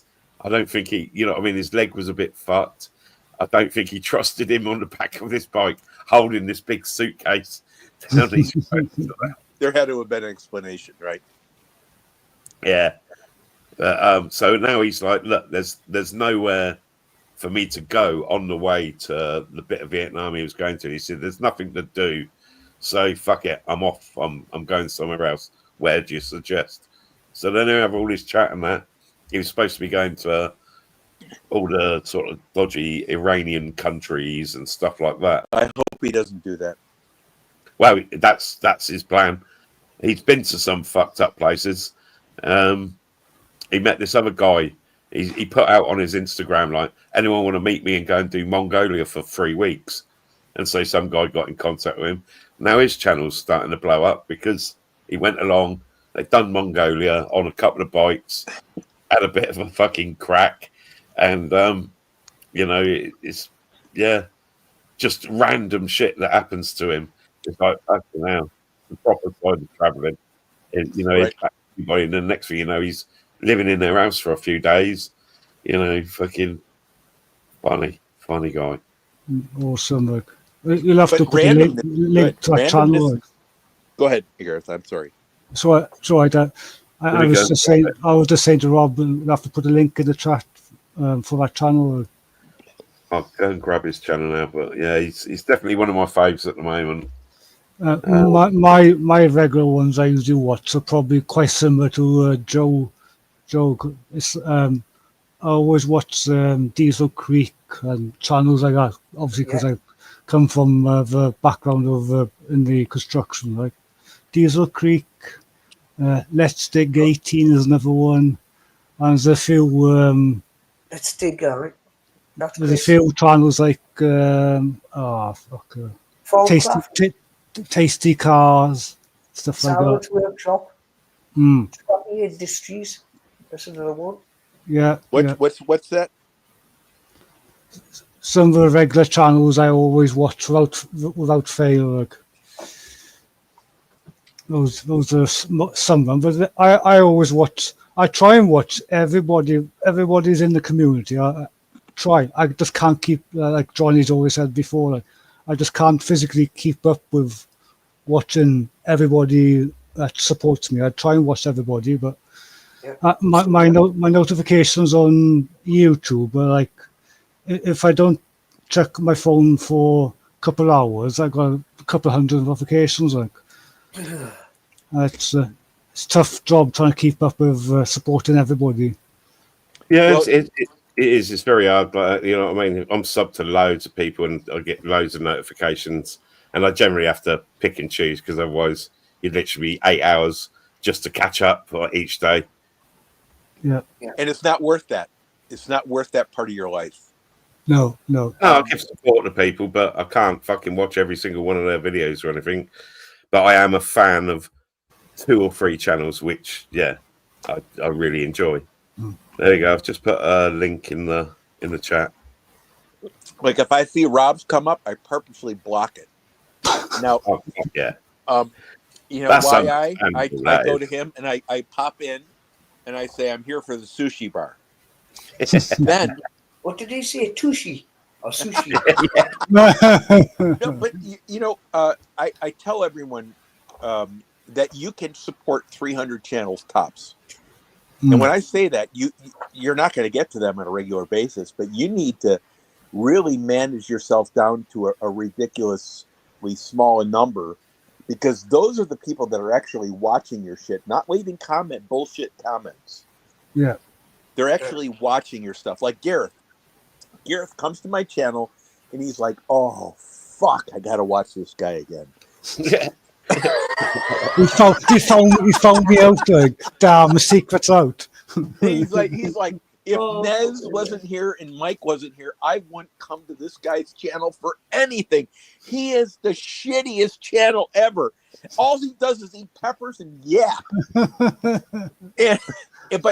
But honestly, you go and you've got to narrow it down to the point where what I figured out this last year, you've got to figure it out to the people that are actually going to help you achieve your goals. You have your friends, right? And your friends are going to be there with you. Your friends, like, let's say your core 10 people. Then you have your core 20 and then 50 that you're all there. You're swimming around the same pool. You got to stick with 50. You can support probably 250 to 300, but you can't get to everyone all the time. It's just not. Okay. There he is. Welcome back, Adrian. Oh, yeah. Yeah. Adrian, I'm buddy, back how here. you doing? Hey, tell Yeah, us I'm about okay. your porn stash. I'm all right. No, he said he never saw any. I had to I'll say pack that my to you, phone out. Adrian. No, I've never seen any porn. Ever. You've watched some of my videos, haven't you? Adrian, Everybody thinks it's funny. I always put that in the chat because everybody thinks it's funny. But I honestly don't ever see any porn. Adrian's one of my favorite people on YouTube. I've seen him in chats for years, and he's just one of my favorite people. He doesn't say a lot, but everything he says is important. That's our favourite. He's Somebody the gentleman of YouTube.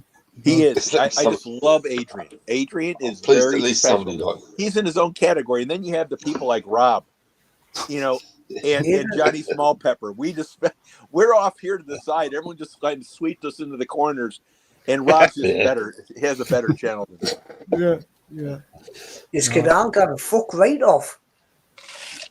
Yeah. That old chestnut, Joe.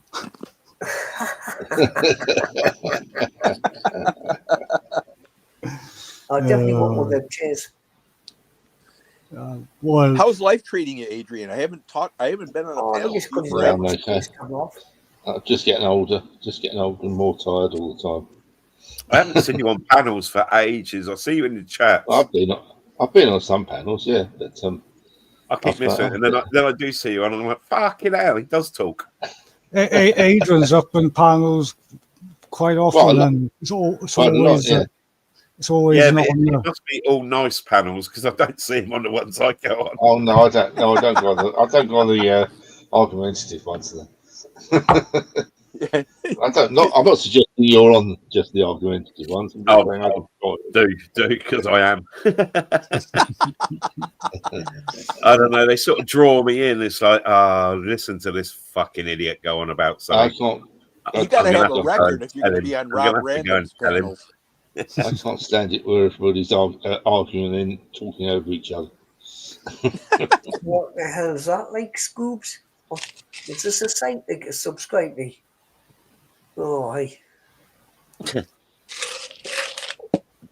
When the link starts off with blob, I'm a bit dubious. Right, blob HTTP. What the fuck? if Adrian wants to have a look at that, I'm sure he's quite capable of clicking the link himself. Like, I'd just like to say, seeing as it's 12 o'clock, so that means Happy Father's Day to all the fathers out there. Happy Father's Day to everybody. Yep. And to you all. I'm still a father, but I don't see my kids. To be fair, we've all got one. In their lives now. Yeah. Well, some of them are not with us. But they are in your heart and your mind. They are, yeah. Hey, Rob, what's your favorite memory of your father? God. Very, very difficult. And he's still around. I'll be going visiting him tomorrow with my mum. My mum and dad are still about. We've got quite a you know what I mean, we do tend to age well. So I'm going to probably be around for at least another 40 years. Fuck you all. YouTube thanks you.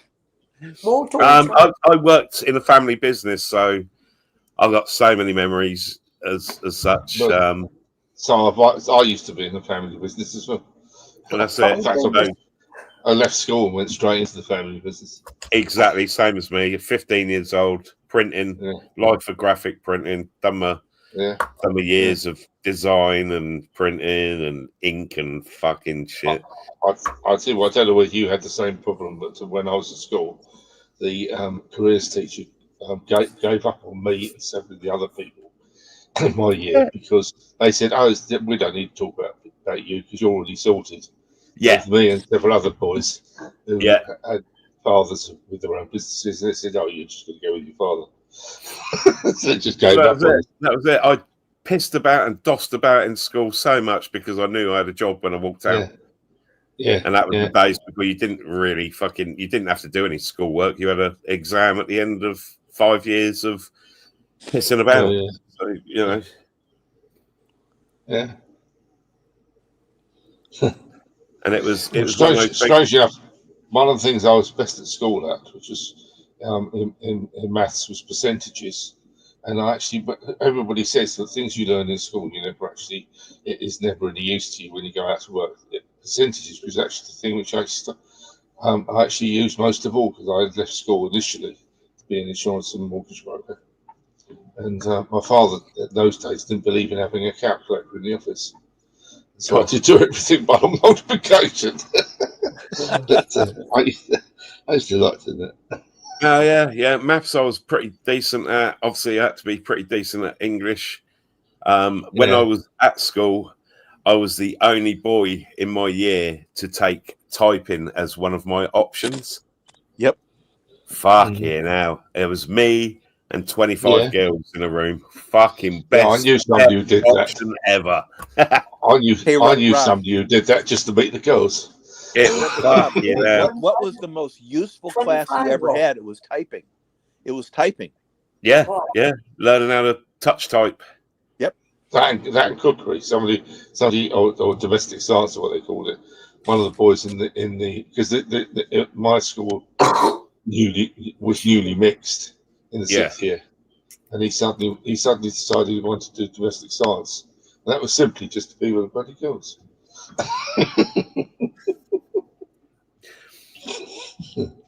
Fucking hell. I think all my teachers hated me. My year head, or not head of year, but you used to have they used to change it each year, but then we had our year turn up at the school and there's no, you're still having the same, I can't remember what they called it. It was like your house.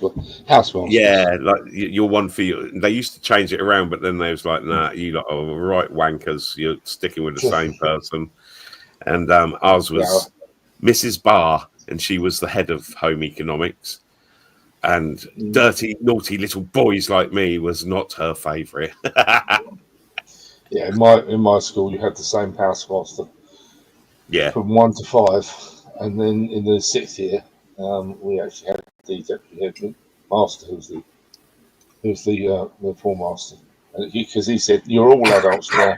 You don't need. I don't need to call register. I'm going to trust you all to tick your own name on the board." Well, most of us did it okay, but there were a few odds. Well, it was amazing, and when you got treated like an adult, you'd actually act a bit more like an adult. Yeah, you did, yeah.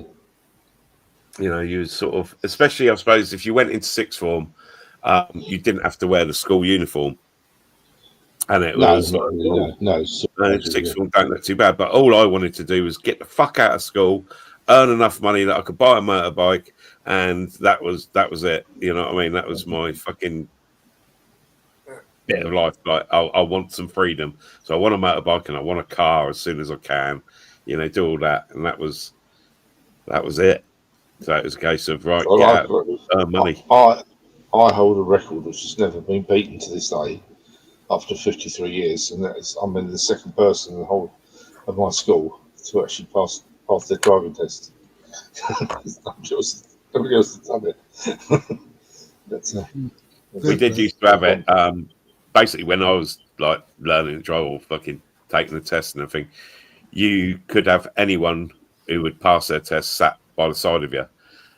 You could do that, but as a visual driver, you have to have been driving 2 years now, don't you, before you could do that? Yeah, I didn't know that. No, I'm just saying.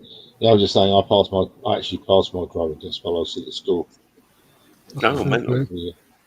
I wasn't very good at I was not bad, but I wasn't that good at exams. So I got past my driving test, and I knew the highway code off by heart.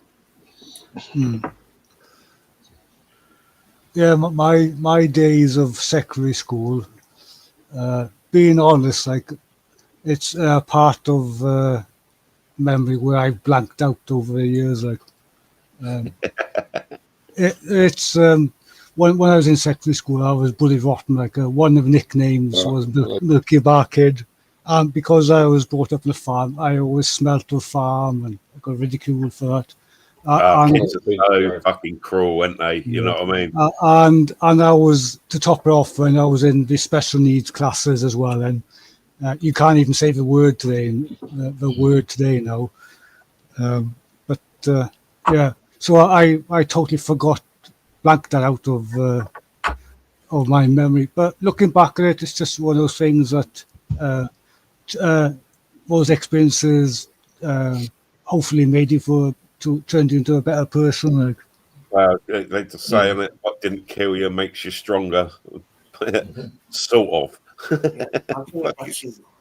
And it took a good few years for me to climb out my shell, and probably not until my 30s is when I climbed out my shell, because I was like a recluse. Well, it does show you, doesn't it, how much kids can affect you, or your, you know what I mean, early school days. You know, I mean, sorry, Rob. I would say in my case, it wasn't until my 40s when I met my future wife, and I actually sort of broke away from my parents a bit.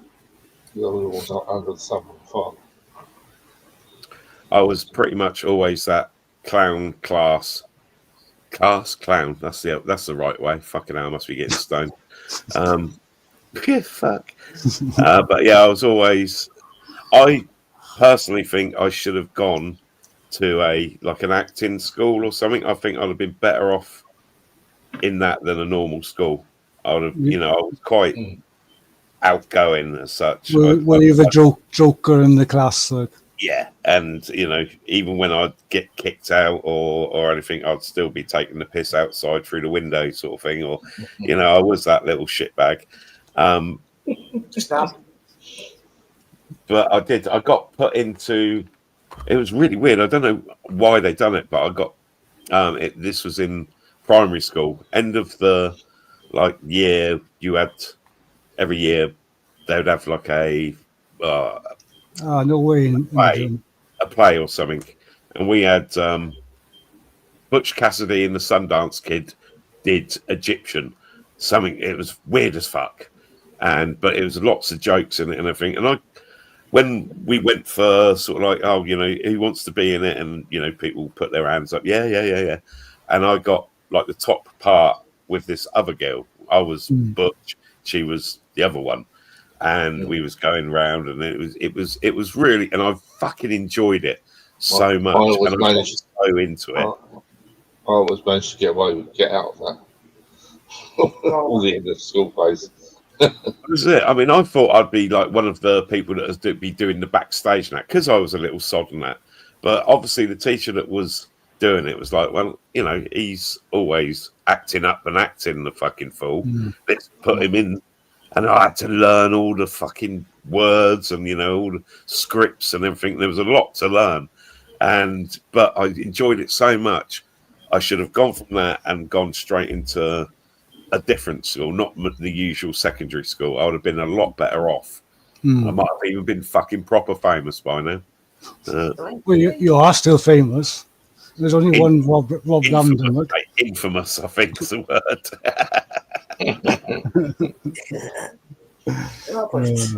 I'm famous for the wrong reasons now. But I was only when I was younger, but I was never like one of these people that goes and bully other kids. You know what I mean? I was not like that. Even when we skinhead days, I didn't used to go and fight and bully people. I mean, your skinhead days, you're still in them. Fair play, Jim. That was quick. That was fair play. I think I used to stick up for, you know, people that was getting bullies at school, and I used to get up the bullies. I used to get me mates to go up to the bullies, and I say, oh, well, you want to pick on us instead of I'm that poor person or that lass or something, you know, just because they want top of the range blazers and top of the range clothes like he's are wearing at school. You know, they're not. Then families might be struggling, so leave them alone. But a few of them got hidings and that, and then they start calming down. Yeah, I used to fight a lot because I was little.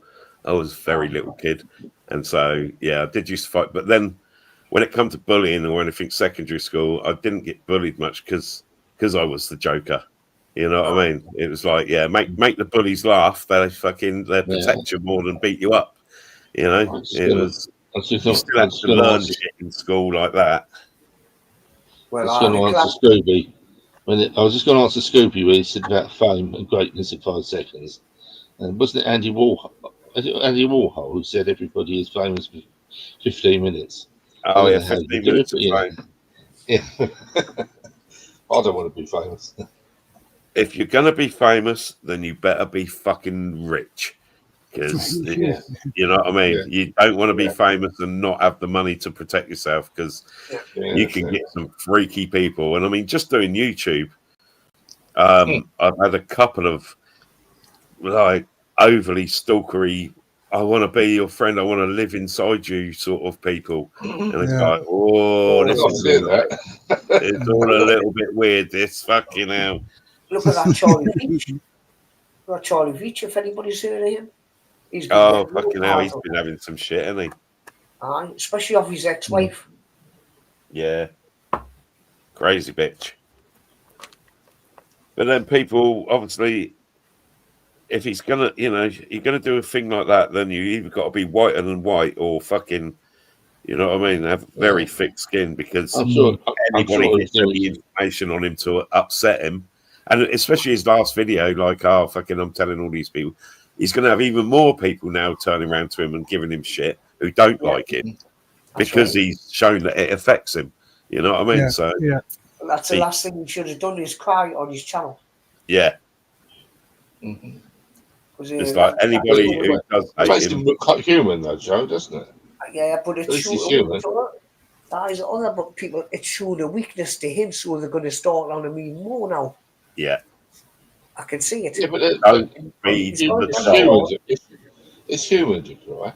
I know that. It's human to you might not cry. want to admit it, but you know, everybody does. He's got he has a bodyguard who walks around with him and all.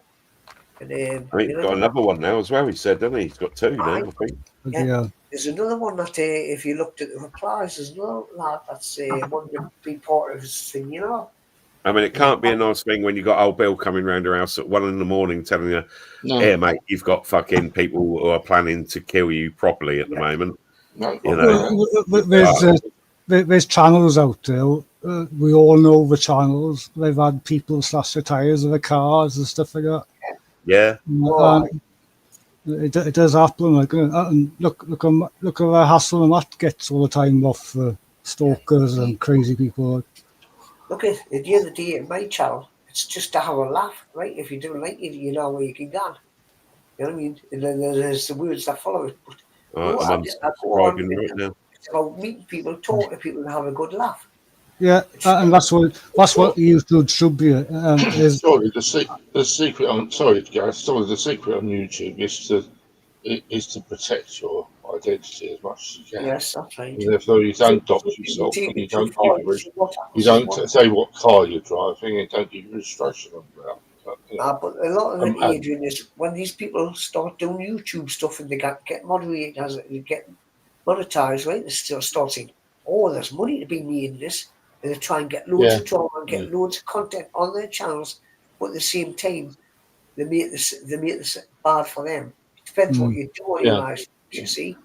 And they were like Charlie Feature that where he goes around and acts the hard man in the streets where he goes to. You see, that's not helping in any way, but that's just a drama, what he tries to impose on people, on viewers.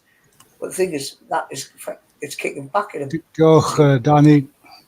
Hello, Danny.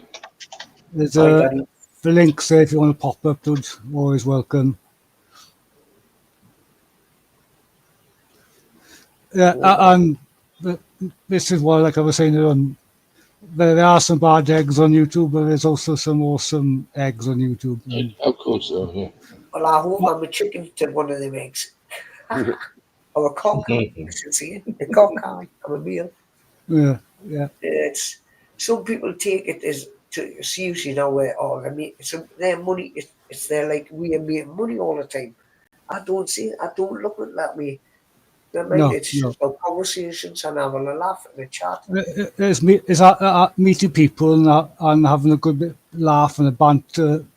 That's what I like about Joe's live stream, Danny's live stream, who's in the chat now, Barry's live stream, John's is having a banter. And I got to say thank you to you guys because I was so stuck in my shell.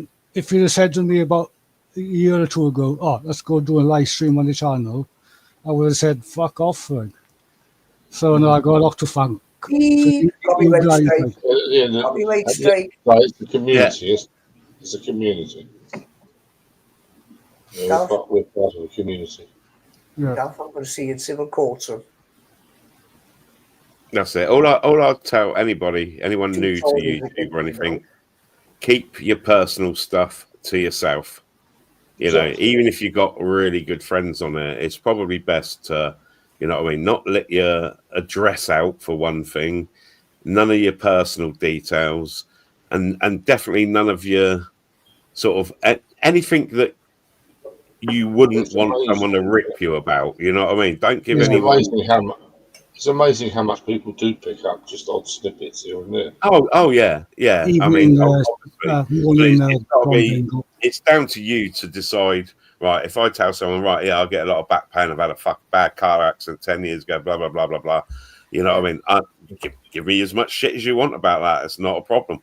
But then I'll make sure there's aspects of my life, family or anything like that I don't mention. I don't show pictures. I've got nothing online about them.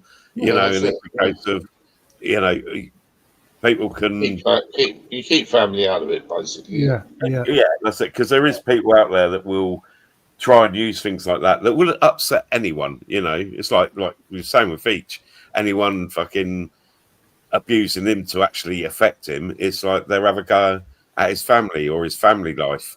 And you know that obviously affects him. So, you know, he fucking wish that never got out there. He wish he never had that fucking psycho ex that put it out there. You know, but this is the only thing I would say to people: try and keep your personal shit to yourself. I mean, there's a lot of people out there that come on and just go on about their health or their, what's happened to them. They want, they got a big sob story, and you can tell they're just doing it to get people go, oh, fucking hell, I feel sorry for you. Hang on, what's your PayPal? I'll send you some money so you can buy some fags for your kid or something, And you see that, and it's like, oh, fuck's sake. Yeah.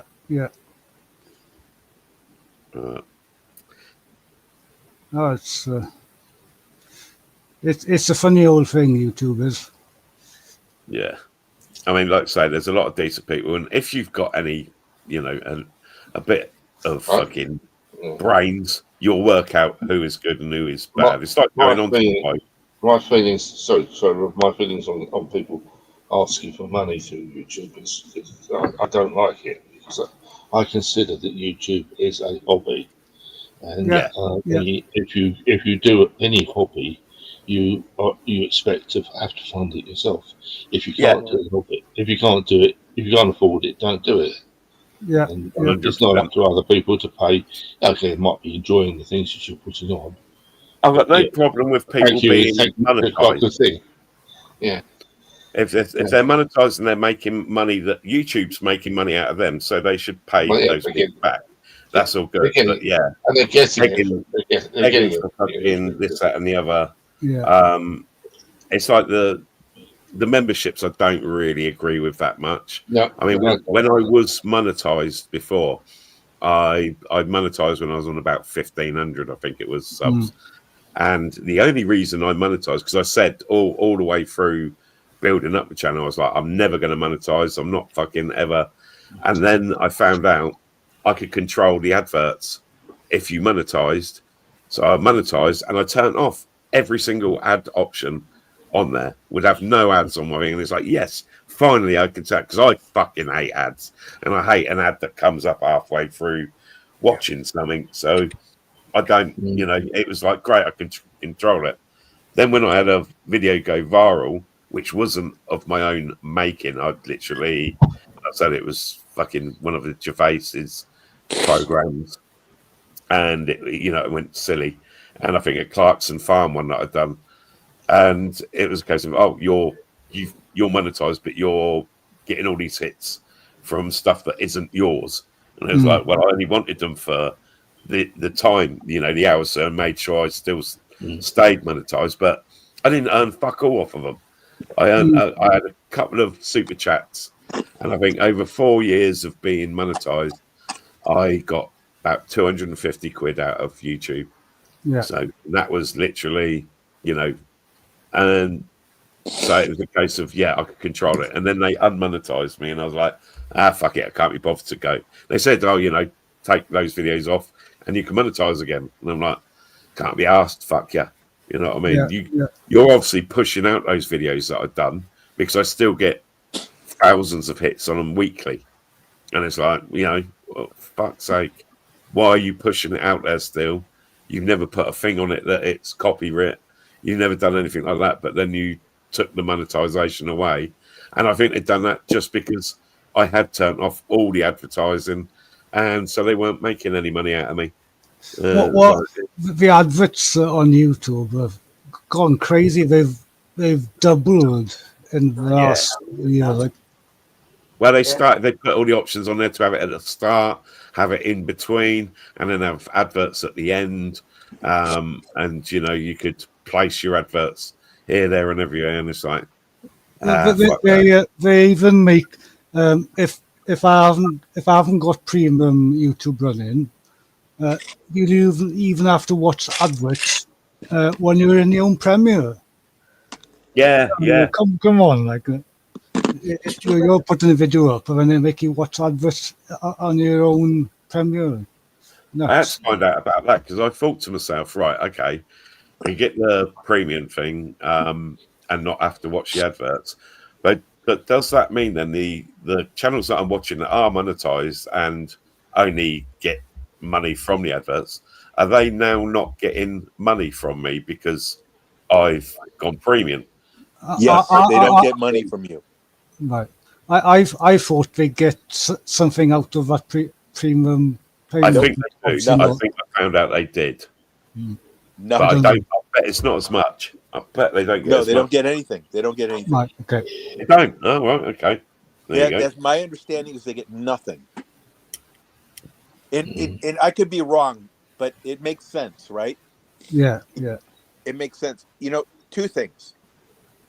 The amount of hate on YouTube just for an extra 50 views than the person that hates you for being successful where the other person's staying still, whatever it might be. I have videos about me being a fraud, guys. Videos. That's the interesting thing is. Yeah, I'm sorry, mate. I'll take them down in a minute. I'll take those vids down. Rob, that's okay. That's okay because I can't do any of it. But my point is, a guy with 1 million views, 1 million subscribers. He's 1.2 million now. He's a nice guy. It's called Vegas Matt. I don't know if you guys watch this guy, but he gambles hundreds of dollars a spin. He makes a fortune, and he said, you know, here we're just normal people. We're successful, and he goes, the amount of nonsense that people make up just to hate you because you're doing something that they can't. Yeah. He goes, it's unbelievable the scenarios these people they'll go on endlessly about what a fraud you are or what a whatever you are. Yeah. And you know, Rob, you said something that's true. Keep your personal life personal. Yeah. People misplace, they trust people and they share their life, and I'm like, no way. I don't know whether anybody else has noticed it, but it's some of the argumentative sites seem to do it because it's a way of getting more subs. For some of them reason, people get attracted to sites which are argumentative, and they get something I think. Oh yeah, there's always the drama channels that. Cheers, Connor. Links if you want to pop up, dude. Yeah, how many of you guys know what it takes to get a person to hate you? Nothing. Rob, I'm sure this has happened to you. I'm sure Gareth, it's happened to you. Adrian, you're too nice. But I'm sure it takes nothing. All it takes is the slightest slight, like you go into a chat or something and you don't see the person's channel and they said hi to you. Like I go into channels right now and chat and I don't see 1 or 2 people that are in chat. If they said hi to me and I don't address them back, that is what it might take for someone to hate your guts. Yeah. Okay, cool. I might be a pain, but I How always dare he not say hello to me? Why is he ignoring me? Fucking yeah. I just like to be friendly. I always say hello to people. But, yeah, same here. And sometimes you miss people in the chat by accident. And they get doesn't take much. And they take the half. Yeah. No, you just got to take a pinch of salt at the end of the day. Like, you got to get to the attitude at some point that you actually don't give a fuck. Fuck them. That's exactly. Once these people know that it doesn't affect you, and they're wasting their time, and you start playing people, especially, you know what I mean? I've been around on the internet a long time. I've dealt with trolls. I've been the biggest fucking troll out there, you know, before YouTube. And, you know, I know how to play the game and I know what trolls want and what they need. And they need attention.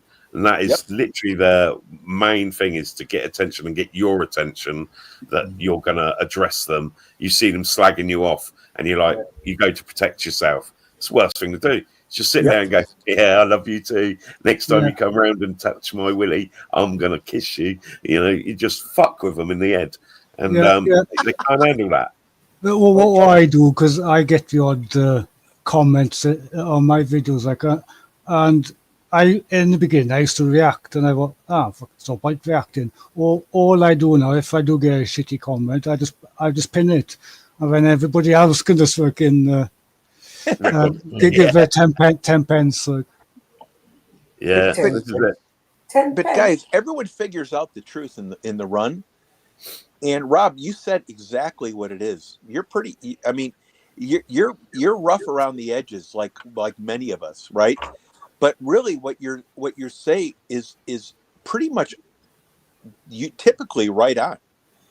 These people just, you know what's the most painful thing for a troll?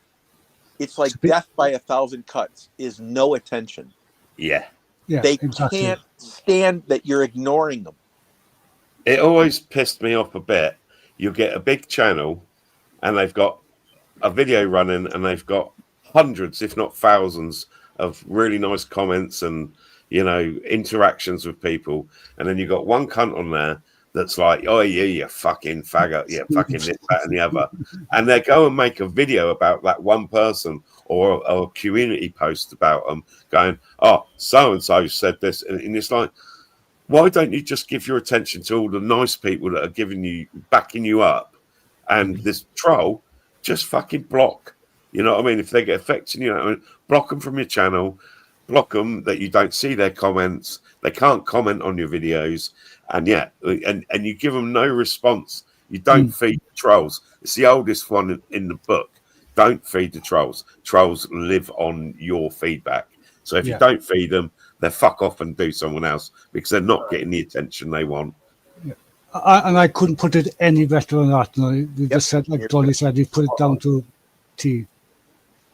It doesn't. It takes. You realize that what we like about each other here is your best friends are people that you don't know in life physically, right? You don't hang around with them in bars because there is no loss for them for you to be successful. They're there for you to be successful because you know what, they kind of like you, and there's no closeness, meaning geographic location, for them to be offended if you make it more than them, or if you don't. It doesn't have anything to do with that. It's totally eliminated that one. But they say the worst enemies you have are the people that are physically close to you. Oh, fuck yeah. Yeah. Yeah, if you've got a troll and you don't know who it is, it's probably someone you know very well. Hey, Connor. Hello, Connor, if that's okay to call you Connor, or do I call you hello, mate. Shirley Hello, or Connor. Junior or Morning, Connection problem, bear with me. oh look, Adrian's still awake. Fucking hell. Adrian. I'm going to pretend I didn't hear that because I like Adrian. He's always done. Basically, in the morning, I'll get so bloody tired. All my jobs I've got to do. What time is it there where you guys are? It's 12:30. Yeah, 12:30. Yeah. It's like 4:30 here. Yeah. So bite me. Is it in the morning or in the afternoon? In the afternoon. I think. Yeah, I got a slight breeze coming out of the west. Guys, can I tell you a funny story? Do you want to laugh? Go for it. Okay, my wife hates anything with nature. My wife hates anything with nature. Hates it. I brought her out camping one time. Sure, Steve. And she sat there at the campsite. She arrived after 3 weekends of trying to get her to go out camping. And she sits down and there's a campfire going. She goes, now what? Yeah. Now, guys, I swear to God, I said, do you think it's time to go home? She goes, yes. And this is no shit how much my wife loves nature, right? Her idea of nature is I hate fucking mosquitoes. So there is no nature in my wife. If it doesn't have a screen and luxury attached to it, it's not happening. Now, can I tell you the funniest It sounds part like about my this fucking kids. You have no idea what I'm dealing with. None. If she ever hears this, Wi-Fi. if she ever hears this, I'm dead. Okay, so now the worst thing that ever happened to this woman, she's the strongest woman I've ever met. There is no way you're going to have a dialogue with her that she loses. None. Zero. And I come from a family of women.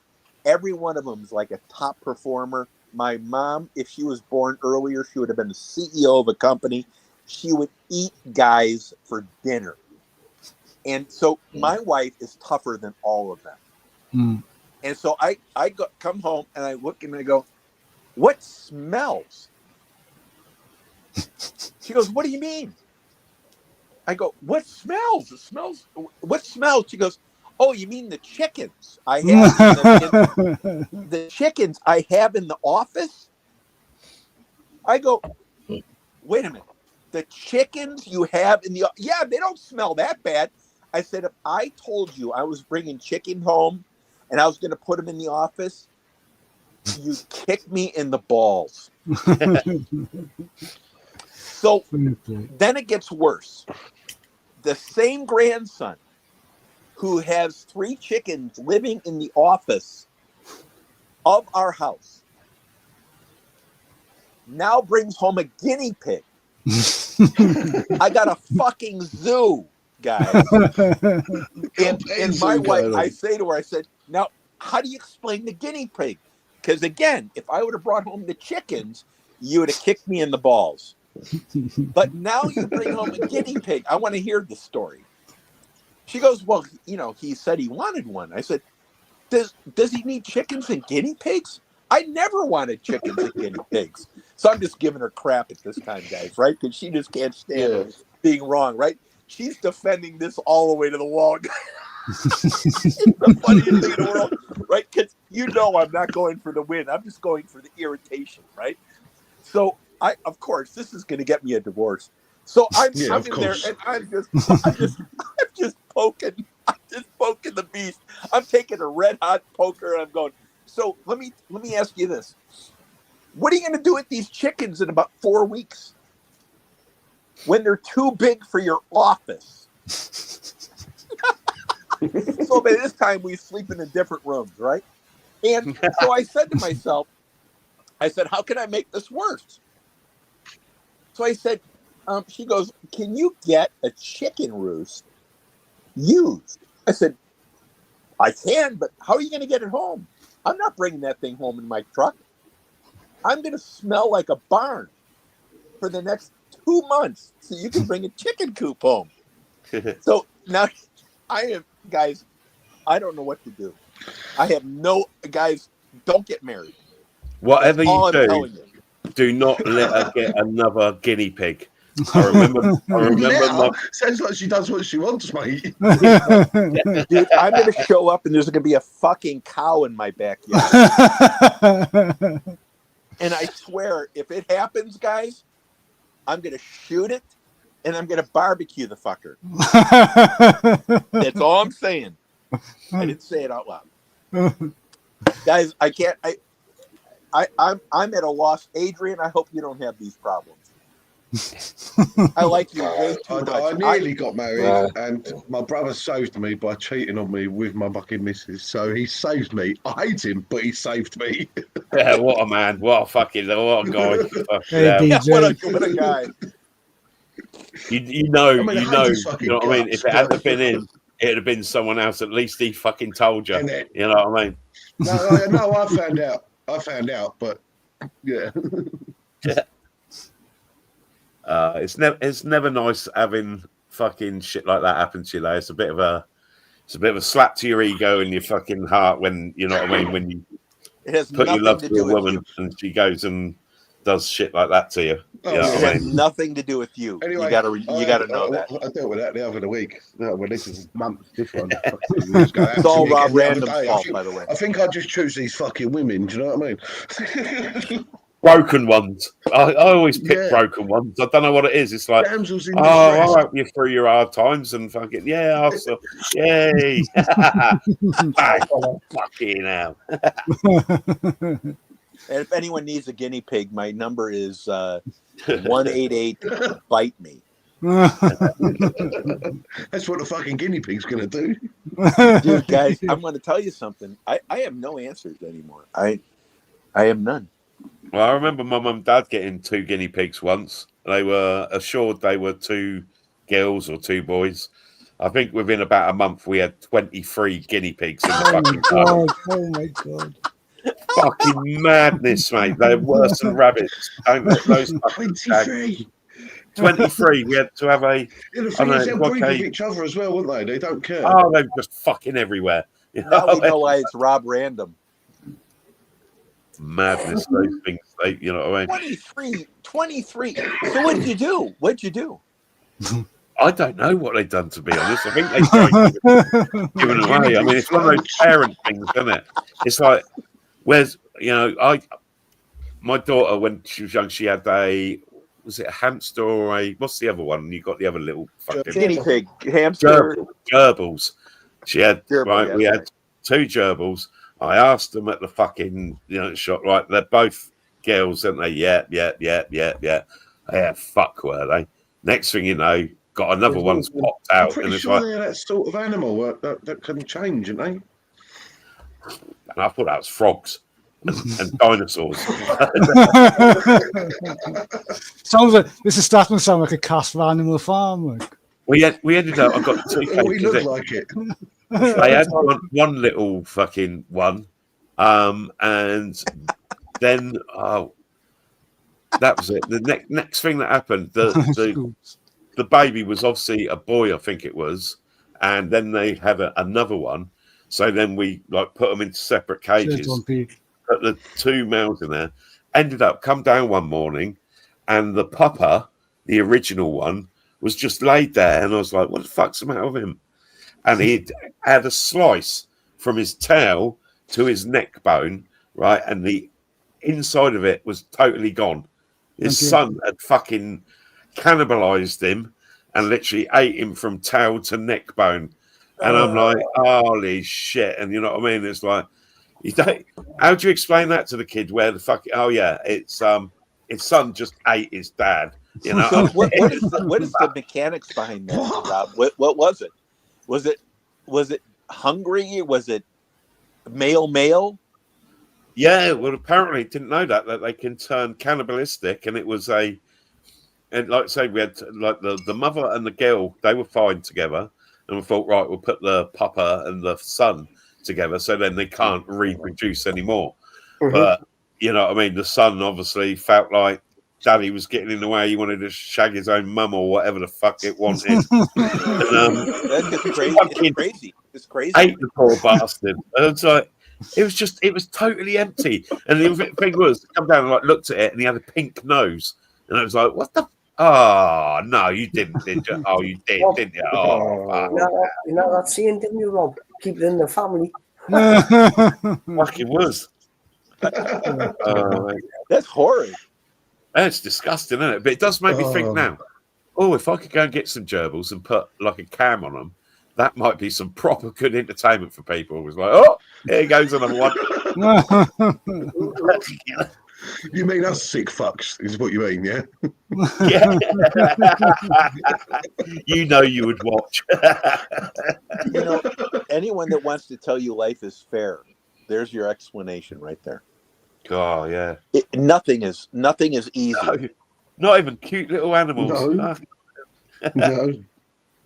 The smaller the worse. While I cry about these poor little animals. Johnny, can I ask you a question? Yep. Like, you know, when you go into a care home, right? Are you going to take that chair with you? Well, I love you, man. I really love listening to you. I have no idea what you're saying.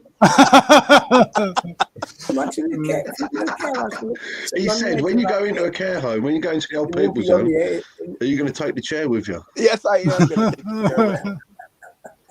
I'm going to take the walker and the chair and the cane with me, by the way. The female helpers, I love that one.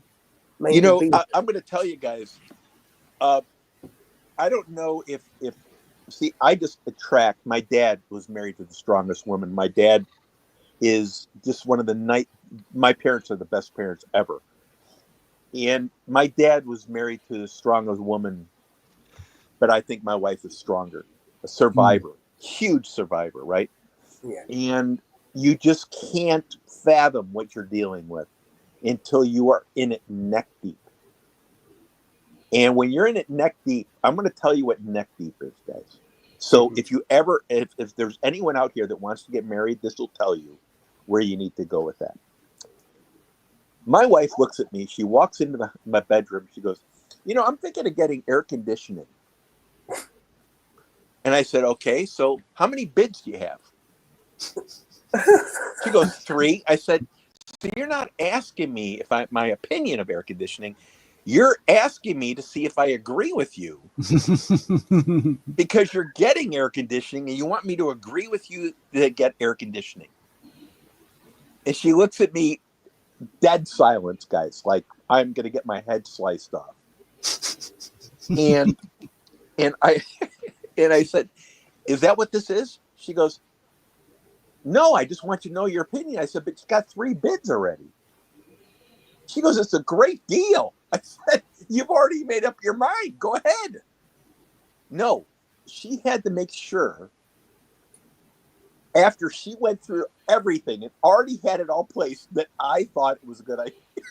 I wouldn't give her an answer, guys. Of course, I slept in the other room that night too. But my point is, just guys, this stuff happens all the time.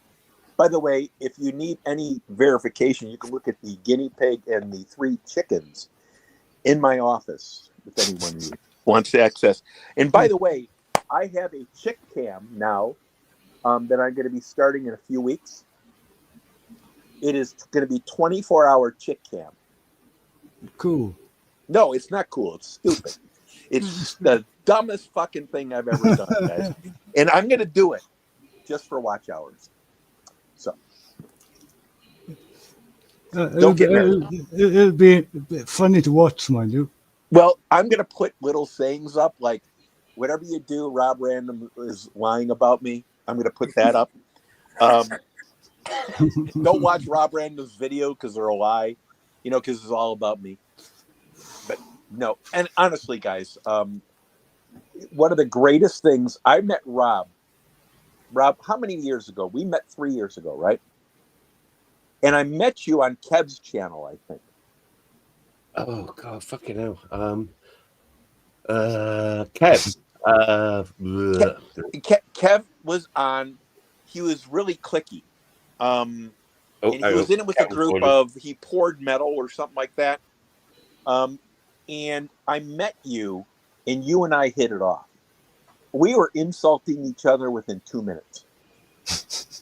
And you're good with Rob when you're going back and forth in a minute or two. You got to feel really comfortable with yourself.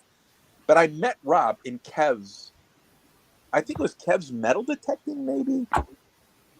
Yeah. Fucking hell, I've forgotten what his channel name is now. He used to pour metal and dump it all over all of his kitchen cabinets and stuff. Yeah.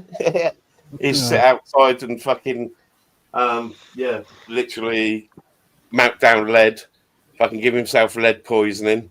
It was unbelievable. But, we go, Gareth, I met Gareth 3 years ago. Time flies when you enjoy yourself there. No, Gareth, it goes back to the people you started with.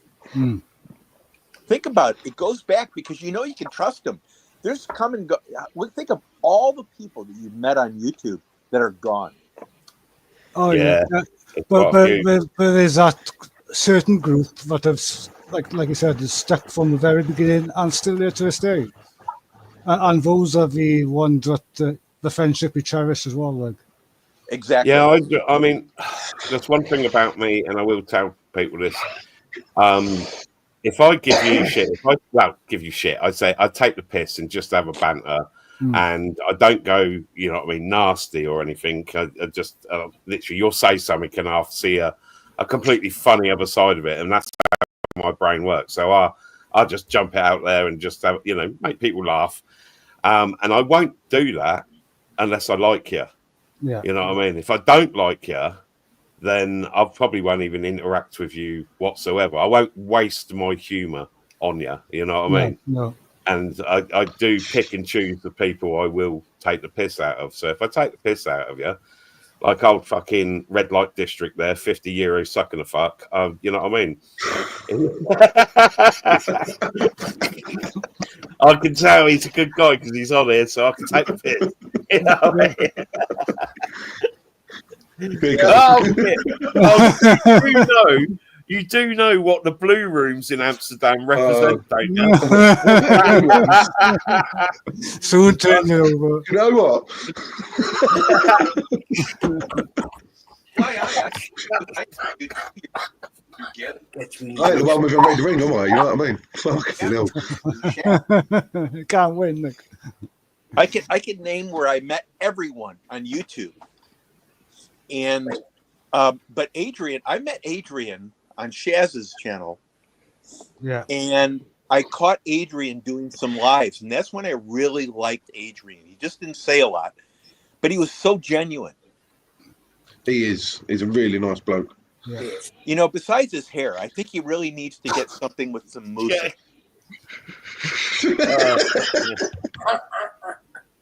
Adrian, you didn't hear that, did you? Because I have to apologize if you did. You had it on mute, right? He's the gentleman of YouTube. Like, he really is. Gareth, makes me look bad. Crazy Joe, and Adrian all on Crazy John's. Yeah. And we have a good laugh, like, you know, it's about having a banter, good laugh, and that's it. Enjoying the company. Like. And my God, Gareth knows I can rip some people. Where did you find out? Where did you first meet me? Then whose channel was it? I met you from Gareth. Yeah, back in the day. No, I met you 2 years ago from Gareth. Oh, from the Galahon now. Yeah, because Gareth. I'm sorry, kind of, but Gareth and you, and that's meant with a joke, total joking, as you know. But Gareth introduced me to you because I think if my memory's correct, and I'm old and senile, he left on his community tab. He left to go to Y-Eyes. Oh, right. And that's how I met you before Gareth even came up on your panel, because I think it's more recent that he started going up on your panel. But anyway, I can name everyone and everywhere I met, because I bet you for every person I hang around with now, there's 100 or 200 that are gone. Mm. It's very transient. It's like Gypsy, social media, and no matter where you go, it is, by the way. Yeah, definitely. Adrian, are you listening? Do I have to apologize to you? He may be resting his eye. He might be resting his eyes. Yeah, all right. Good. I see Adrian, and I just see a guy that I automatically now he's like. asleep. We can say what we really think. He's going to turn it on and go, "Those bastards." With Adrian, how many times turned around to people and said, "Can we have a welfare check on Adrian? Because can we have welfare check, please? What's going on?" Rob's going to go rearrange his sock drawers just because he's pissed.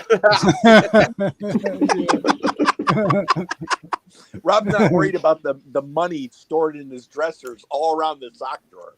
$100 bills, all euros, right? Rob doesn't care about that. He goes, "I'm going to rearrange this bastard sock drawer. I'm going to move it to the right side of the money instead of the left side. Fuck with that guy." The other thing to do don't mess with the microwave. That's all I say. If he's got a CD collection or something, I'll go through all of them and put them in different cases and shit like that. Yeah. I would think everyone is saying there'd be a big enough microwave to shove all of it in. Oh, God. That's funny stuff. Good laugh. Oh, Adrian's a cool dude, man. Hey, Joe, what country are you in? Ireland. Oh, okay. Fantastic. You One of the believe greatest countries ever, by the way. that? No, He's bullshitting. Honestly, one of the greatest countries ever. I've never been there. I've never been there, and I cannot wait to go to Ireland. Well, you can. If you're coming over to meet me, you'll have a long wait because I live northeast.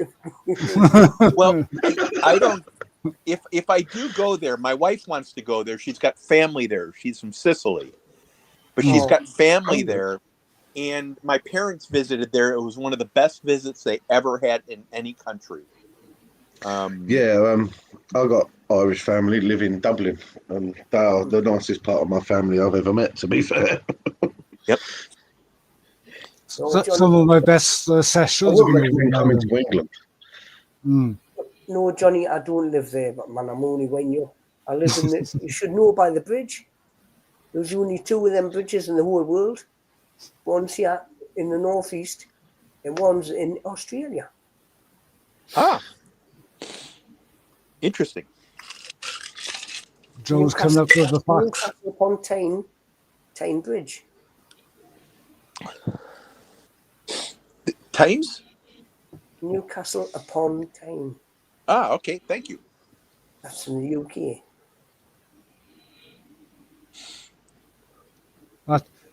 The accent is a bit of a giveaway. Why, aye, man. Yeah. Well, no, Why, man? Why Where are you? we're not as familiar with accents here. We're not as familiar with accents. That's doing Scouser land, isn't it? Where are you? Connor, where are you located? I'm England, mate. Southeast. Ah, gotcha. Thank you. Yeah, man. Near London. Ah, you bit Southeast, fucking mate. bit fucking Fucking apples on a dog and bone, innit? You know what I mean? Jesus fucking hell. And boozer. Boy, I'm going to race you in my XR3i. Let's have some of it. Come on. I've got the cozzy, innit? John P. You thieved the cozzy, you fucking wrong'un. Yeah, Fucking I ain't that lucky, it's a Nissan Micro, really.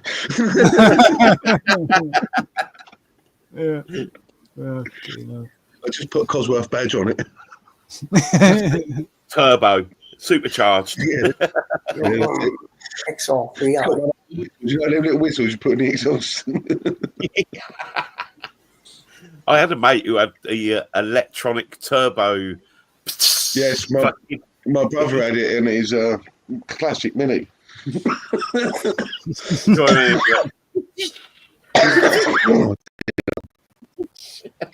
wasn't in part of the Italian job, was he? No, he thought he was, though. Minis, though, fucking hell, the best handling. I mean, you could literally just keep your foot to the floor and go around any corner, down any road. Oh, yeah, go-karts, you know. Yeah, fucking great little cars. I've always liked to have a Mini, but I've never got around to ever having one. The old school Mini, not the new bollocks. The Italian job was the biggest advert for the old classic Mini trick. I had a Clubman, 1100 Clubman, put a Jan Speed straight through exhaust on it, twin carbs, and like up to 80 mile an hour, there wasn't a lot that could touch me. Fucking any Escort, the old Mark IIs, 2 litres or anything like that. I used to rinse the fuck out of them. I think it was because I was a complete and utter fucking nutcase. You know, I would overtake and make a bus on the other side of the road, go up the curb to get out of my way because I'm going straight out the in the middle of a race. You know, so not many people would do that stupid half. Get out of the way! Yeah, think of it. Yeah, Get out of my the brother's way. had a Mini Mate. What was that? The Mini Mayfair? Yeah. Yeah, I'd see the Mini I really wanted, and we tried to fucking find one so I could rob it. Was the I think it was called the Eros Turbo, and it was factory turbo Mini, and it had all the body kit on it, full leather interior. I've only ever seen a photo of one. I've never actually seen one. Oh mate, they were fucking awesome. We had a Mini dealership down like a couple of miles away, and they had one in the front for ages. And it was like, right, are we going to put the window in and fucking drag this car out? I wanted the interior for my Mini. It was like fucking. Well, I remember seeing this Mini. It was competing on a hill climb, and it had a motorbike engine in the back of it. Don't ask me what engine was in it, but it actually won I think it won the event. Like it beat all the Escort Max. That's it. Wow. Fucking that they must be rare as fuck now because they were I've rare never as seen. fuck back then. I've never seen anything like it. That's the first time I've ever seen one with a body kit on. Can I ask two of you a question? I think when they come out, they were about 14 grand, 12 or 14 grand or something, which was a lot of money for a Mini when they were, you know, a basic one was 5 grand, 6 grand sort of thing. But yeah, they didn't sell well. But fuck, I wish I'd have brought one, stuck it in a garage, and forgot about it. But, Yeah, it'll be fucking serious bucks. No? Yeah.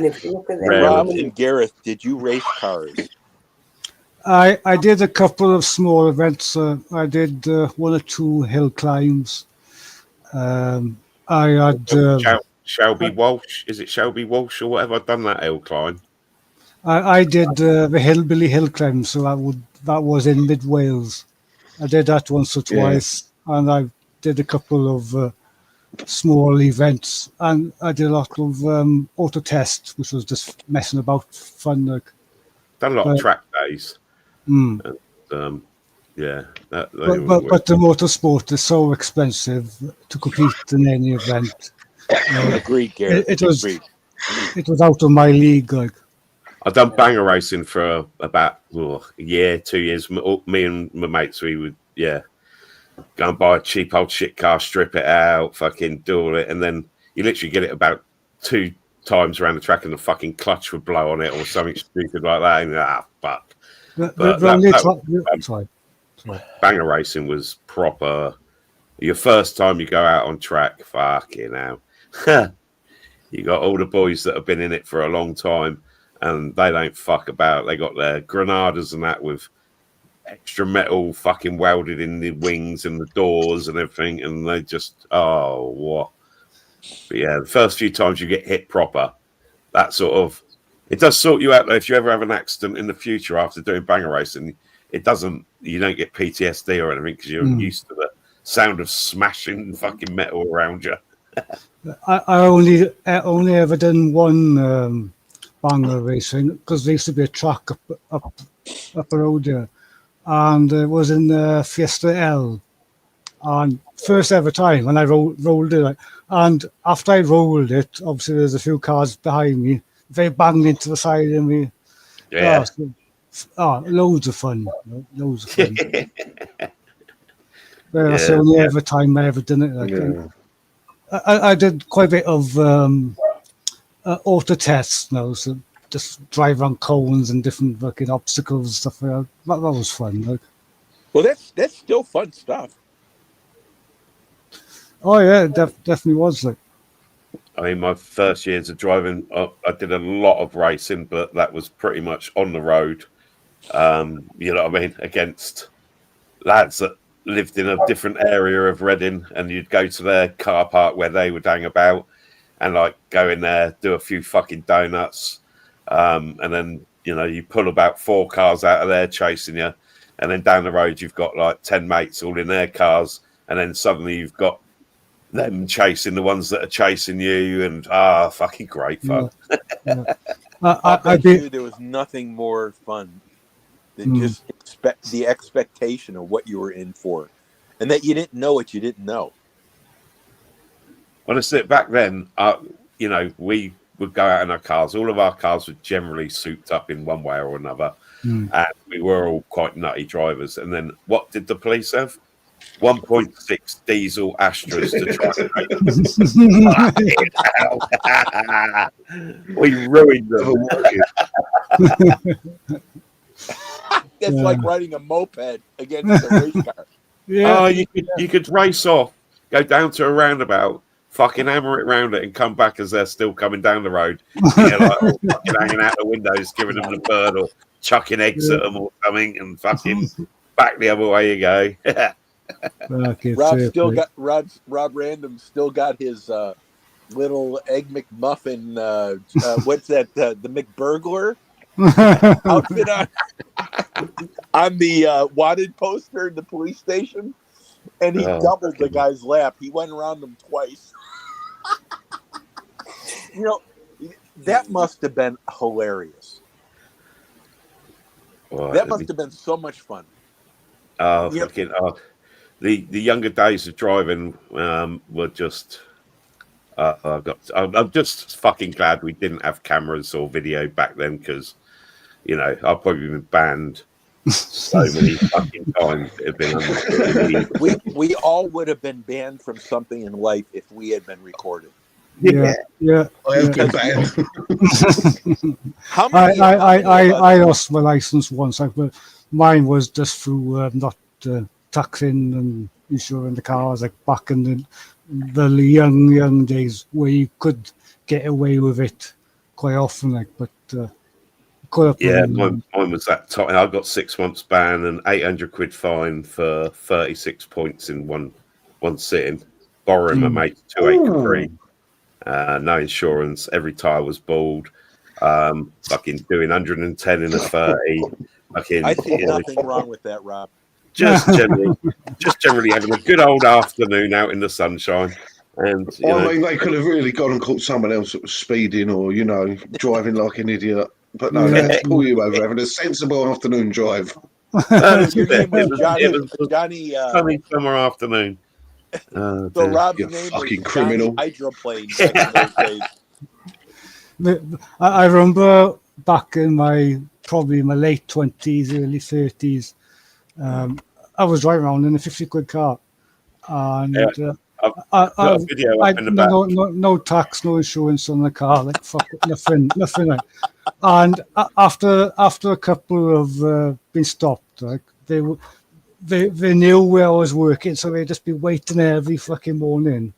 So in the end, and I lost my license, so I'd redo my test and touch wood. It's been clean ever since. Like, I put a video up in the back, Gareth, that if you want to post, just a 30-second one of mine. Go for it. When I had a lovely RX-7 and I had to get rid of it after.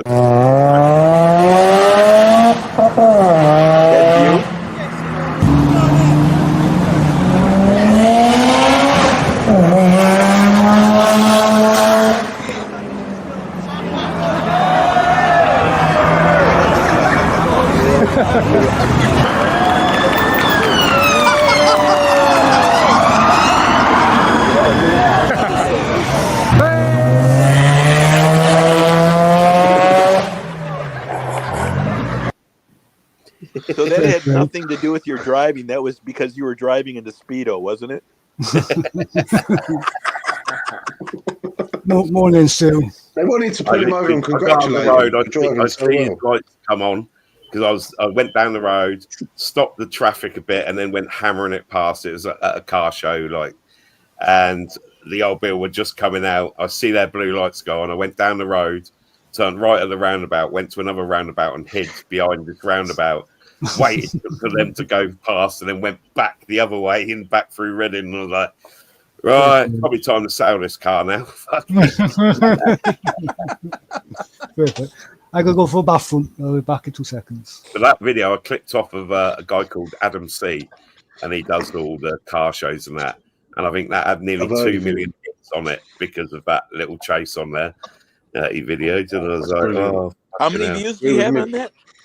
He had, I think, well, last time I looked at it was about 1.9 million views on it. It was one of his biggest videos. Awesome. It was like, oh, fucking hell. But I can imagine that old Bill. He never got to see my number. And, like, that's a good thing about Adam C. He blanks out people's number plate. If they do something illegal, you come out sideways or anything like that, he blanks your number plate out. Yeah. So at least you haven't got that. But, yeah. You know, I worked with some ex-NASCAR drivers, and these guys, Rob, were a little bit, they were the next level from what you guys were, because they had money. Yeah. The business that owned where they worked was making money hand over fist. He'd walk through once a month and hand out, and this was 30 years ago, $500, $1,000 to his employees and say thank you, cash. And so the motto was never leave your car in the parking lot over the weekend, because if you come back and you have no engine, you're a dumbass. And after the race, there was only fighting. That's what the rules were. And they would race every Friday. They would leave Friday at noon. By Sunday, Saturday evening, Sunday, they had to be where they were going to be. This is from California. They'd work all week, work on the cars after work for free, drive all the way to Georgia, race, and then come back and work Monday morning. And they said that the races were unbelievable. You'd race and then you'd go fight. It was, and I said to them, I said, "Are you guys fucking nuts?" They go, "Everyone, it was you're all in for your team, right?" It was the old days, and the stories they told me about the old days in racing, because they had an owner that didn't want to buy a decent engine for the car, so they automatically, that's where that rule came from. You leave a boat, the motor's gone. If it's an inboard, it's gone. And they were going to use it to race. Well, one time they convinced the owner to buy one of these racing motors. I think it was $50,000, the guy said. And this was back 35 years ago, 25 years ago. They said it changed their entire outlook on racing, because they could go out there and they wouldn't have to worry about replacing the engine all weekend. And it allowed them to compete, and they won Riverside, I guess, one year, which is a pretty decent race in NASCAR back in the day. Anyway, Rob, the reason I'm saying it is because the next level above that is you actually get a sponsor, right? I mean, it is so much money, like Gareth was saying, to race. You blow an engine and that wipes a person out for weeks, months. Oh, fuck yeah. And you guys probably went out there and probably went balls out, didn't give a shit. And you didn't have any money to burn. You were just living. Yeah, if the car fucked up that bad, you went and brought another one. I mean, I can't imagine. You know, I think about all these guys that have these, you know, these funny cars and these top fuel dragsters, top alcohol dragsters, that there's not a sponsor, and they buy this themselves. Yeah, that's some mad shit. That is a bucket lister for me, is to drive a 5-second drag car. You know what I mean? Or a top fuel funny car, one of those sort of things. But down the drag strip, there, I'd like to be doing 200 and something odd miles an hour in 5 seconds. That's a sensation I would like to have before I die. So whether I have to go and steal one and fucking hammer it down the track. I'd like to see you turn that around the roundabout. I don't think you'd be able to get one of them long nose. Mine is to drive a Mark II Escort round the rally stage. A what?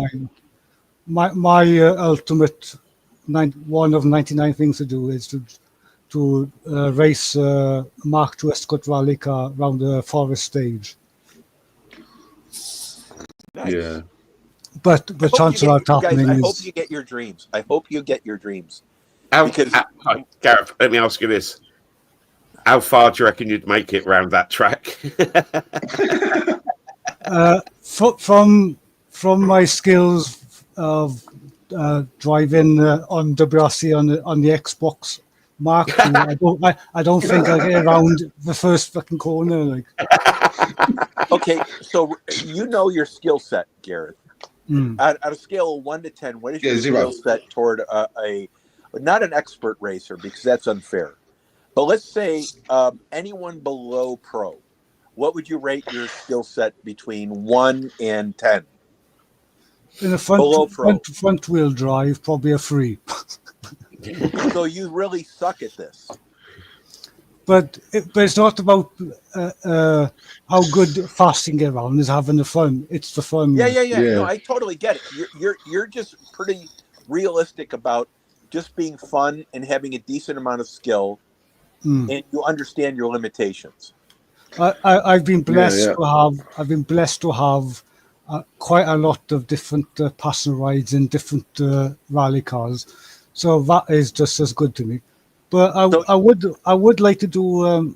I nearly done it a few months back. Is a rally day, so I go off to what's his name, Phil Price's rally school, and do a day's driving in a Scooby rally car, something like that. Yeah, so proper get the techniques down. Yeah, pretty cool. That's so more realistic. How much is that? When I was 17, 18, 19, those first years of driving, I would say my skills for driving fast and not crashing, but bouncing off of fucking hedgerows and at 90 mile an hour through the countryside. Yeah. My skills then were pretty high, but swear down. It's one of those things. As you get older, you lose it. You don't. Yeah. You don't have as much skill. You're not as quick, and you have to be very quick when you're going high speed. I like it.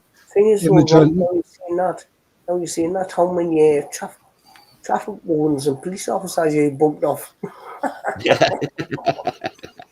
Well, the reason I ask is because self-awareness is a huge. It really means you're a very well adapted human. Self-awareness is really rare, guys. There's very few people that are self-aware with where they fit in on the whole scheme of things, right?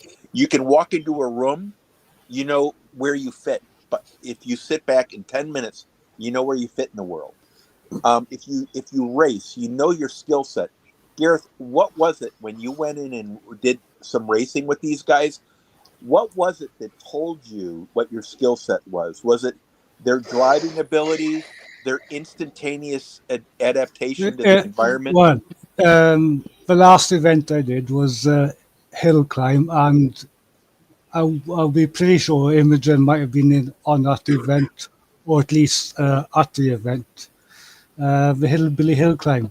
But I was against some pros, so I probably came in last. But at the end of the day, it was taking part and having fun. And maybe one day I'll get another passenger ride off somebody in the rally family, because a passenger ride with a decent rally driver is something else. Oh, can you pay for a seat there? I've had a few passenger rides over the years, and I'm not a good passenger.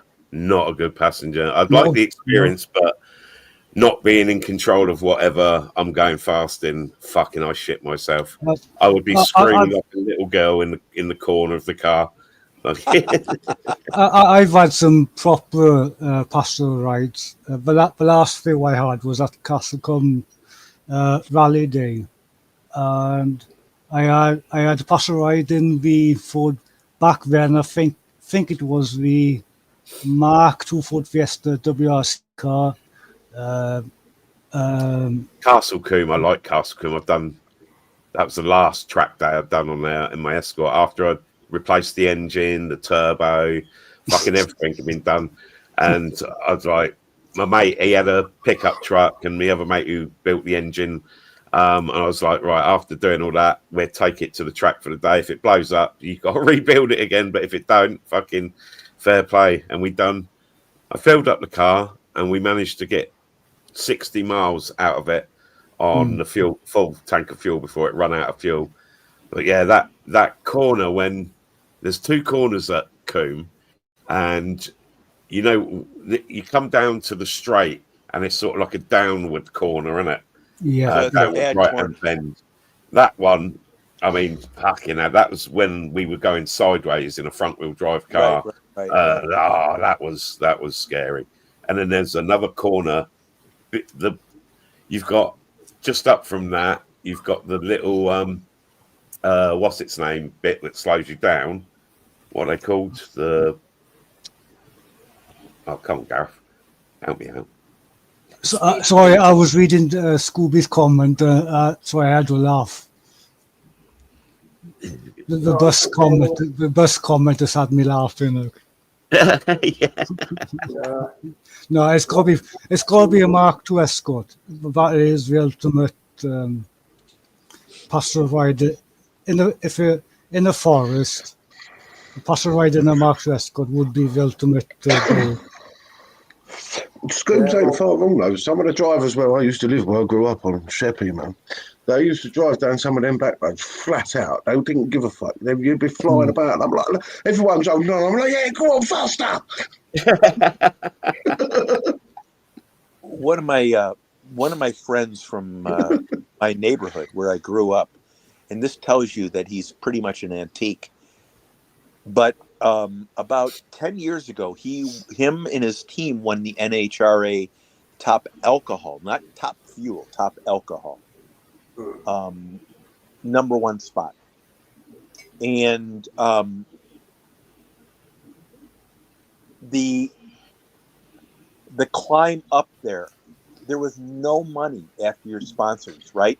You literally, Rob, went from paycheck to paycheck, and I guess the guy was a fire chief in LA. That was the driver.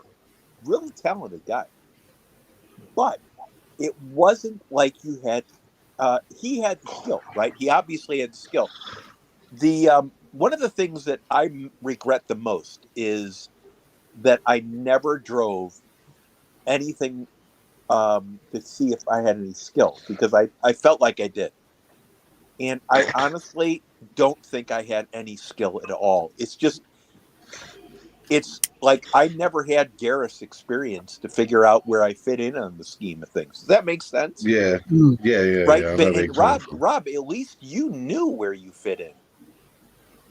I mean, you kind of had an idea. I was going to say the fucking house. I mean, you might have been a complete fucking maniac, but you knew.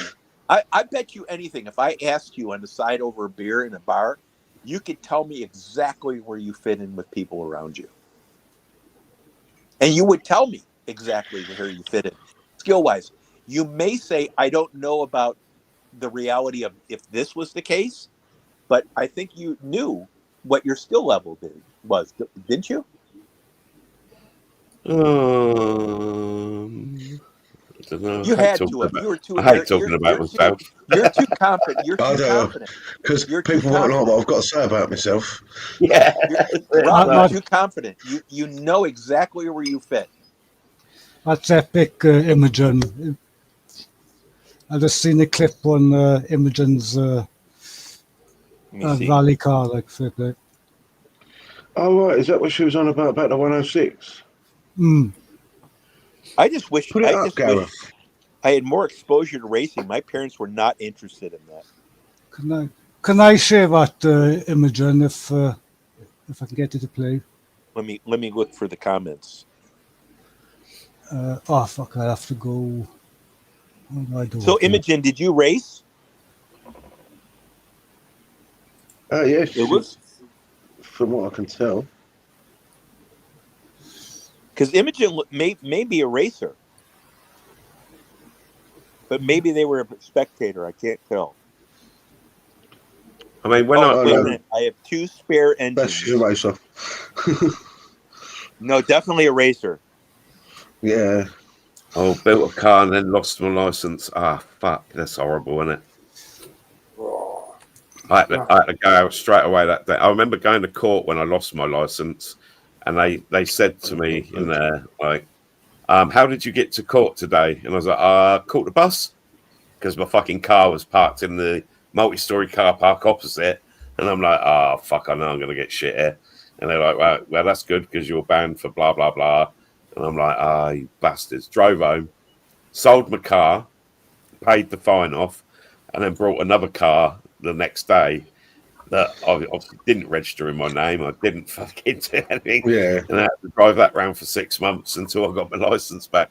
But I couldn't not drive. You know what I mean? I was so into Yeah, driving. I got like that. Do you know what? I was a bad boy. I can say it now because it's done and they didn't catch me. When I got my 12-month ban, when I got my 12-month ban, it didn't stop me driving at all. Nah. At all. I just used someone else's car instead. ANPR, did we? None of this ANPR. Connor, did you race? Or anything like that.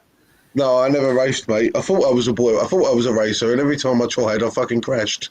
Okay, well, there's your reality, right? I mean, no one knows until you're actually out in it. Yeah, no. No one knows. I thought.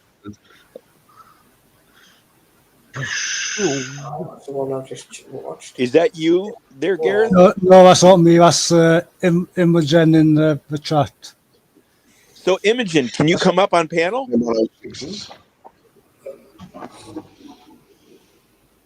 Be fun to listen to Imogen. We had to listen to Rob telling us he doesn't know what his skill set is. He knows what his skill set is. Yeah, he told you. He's skilled in a mental hospital.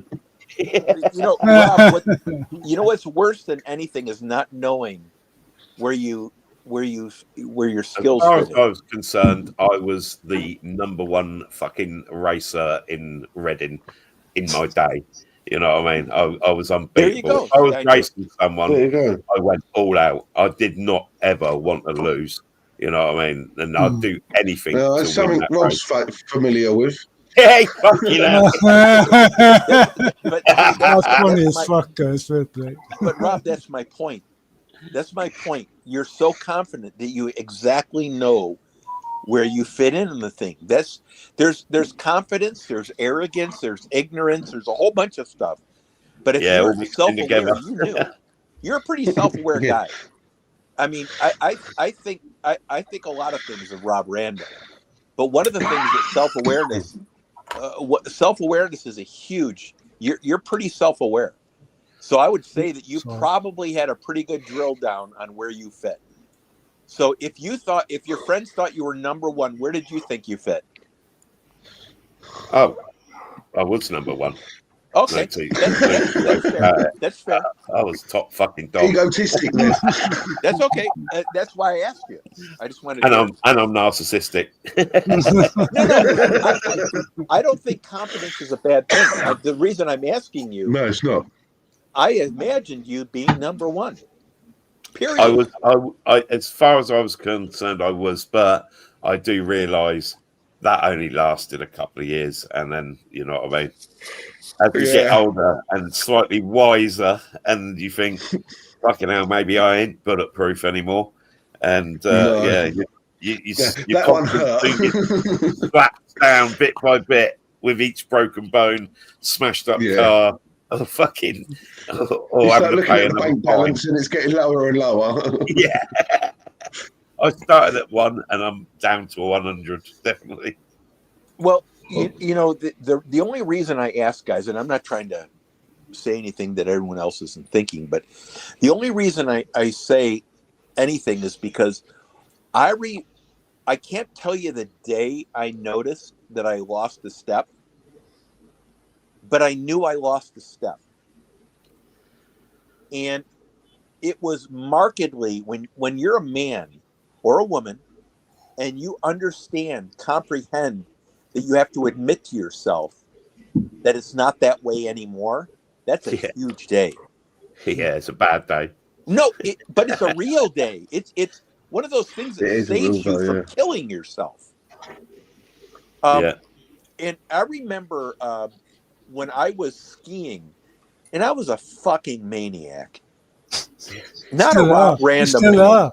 Not a Rob Random or a Gareth maniac, because you two Here's are a man fucking... trying to persuade us he's not a maniac anymore, stuffing fucking red hot chilies down his fucking throat. What the fuck? He calls me crazy. No, you know what I mean? Listen, you two bastards. Now, here's how it goes. I'm not saying I'm you two maniac kind of crazy boys. No, but we are. No, it's never going to be that way. So I need you guys to come back to reality. You guys are maniacs. I'm an idiot. It's two different things. I'm a fucking idiot. I mean, I used to fly about in all my mates' cars. I used to fucking come down like A roads at fucking 130 mile an hour in my Focus. Like, That's incredible. That's incredible. I'll tell you what a maniac is, right? I'll stick this on me, turn the volume down a bit. I might get flagged playing this, but hopefully not. Right, there's driving and there's driving like this. there's a driver and then I there's love drivers and driving then there's like a this. driver. I don't and care what it is. I love it. 5, 4, 3, 2, Rob 1. Random is Go, Star 150 up Spangled the middle Banner. street, 150 up the middle of the Speedo. crest. Now you got a 3 right in over crest, bump and yellow wall, only 40 to a turn. I love 6 this right shit. opens long. Only 40 Oh, here now, turn similar. 6 right opens long. Now you have 200, so go early if you can for me. You have 200, go for me. What gets me is the speed of the navigators speaking. Yeah. Yeah, how the fuck are you supposed to understand that while you're doing Do you know that? what do you know what they did? What the navigators used to do when they left their job? They'd become auctioneers. Yeah. Fast around the house, so push around the house, Martin, to a 1 right crest, 5 right long, 1 right crest, 5 right long, crest, 5 right long, and then another crest to an unseen 6 left. Over Your another mate crest, here now to is an unseen 6 left, 100% unseen 6 left. owning Now go your 40 ass. over, brother, to a 2 left. Now this is a fast 2 It's left, then over 40, now, relentless to a fast 3 right, into a 1 right, 2 control. left line, push to the middle, go on, Unbelievable. 2 left line, 40 down to a 1 right, 2 And you're left, not 180, talking now to a 6 left, big push on through, open wide to a roads. We're 6 left long talking down here. Now there's a 6 country left long down lanes. here. And you have a turn hairpin right Is in, this a drive joke it. or is this real? Drive it if you can, hairpin right in. This is real, isn't Frank, And you got a this is flat Frank rest, Kelly, okay, come on, let's go. one of And it's the okay, go 250 for me, my 250 all the way favourite up now, brother. You have a 4 right long rally at the bamboo drivers. bush and a flat 3 left in, go 130. I haven't 4 talked right that long much in at the front of my bamboo bush. wife Now since it I've is been long. married Now to you got her. a flat 3 left, so go early if you can. Go early for me, go, it's flat. You sure? Go 130, go 130 for me. 130 all the way down, you got a flash 1 left. Go, now, go, 250. fucking the best Go of them, 250 go! all the way down for me, brother, to a flash Gareth, 1 I'm left, going to then say go something 170. here And that then may go be 170 all the innocent. way down now for me, I brother. never Go thought forward there into was the this right level of entry. communication. Now go through chicane for me. I thought it was up the corners and Flat 2 left, go downhills. 200, go. Go on. Go 200 out for me, past the shed. Keep the push on for me. 200 all the way down When here the now. navigators Flat tended to 1 go, left, go, then go, 130. yeah. Go 130 all the way down here now. It's fucking It's a serious flash, go 2 commitment. right long into a flash 1 left. It is flash into a flash 1 left here now. And then go 60 up over small crest to a 3 left in. Then 40's long small crest, 3 left in. 40's My long brain for a can't 5 right. fucking And then it turns think fast that 6 left, quick. go Never for it. Now this is mind your 5 right here. Now the 6 listen left to is fast, the don't cut it into a flat 2 right. corners So go coming up early in for me if you can. instructions. Go when you see, go. I mean, you Go. look at the steering wheel, how much little he uses it. Yeah, it's minute. And it's just such a little touch. Yeah, at them speeds, you have to, don't you? You can't fucking start trying to turn them full off.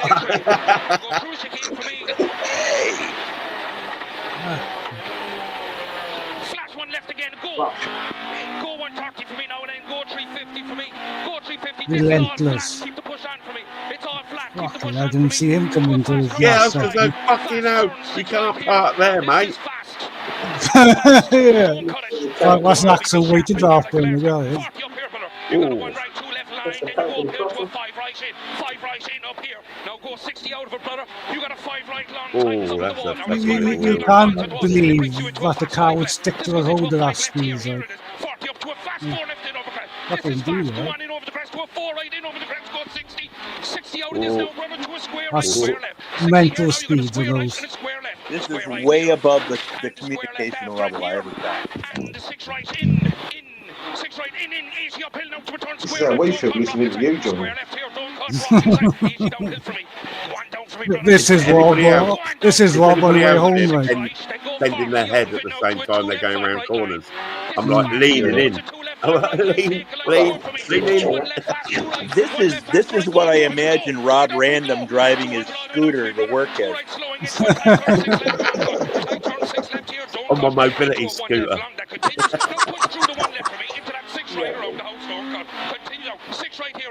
Really a unicycle, Rob. I wouldn't say that out loud. No, this 6 left is fast. It's a fast 6 Whoa, left. Go, yeah. Oh, look at that. Mental. Left here now over the bump. And the 1 right, don't cush. Push. 1 right, go 130 over bump. I don't think you can push that pedal any further through the floor. Like. You got a flat 3 right I over don't think the it's left the floor yet. Is anyone out there getting a semi or is it just me? Yeah, no, I'm with them.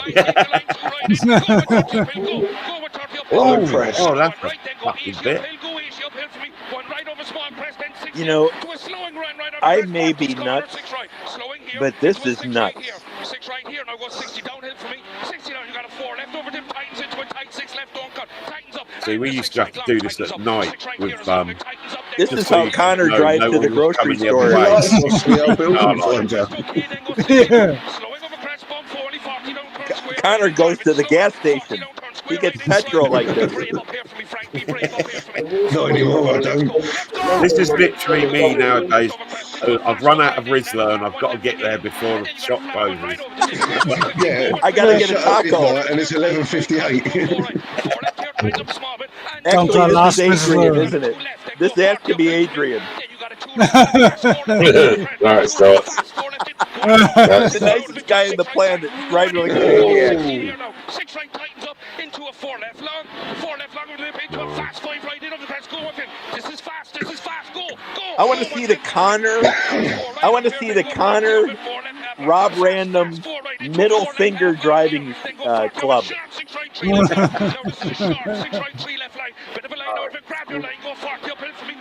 Just to go pick up a burrito. No, I'll be driving worse than that if there's food involved.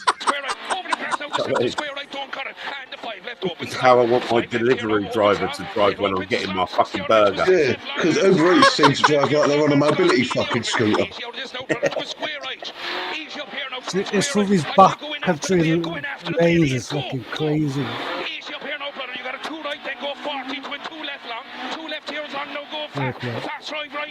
This is worse than a date with a female.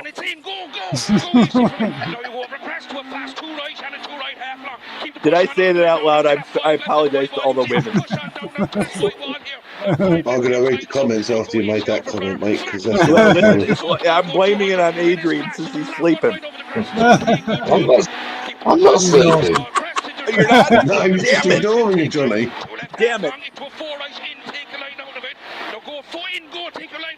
See, not once in this video have I understood what the fuck he's telling him. I'm trying to put what he's saying to the corners and it's like, nah. No, he's saying go 60. I was like, all right, let's hit 60 right around. I'm sitting here watching. This could be Japanese, and I'd get as much out of this as I can.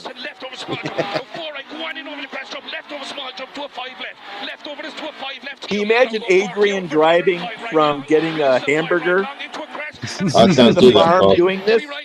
This is his wife in the corner. Yeah. My wife And complains about me he's doing driving at 170 down the back turn. my wife complains about me driving at 40 through a 50-mile-an-hour camera. I mean, I reckon my 5-year-old could do that navigator's job because he's fucking tracks like that at 5 o'clock in the morning. I've never met anyone that had to dodge a cow and a sheep.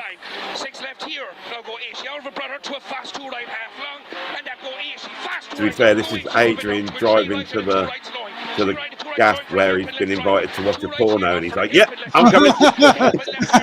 No, I think Adrian was going to the drugstore to get mousse for his hair.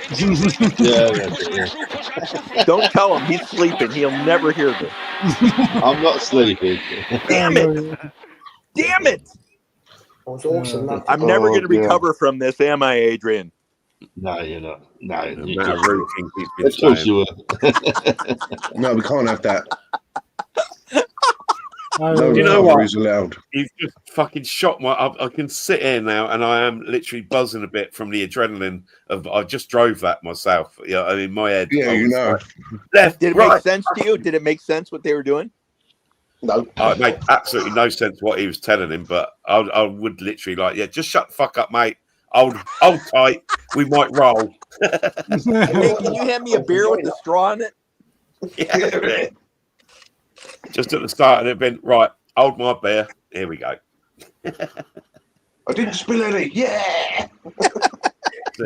I put his link in chat because he's one of the channels I'll never miss a video. Like, and not on that occasion, but on most occasions, his daughter is the navigator. Bloody hell. Then she's got a deep voice. Obviously not that particular. I'm just joking, guys. Don't take me serious. I have no friends at all. Fine. Adrian's my only last friend, and I think I just insulted him to the oblivion. No, you haven't. No, you haven't. No, No, you haven't. You know, I know Gareth doesn't like me because, you know, I just didn't buy him Skittles this last month.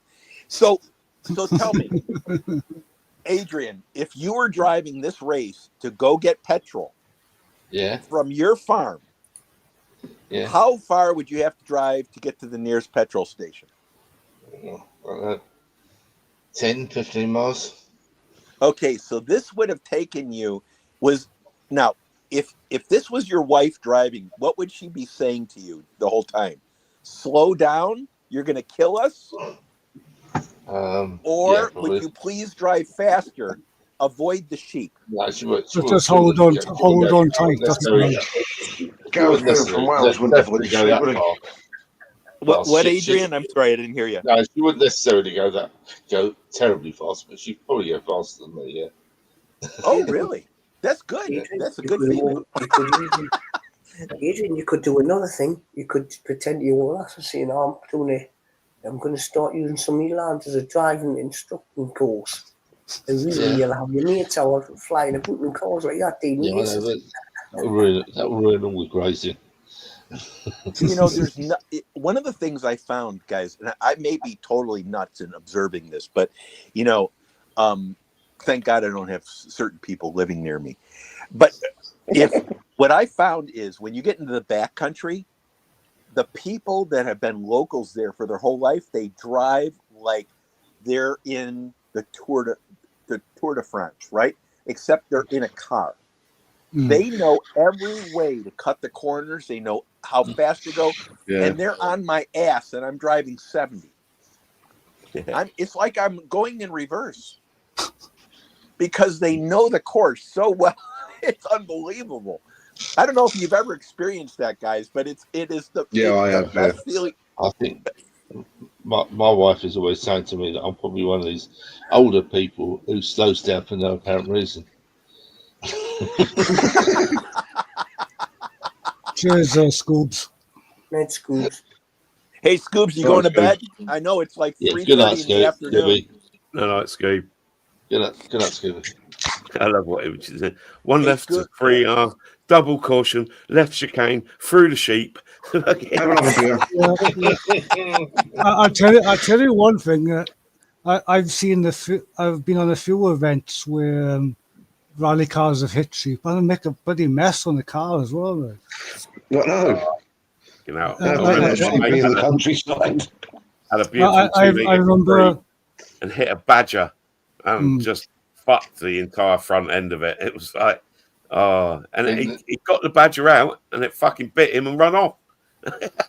I remember my old man hit a badger years ago and he said it made a mess in front of his car. Like, and he had a Ford Escort back then. I can't remember if it was a Mark 4 or 5. I remember my dad being right pissed off. His car overheated. And I think we was going or coming back from holiday and went round to the front of the car and a kingfisher had gone straight through, like its nose had gone through the radiator. So it was punctured the radiator and there's like half a kingfisher left in the front grille. It was like, oh, Dad, you've killed a kingfisher. I drive with large poles sticking out of the front of my car in case I do hit a sheep. I can just pull right up to the fire. Kebab it. And have a kebab. I'm just saying, guys, you got to think creatively here.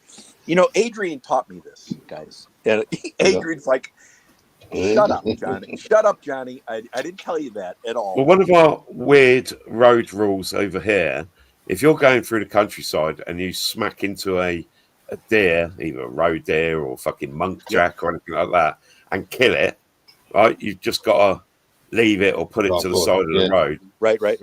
But if I drive behind you and just seen you do it, you can pick it up over and pick it up and chuck it in the boot. Yeah. But you've killed it, you're not allowed to. Yeah. But, you know, anyone else could come along then and pick up the deer and right, I'm having that for dinner. Yes, that's right. I was outside. I'm going to tell you a lots story, of guys. That dogs was have gone mad. gruesome. I was driving Yeah. in Kentucky, and it was during the day, early morning, and I passed by a patch of road that was nothing but blood red Wow. for 100 yards. Hmm. What happened was apparently a lorry, hit a herd of deer that was in the middle of the road and took out every single one of them. Wow. And what happens with deer, if you catch them in the headlights, they freeze, right? Mm. A lot of animals freeze, they paralyze. But it was something I've never seen before. I've never seen since, never saw before. And I never saw the truck, nothing. I just saw blood for literally a football field. Okay. And it was unbelievable. And so, if you hit a deer here with a car, your car could be totaled. It'll definitely cause thousands of damage. Do you have big deer there? Yeah. Yeah. Stags and normally, everything like that. Depending which part of the country. Normally around here it's road deer, things like that. Yeah, we got a lot of those little monk jacks around Yeah, we this got those as this well. way. Yeah. What's a Fucking monk hard. jack? Is that like a mini deer? Yeah. I've got going back to roadkill and things like that. I always had a brawl, and that is, I used to pick it up as long as it was still warm and it was intact. If it wasn't, I could still leave it. It has to be warm and intact. Right. But, I have got the benefit. I've got the benefit of having an electric poultry plucker, so I can do it. I can pluck them quite quickly. Mm. Yeah. That's crazy, man. I feel sorry. I love deer. I think they're one of the more beautiful animals around. But it happens, right? So you can't do anything about it. Yeah. I have Especially noticed. Rob's driving. Yeah, I have noticed around here in the last year or so, there's a lot less roadkill around, and it could be because there's less pheasants and things being bred on for shooting, because there's less shooting parties going out. But I think what pheasants are around are just naturally generated. There seems to be an awful lot less, because at one time the gamekeeper used to go out and actually feed them on the side of the road. I can go up the road here, and a certain time in the year they're all over the place. The pheasants, they pop out of the hedges into the road, all over the shop. Yeah. But there's a mansion up the road. They do shoots, obviously at certain times of the year. Yeah. I didn't so much now. One time there was always a lot of corporate shooting going on. There's not so much corporate shooting going on. And deer are oblivious. I mean, I have. I'll just give it general. We have the most powerful, loud, obnoxious aircraft ever invented in the history of man, flying over, and they don't even move. They don't flinch. I've been in O'Hare Airport in Chicago. The aircraft fly right over their head. They don't move.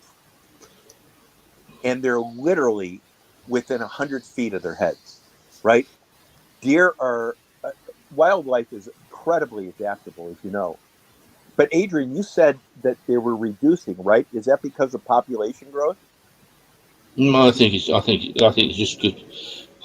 It's probably because of taxation things, because I think the large companies, and while are not giving the perk to their employees of going out on corporate shoots. Oh, also, I think also the government ain't giving them tax allowances. They're doing it to go out and get the value of it. It's an income. So the employee get taxed at least on that. So I don't think there are so many. There are still odd shoots, but normally it's farmers going out as groups. It's definitely not as much as it used to be. No, it's gone a bit PC over here for shooting and fox hunting and all that sort of shit. Oh yeah. Farmers will generally get aggro or whatever. There was always every Sunday I would wake up here and hear pop, pop, pop, pop, pop, pop, pop, pop. You hear them, and must admit, in the last couple of years, not really heard any shoots going on, Well, and that somebody told always me. used to be. Yes, somebody told me one time you shouldn't shoot on a Sunday. There's still some ancient law saying you're not allowed to shoot on Sunday. I've heard people shooting on Sunday. I remember as a kid they used to basically come through the yard and you see them going through the fields. But like you said, since all that business happened, you hardly see them now.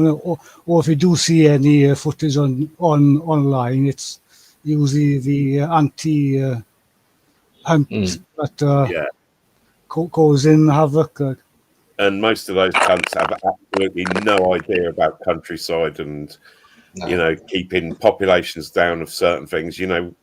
We've got. I mean, you heard about the big sort of rabbit thing that's been happening. No, I haven't. No. Well, go out in the countryside now and try and find loads of wild rabbits like what we used to. We haven't got loads of rabbits. We've got more hair around here there are more hares around here than there are rabbits nowadays. Whereas when I was down in Sussex, the bloody place was alive with them. My mum, I remember growing up on the farm. My mum used to go to the air rifle, and we used to obviously have rabbit stew and all sorts of. Yeah, we used to have rabbits too. But I think that's gone out of fashion. Obviously, with the problems with. We had sorry, Gareth. We had so many rabbits down in Sussex. We had a farm worker who used to take my Land Rover out going glamping on fields. As long as you had the landowner's permission, you can do that. Well, yeah, it was on our own place, but we actually had we kept the cattle out those fields. For the night, and they used to stand up in the back of the Land Rover. They got sore balls, so you used to rub them on the back of the cab. But they used to stand in the back, and they used to go around shooting rabbits. And there'd be several times when they used to come back, and I've actually seen the back of the truck part of my Land Rover full up level with dead rabbits. They used to come back. Well, basically, with that myxomatosis, isn't it, around the country with myxomatosis, basically farmers were giving other farmers rabbits with mixie so they could put them on their land, and their rabbits would then be depopulated. And that's happened all around the country. That's why we haven't got a lot of wild rabbits now. Because literally they've just put the mixie out to cull them. It's fucking. Because they fucking eat everything. Yeah. You used to be, we used to go shooting them, and you just go there early evening, just as fucking sun's come down, or in the morning when they're coming back into the woods or whatever. There'd be fucking thousands of rabbits. Oh yeah. Down in Sussex, we had some of our fields were completely bare. A good amount of area inside, particularly around the edge of the woods. The fields were completely bare with the rabbits just come out eating the grass. So there must have been tens of thousands of rabbits. Is that what I'm hearing? Hundreds of thousands. Hundreds of thousands in this country. They were like rodents then. Absolutely. Yeah, they are rodents. Well, I remember as a kid, right? I used to go on the back of the quad with my mum, and when she used to make rabbit stews and stuff like that. I remember going into the field with the quad. We'd turn the lights off for the quad, sit quietly for like 10, 20 minutes, and my mum would just flick the lights on, and there'd just be fucking thousands of eyes reflecting in the field. Like. But you have no natural predators there. Foxes would get them. That's the thing. But then most of the time you don't want the foxes on your land either. Really not. But the other thing is that I've always found if you go out with a shotgun or I remember there was I've got told an old rule: if you brought a bit of land and you can't build on it, right? So you've got a bit of green land. What you could do was you put a rabbit farm on there, so you're farming rabbits. Now, to have a rabbit farm, you had to be able to look after them 24/7. So then you could put a little building on there, and then after 7 years, if that building's been there and not knocked down at any point, then you could build you have a to house. have two rabbits knocking each other up all the time, don't you? Yeah, well, obviously that's tame rabbits. The same thing. The modern day thing which people do is to do that with chicken. Chickens. We knew somebody who had 5 or 6 thousand chickens in the chicken building. I knew that was a way around some of the rules. Yes, it is. Yeah. Our governments have lost their minds, guys. Think about this. You have to be this dumb to build a building for 7 years to start a rabbit farm, to justify having a building there, if it stands. After having to have a rabbit farm with hundreds of thousands, if not millions, in the countryside. It's idiocy. The principle for that is because they don't want you to build any houses in the countryside. And so that's if you are so there's farming, a big picture. Okay, all right. Yeah, it's called greenbelt over here. Greenbelt land. It's not. If you generally build on. If you're generally so there's a good logic to it then. And greenbelt farming cheaper. If you can't build on it, then you know. If you justify the fact if you can justify the fact you are farming and you've got a farming plan and you can earn a certain amount of money each year, then what normally happens is people are allowed to have a caravan first, a mobile home, and then after about 3 years or so they can build a house. But even then, it will then be restricted. It will have what's called an agricultural restriction on it, which will mean it will only be somebody who is going to be farming that land or has been previously involved in agriculture. It won't live there. You'll actually live there. Restrictions on selling it. That's it. Yeah, and the value of it is much reduced as well. So it's really inhibiting the developers. Out in the middle of the countryside, it was one way of doing it. You buy a bit of land, beautiful bit of land. You can still do it to this day. There are rules involved in it. So, Rob, how many rabbit farms do you own? Well, the trouble with tame rabbits at one time, back in the 70s and 80s, they were actually they were the big thing. Everybody said it was going to be the new food because it's very, very low in cholesterol, it's very low in fat, and the only rabbits which used to come into the country were Chinese rabbits, I think Sainsbury's used to sell them. I think also Carrefour used to sell rabbits, but it never actually. Lots of people did actually start doing it, but it never did actually really take off. Today, I don't know anybody. It's weird, isn't it? Rabbit did that India flight. Right. Has anyone ever eaten a rabbit? Yeah, I've never eaten a tame rabbit. I've only eaten not fucking pet, no. But you could get rabbit starvation, couldn't you? If you were only eating rabbit, say you was just out, fucking hunting a rabbit, eating it, it takes more out of your body than what the rabbit actually puts in. Yeah, I think they got first fuck all of them. I think the other thing is that tame rabbit meat never did take off because everybody kept on thinking, oh, fluffy bunny. Well, yeah, they just say to the kid, oh, yeah, the rabbit's passed away. Well, what's for dinner, Dad? Fucking the bunny. Well, guys, I was thinking about a new YouTube channel, Rabbits Are For You. And I was going to have all these different rabbit meals. Well, I'll tell you, with what rabbits get put in, what's called a rabbit nowadays and what we're thinking of rabbits in the old days. Yeah, you do a channel like Me and My Rabbit, you need to go on OnlyFans or something. That rabbit is going to taste like rabbit, that's going to taste like fish. I live on the side of a mountain, and we have great horned owls. These are about 3 foot tall owls. Right. We have bobcats. We have mountain lions within about a mile. I think it's probably a little bit further out now. Probably kind of what Adrian said. It's, encroachment and all this stuff. Mm-hmm. But we have I don't know what you call coyotes, the packs of coyotes. Every night It is a murder scene like you've never seen before heard in your life. If you can imagine the most horrific sounds you've ever heard in your life about all the wildlife getting murdered around my house every night. Every night, it is hours long of slaughter. Well, isn't it? Oh, sorry. And it's all rabbits. It's all rabbits and maybe small pets. But it's rabbits. I'm telling you, it's rabbits, and it's unbelievable. Maybe I'll record it one night. I'm putting up a new cam that I'll show you the type of wildlife we have in our yard.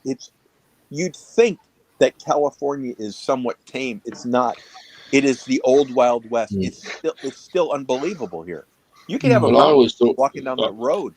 It's unbelievable. I always thought that over in the States, one of the vermin things was wild boar.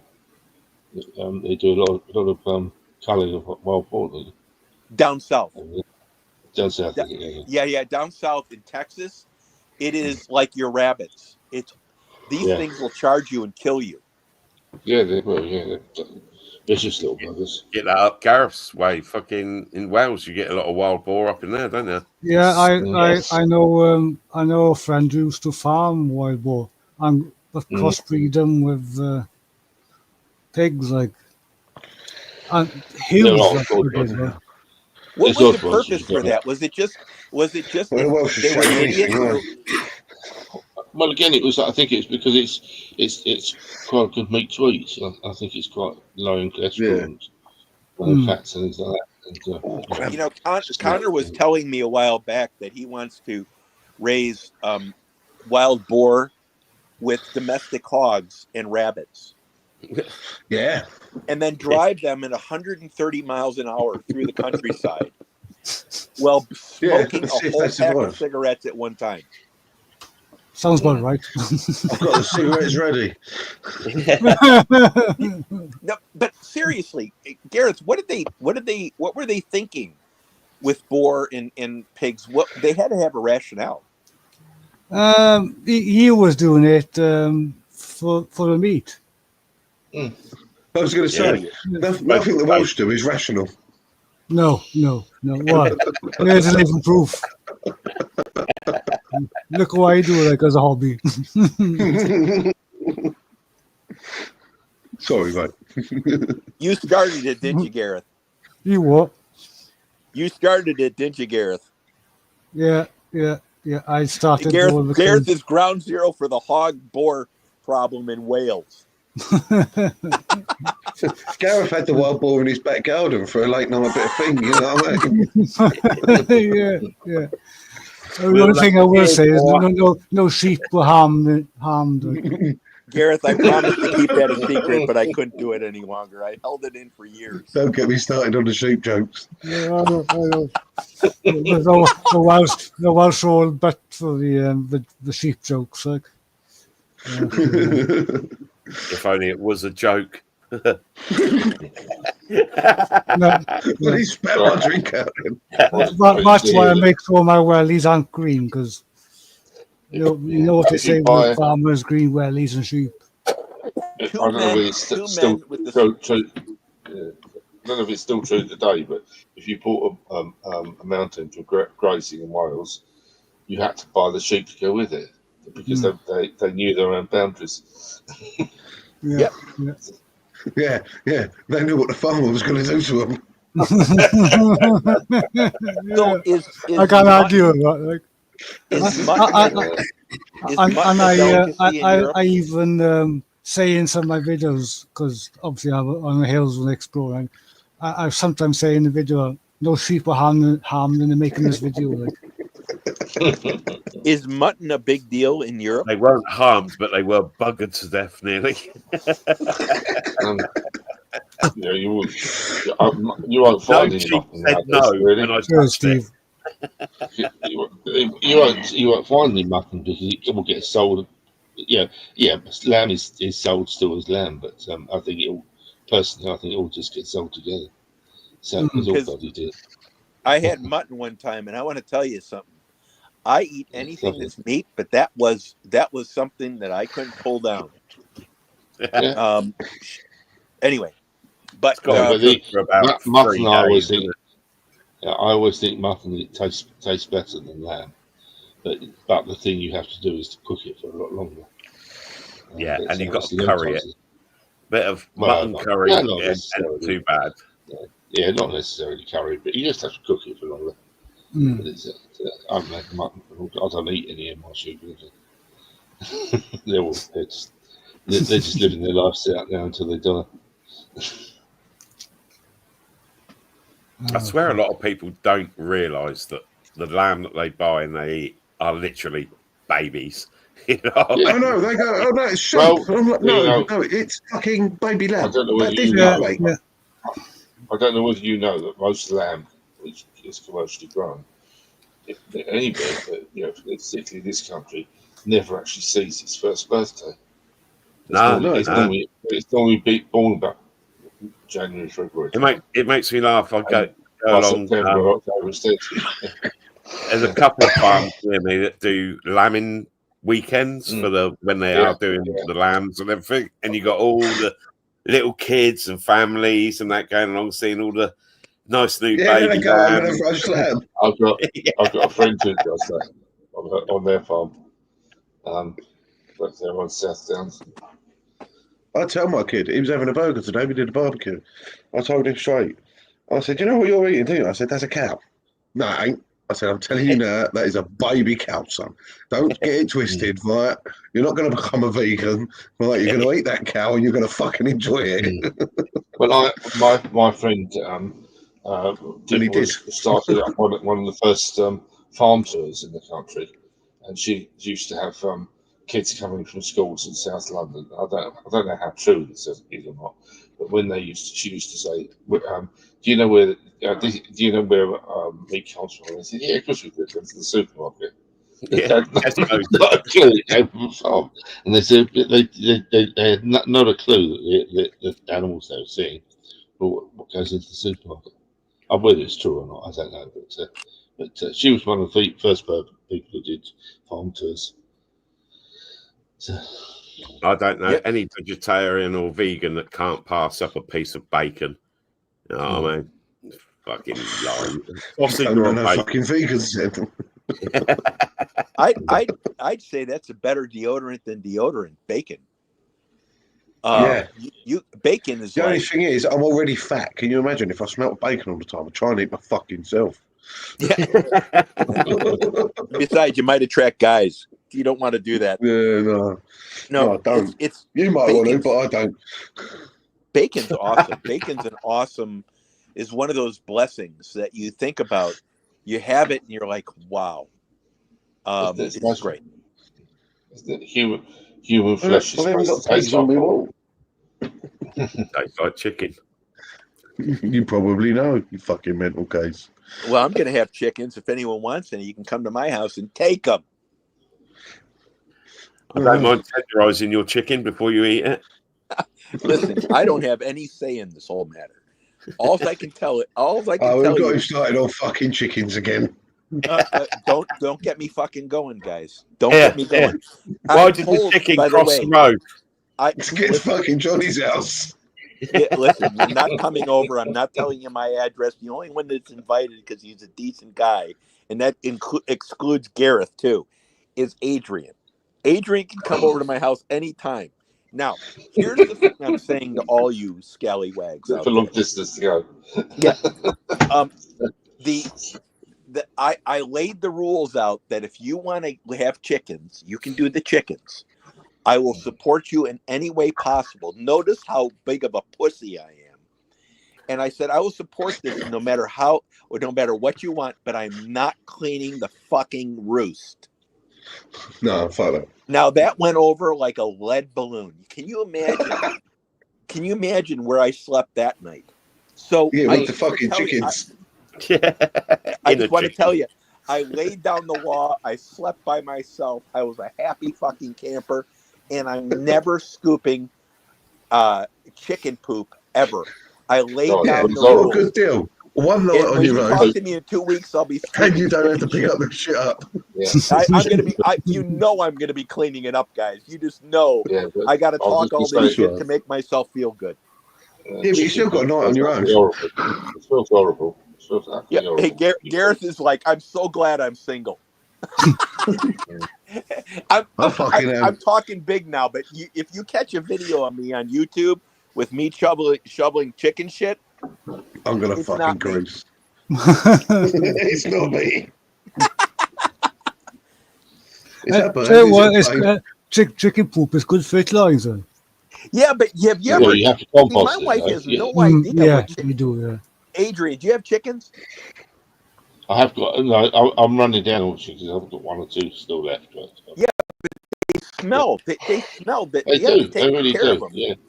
Yeah, Really my do. wife is going to put them I, below the bedroom window. yeah, I've had several hundred Well, that's a bad in the idea. past. But they really do smell a lot. Yeah. They Yeah. smell a lot. Yeah.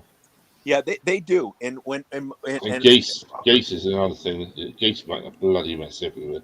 Mm. So you I had a like. few I do hundred like chickens, them. Adrian? It's fucking true. At least I've had at least a couple of hundred chickens just running. Why did you have that many chickens? Did you sell eggs or because something? we did sell the eggs, but we actually had those because there was a farm going out of business. We bought all their Okay. animals. All right. That's hard work, isn't it? Oh yeah. But That's like you sorted for roast dinner for fucking years, isn't it? Really? No, we used to sell the chicken eggs, but we had to go out and get them some food as well. But But that's not all of it. You got to wring their necks. You got to kill the. You got to look for chickens that are ill that are going to make. I've never killed a chicken. My father used to be able to do it, but I can't do it.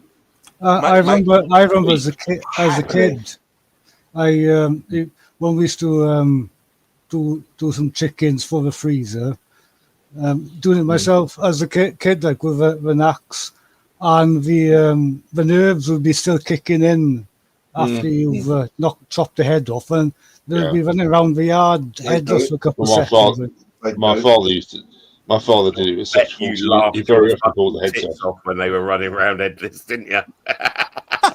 And that's why they say I'm running around like an headless chicken. Yeah, exactly. It's kind of like how I jog, guys. So let's not talk about that. So, Gareth, you killed the chickens? We did. I did as a kid. But did you have to pluck the chickens? Oh yeah, of course he did. Yeah. So that was a lot of work. Yeah. But every year, I remember on the farm we used to have. My parents used to have the like 2 pigs hanging up in the garage. It was back in the day where you could have the guy to come round and do your own meat. Like. Adrian will know himself. We never actually killed them. Killed them on the farm, but there's hardly any slaughterhouses over here now, is there? Yeah, we had a few pigs. Farm, you know what I mean? They're literally having to gather, like, there's a bird that goes around and picks up pigs from one farm, picks up chickens from another, picks up a cow from another, and then takes them all to the slaughterhouse. And then we had a bacon factory quite near to us, and we used to get our pigs. We only had a few for our own use, but we used to fatten on and then send them along. I don't think I could do it to a pig. They're all nice and cute and cuddly when they're little, but once they get up to fatten size, they're right little buggers. You want to get rid of them. The trouble which we found with, I'll tell you what trouble which I found with pigs, when you sent them off the abattoir, they came back split in half, and invariably we used to get somebody else's half with our pigs. So I used to slap both ears with a tattoo gun. So you knew that it was your arms you were getting back. If I remember rightly, the guy used to come round and he'd kill them and gut them, Friday night, and then they'll be hanging then for a day, and then he'll come back the next night, and then the trouble about doing pigs on farms is you have to actually scald them to get rid of the hairs, And if they're in the abattoir, they've got some scalding machines to take the hairs off. But there was a thing back in the late 70s, 80s, which we would get involved in, but it never did take off. There was a firm up in Cumbria who was trying to develop the idea of having mobile slaughterhouses to come around the farms. It never actually really took off. It was like a container, and you had to actually have two containers. One was a slaughterhouse, and one was a lairage, and then one was a hanging room. And he used to come around and do the slaughtering on the farm, but it never actually did take off. But I think it's a good idea, because nowadays that you have to travel a hell of a long way to go to a bloody slaughterhouse, and I don't agree with the practices. I don't agree with the practices they use now either. All I want is humane. If I have, I just want it to be humane, and it's not anymore. Yeah, no, I don't agree with it nowadays. But I'm not veggie or anything like that, but I don't agree with it. Mate of mine, when it was crazy, to remember they was going on fucking, it was longer than a few years ago now. But micro pigs come about. Oh, yeah. Yeah, he fell for that. 2 full-grown fucking pot-bellied pigs walking around in his back garden. but they don't stay micro pigs, though. They're not. No, they're just baby dead piglets, are they? Yeah. If you watch Clarkson's Farm, his latest one, Richard Ham. Yeah, he's in what do they call it? Oh, fucking Richard Ham. That's it, Richard Ham. Fucking brilliant. No way. I haven't seen it yet, the new series. We'll shut up then. One of the pigs is a little runt, and he called it Richard Ham. That's fucking brilliant. That's brilliant. They called it Richard Ham, and then he decided he weren't going to get rid of it because he's going to use it to fluff up the female pigs to get them in the mood. Get him in the mood. It's Richard the Fluffer Ham. I want to tell you, Top Gear, there was nothing better at the time they were doing Top Gear. No. Those 3 were absolutely in their peak right before the end, like before the last 2 years, when they were driving the caravans through the countryside full speed and tearing them apart. I want to tell you, those guys. The Grand Tour took off quite well after. I thought that was quite funny. I only watched the specials of the Grand Tour, but fuck me, to watch them back at it again was just fucking amazing. Yep. That's it. They're 3 completely different characters, aren't they? And I still vote that James and Richard should be in Clarkson's Farm, man. Well, you know what? One of the things I really enjoyed is I think they were completely different people, and they all appreciated each other for the nonsense that they all brought. Oh, they bounced off of each other perfectly. Each one was completely different. You had your fool. You had you think he's fucking clever one. It just worked. Well, many years ago, I was going to buy a farm in Oxfordshire, and if I did, I would have been a neighbour of Clarkson's. No way. It would have been literally just down the road. I was supposed to go detecting on his fucking farm last year, and it was through Caleb and the guy that organises, fucking digs and weekenders and that. And we were supposed to be on their land, and it was all kept very quiet. And it was like, fucking great. This is going to be awesome. We're going to get some great footage and shit there. We ended up about 20 fucking miles away. It all because of literally, I think because of the filming and stuff like that. And it just didn't happen. Whilst Clarkson is a showman, really, lots of farmers actually do like the fact he's doing his program, because he's actually doing a very good thing for British. He's doing more for Oh yeah. Do you know what? To see that side of him as well, because he really does care about the animals he's bringing up, and and the other thing, he's also right about a lot of the stuff he talks about too. He's pretty pragmatic, and that's why people don't like him. Pardon me? Because he say what the fuck he wants, and I love that about him. That's why people don't like him, because they do realise that 9 times out of 10 he comes out with something, and it is fucking right. Yeah. It might not be his analysis of electric vehicles. It was unbelievably brilliant. And it was that's so why simple he's when he given said, up the car scene, isn't it? He's basically giving it all up because of the electric cars. They got no soul. They're fucking shit. You know, there's no, you know, fuck electric cars. Yeah. And you know, I don't know if you know this. The latest data here shows they're falling off the cliff. No one's buying them. Yeah.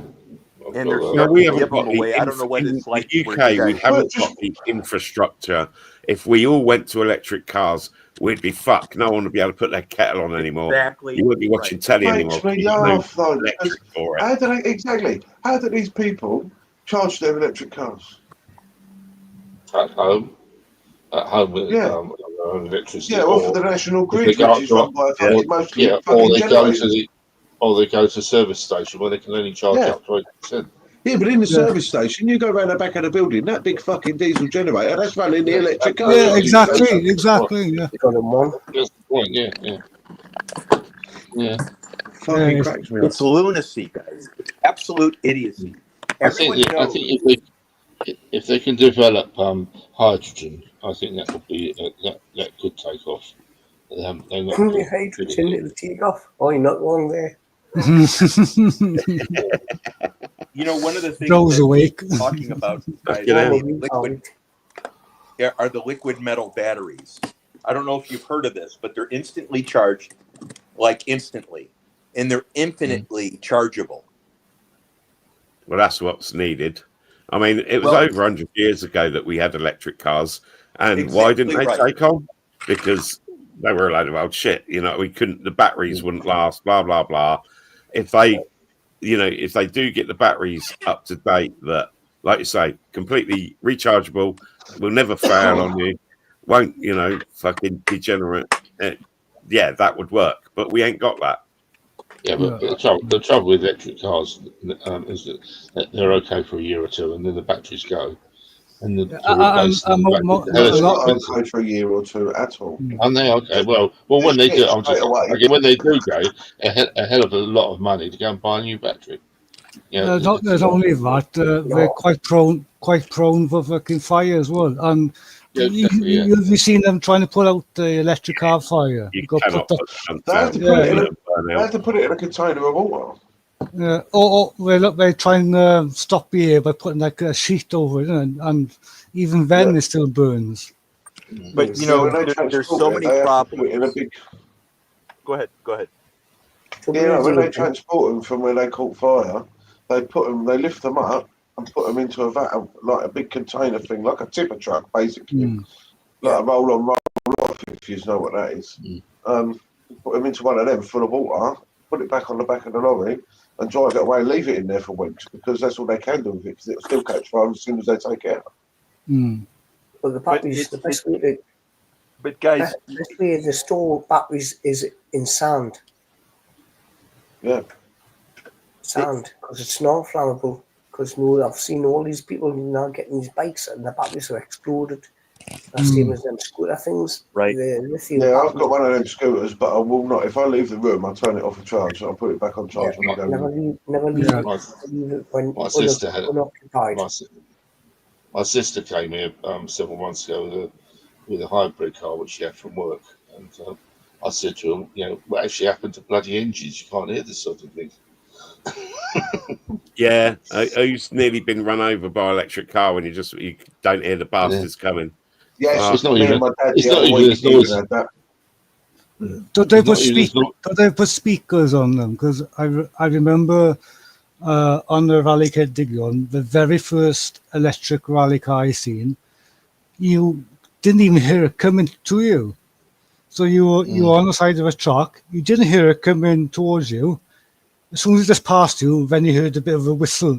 But the noise that you heard was the speaker on the car. Yeah, I think that's all electric cars should be like that and have a, you know what I mean? Like literally sounds like a car. A milk float is noisier than a milk float. Or beep every so often. Do you know what I mean? Like, hey, you bring back the days of known wisdom, there, Ethan. Or milk floats. Yeah.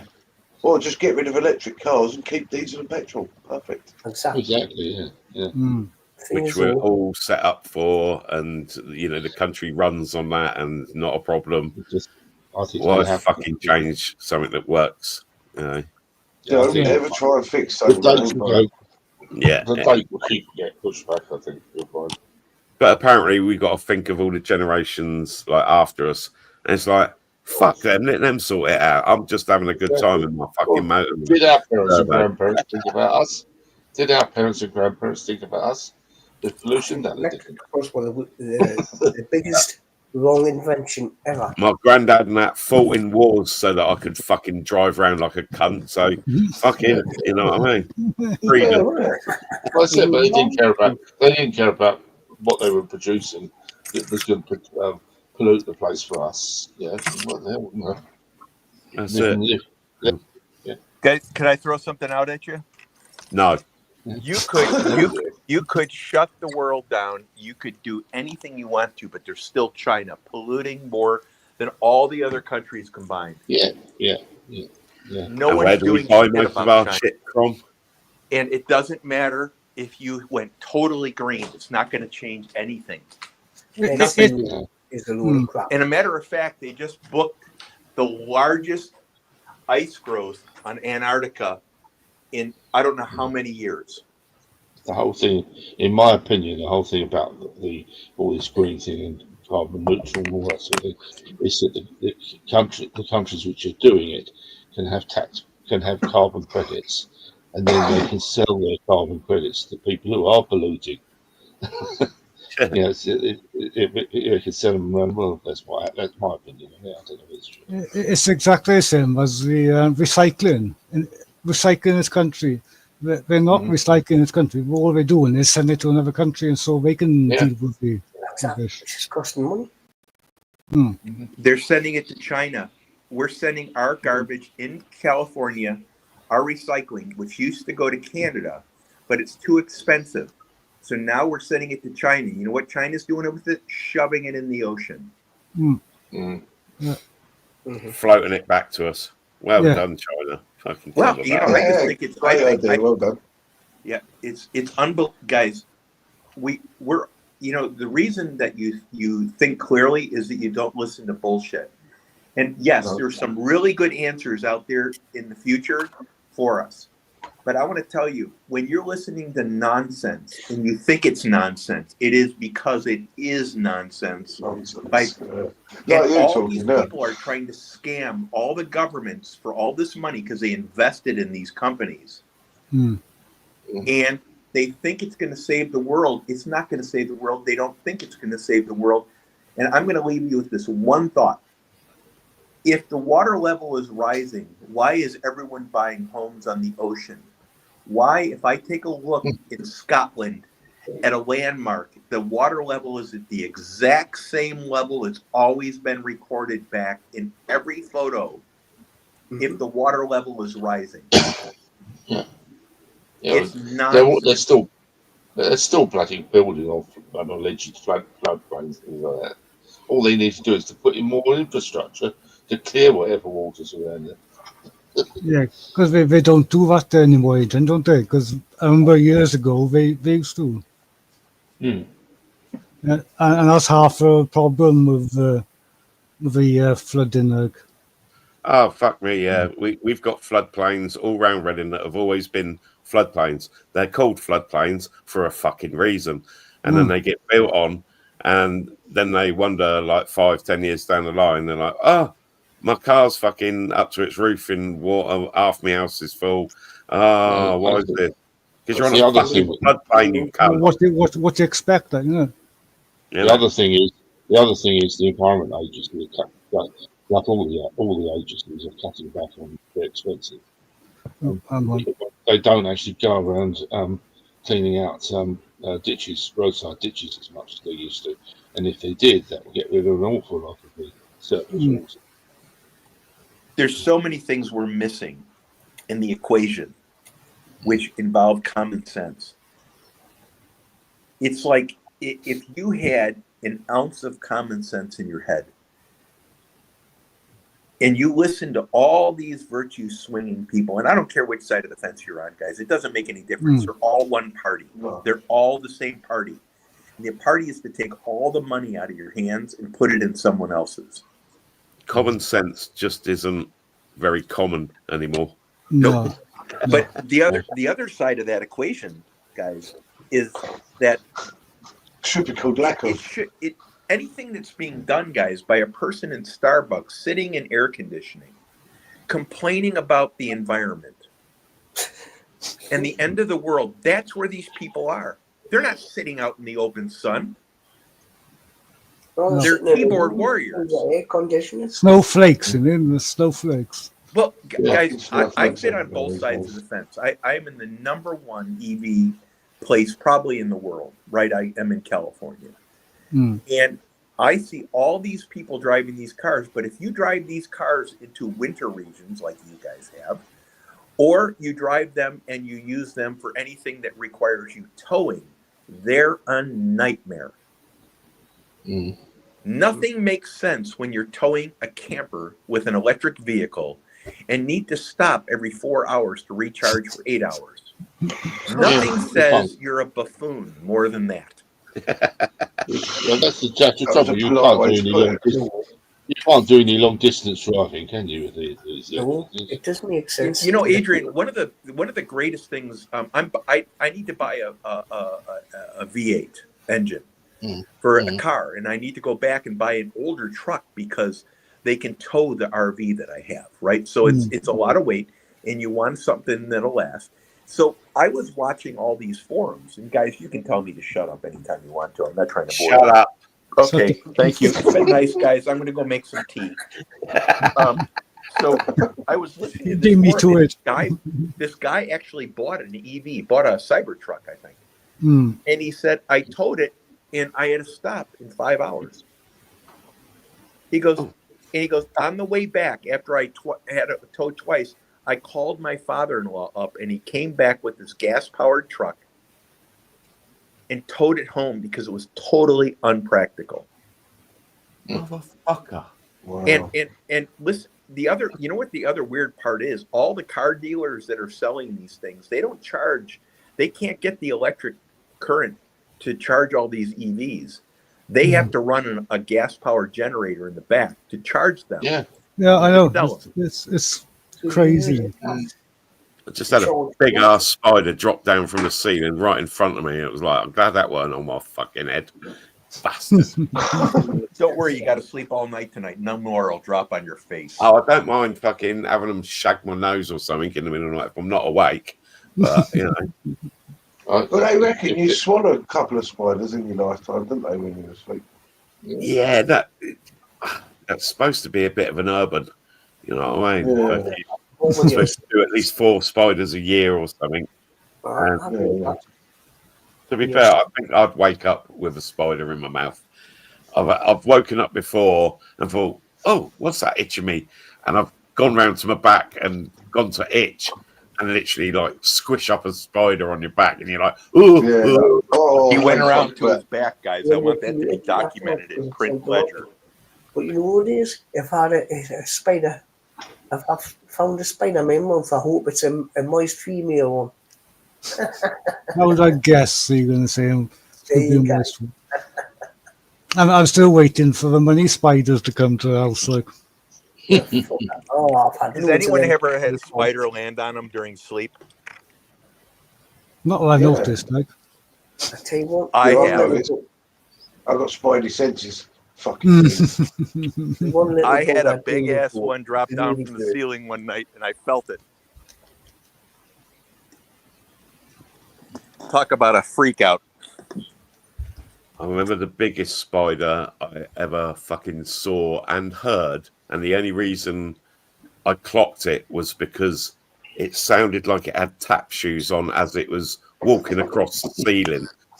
And I swear down, it was like, That was easy busy. Fucking leave him alone. mate, it was fucking, you know what our house spiders are like, the big cunt. Yeah. And it was the size of my hand.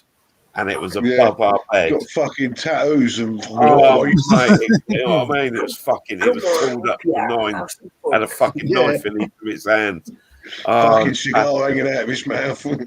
I open my eyes and I see this big shadow moving across the ceiling, and I'm like, what the? And it was like, tap, There was once I was. It was that big. I thought I cannot like not kill this cunt and like or like knock it off the ceiling and it goes somewhere in the room and legs it. So I got my air rifle out, cracked the air rifle, didn't put a pellet in it, Mr. Hammer. put it up close to it, and shot it. Yeah, and I swear, when we moved out of that flat, there was still a 6-foot splattering of legs and bits going across the fucking ceiling. Welcome back, Mel. Welcome back, Mel. And you still remember it to this day. Oh, that's weird. But yeah, when you're woken up by the fucking footsteps, that's when you know it's like, right, that's taking the piss. No one forgets big spiders, ever. And I don't mind spiders, but that size, I thought, you know what I mean? It was bigger than a fucking tarantula. Well, most of us in the chat will know Jackie Green Cats and things. And some of the spiders she got, oh my fucking God, scared the crap out of me. They're proper tarantulas and all sorts. Like, yeah, they'd be proper fucking splatted, mate. How many times have you been underground in some of these caverns? And like, I should imagine the actual entrances of that are the worst. And I've seen a few videos where it's like that fucking, he's a puff and he exploring with fighters. Dan, he fucking hates spiders. He literally cries like a girl when he sees a spider. And it's like, fucking hell. And it's like, right, there's a couple of little spiders there, and he's like proper pouncing around. But I should imagine quite a few of the ones you go down have got a fair amount of the bastards. Quite a few of the old moist holes have got. I think they call don't they call them cave spiders? But some of them look... Guys, I think Connor's awful quiet during this whole thing. I think he's the one that's farming these things. Well,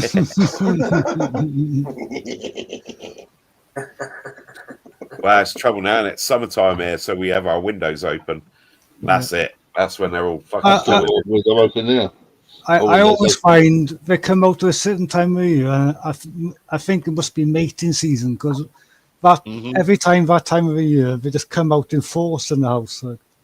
Well, you get the little ones, the bigger ones are the female. No, the big ones are the females. And the little ones are the males. Yeah. Oh fuck! Right, I got it round the wrong way then. Yeah. So it's a certain time of year. They come in Harry Potter. Rob, you were telling me that your spiders had antlers, right? Our spiders have flick knives. Be all right. Antlers, mate. They got flick knives and 9 mil and a fucking cigar hanging out of their mouth. See, that's what scares me, Mel. Like Mel said in the chat. Everyone's telling me that Adrian's spiders have like beaver teeth. My wife might think they do, but they don't.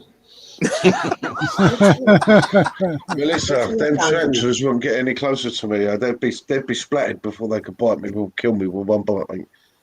Joe, do you have spiders? Do you have big spiders where you live, Joe? I thought tarantulas give you a nasty bite, but I didn't think they were like killers. Worst part of it, my wife. Just my wife. Being a male spider would be just imagine having your nookie, having your leg out, right? With a female spider, and then she turns around and says, right, you're fucking getting eaten now, and then they fucking eat the meal. So how big are they? Are they quarters? Are they like a euro? Are they pretty big? They're nothing really. My wife redback spiders that hang around Australians' bogs. So when you go to sit down on the bog and they have redbacks in there and it fucking bites you on the arm. Yeah, no, you're all right. That one's as weak. That one's as small as anything. But yeah, they look. My wife is petrified of them, and I've gone. If there's one in the bedroom or something, I have to go and rescue her and pick up the spider. But then, I'd leave the there and let her deal with it herself. Yeah, well, no, but I always say, "Oh, I think I've dropped it." I say, "Yeah, no." That door. They're nothing really. Huh.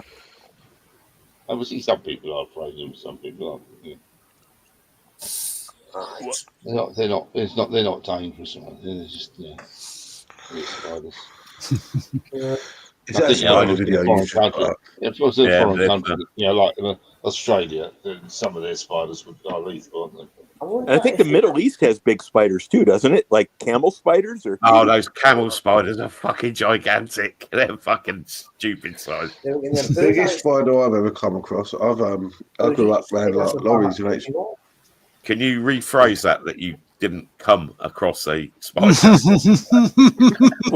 well, Rob, thank you for that. I needed it. And Connor, can you explain that?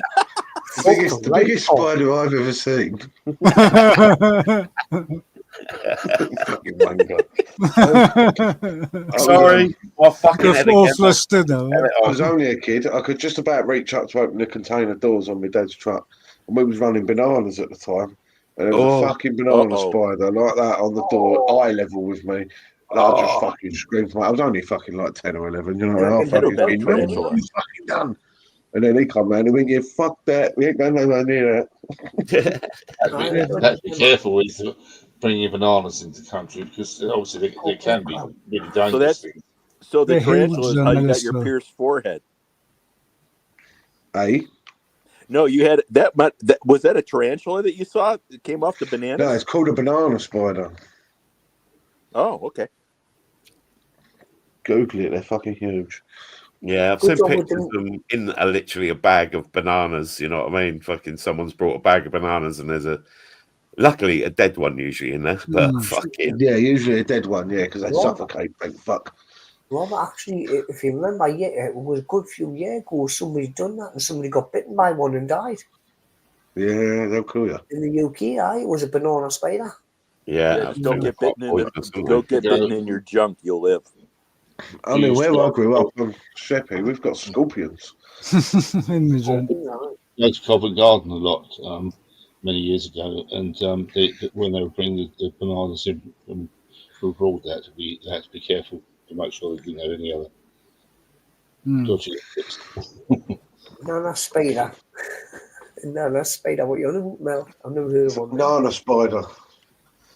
Yeah, there was coconut crabs, Hughes, if I'm thinking of the same one. It's supposed to be fucking lovely to eat, though, those coconut crabs.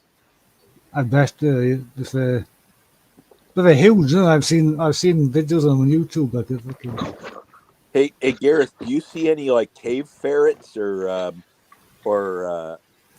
any type of wildlife in the caves that's really bizarre or big? No, not even rats. Like. So you're going where rats don't go. Well, yeah, more or less. Probably because, there's one rat down there. Because over in America, with you, John, yeah, don't they have mine cuts? Yeah, we do. We if you look, Julian, California, they have mines there, and I'm sure.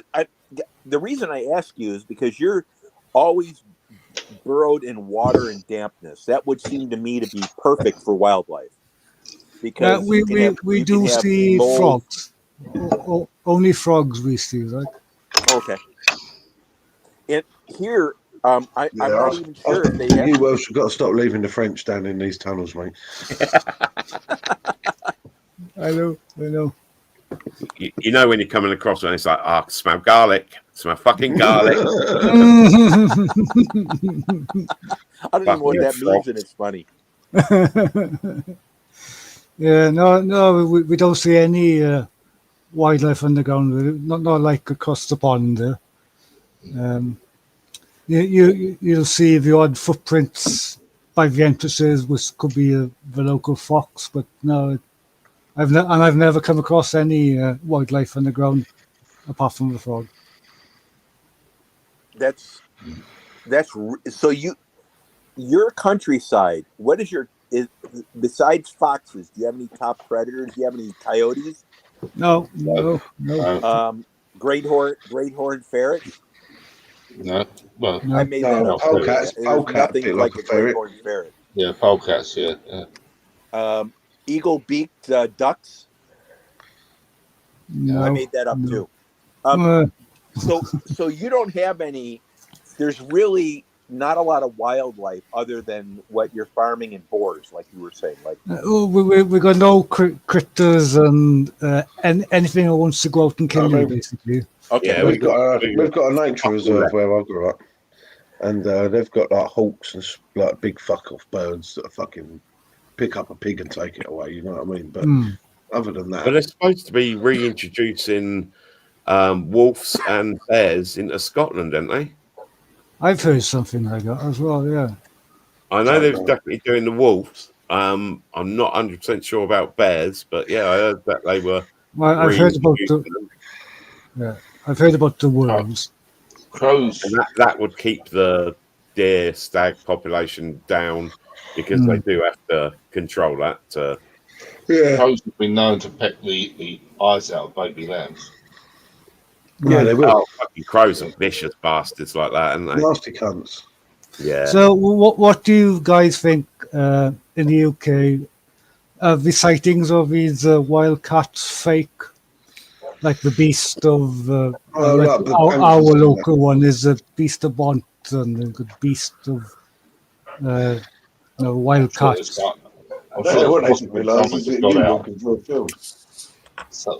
Some got out from private collections, I think. Possibly. Yeah. I do know a local man who used to have a puma back years ago, before the rules changed where you couldn't keep dangerous animals. Like, I think that was the law before the times of the law changed. Like. Well, that's it. You either killed it or you let it go, fuck off and try and, survive on its own. And if it was your pet or whatever, then you'd just be like, right, go on, fuck a few sheep up here and there. That ain't going to matter. Yeah. That's what came to my mind. Because my old man used to say a story when we were kids.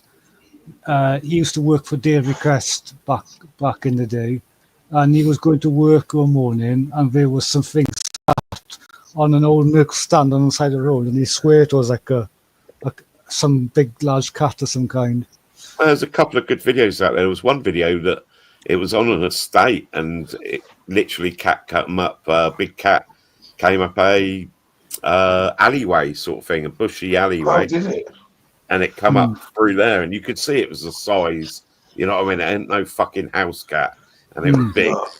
And then there's been other ones where they were, you could see it going across a field.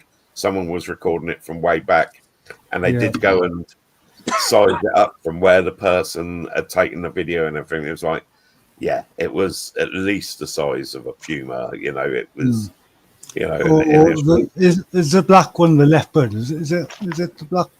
Is that what they call the black one? Black panther. Panther. Yeah, where I grew up, there was a rumour that there was a black panther, because I grew up in the country, so there was a rumour that there was a black panther fucking strolling about. Well, this is the thing, they're very shy animals anyway, aren't they? So they ain't going to show themselves up, and they're night hunters. How many people are out in the countryside at night?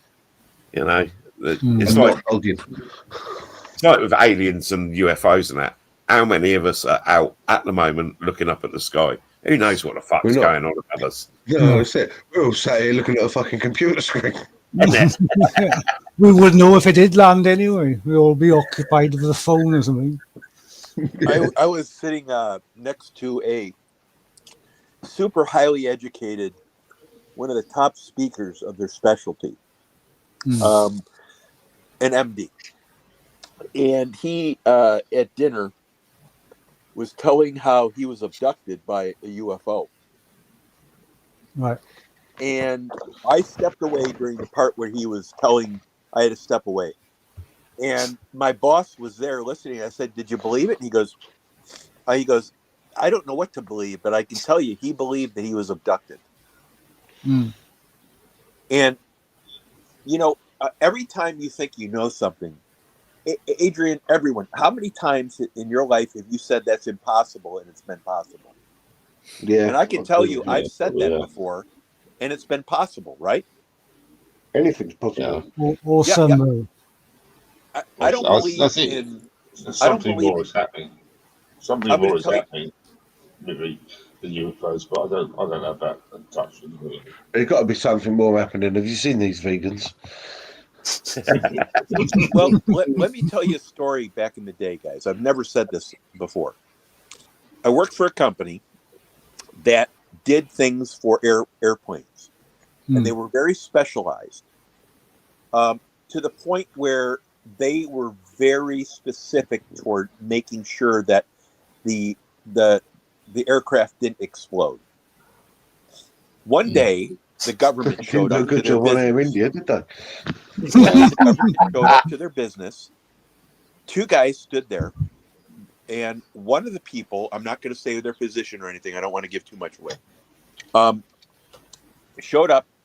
Two people said, "You and you, are you these people?" They had already checked their clearance. They had already done a background check. Said, "You're coming with us." They told them who they were.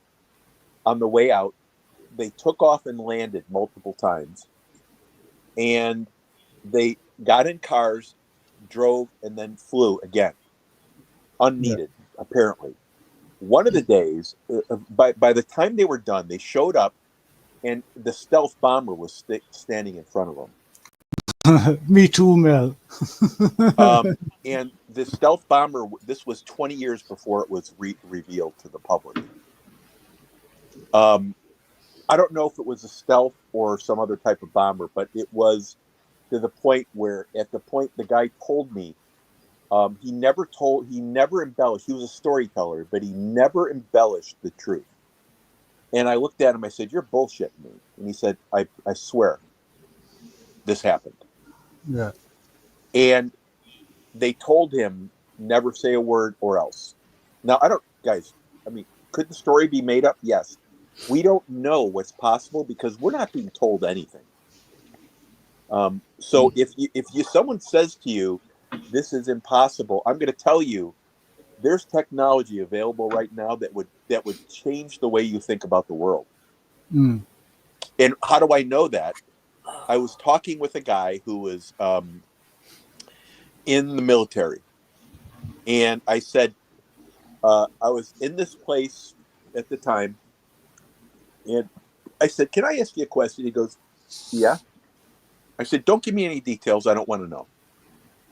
If I was to say to you, the technology that you know that we have versus what we see, would you say that the technology we have is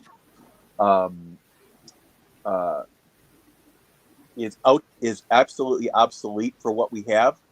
And he goes, "I can't answer that, but I would say that that's more of a reality than what most people believe." Yeah, yeah. Well, the public are always, at least 10 years behind what the military are using, and they'll never disclose what technology they got. Same as simple things like drones. Look how long the way the drones have come. And the military obviously use them now all over the world, and but the technology they're using is probably 10 years or more ahead of what we think they've got. Well, you think about AI, which is pretty fresh amongst us at the moment, and I did see a thing the other day, and I had to go and Google it. Basically, AI can basically has learned how to lie to us, or has been programmed that it can lie to us. Absolutely. And it depends on what you put into it to what you're going to get out of it.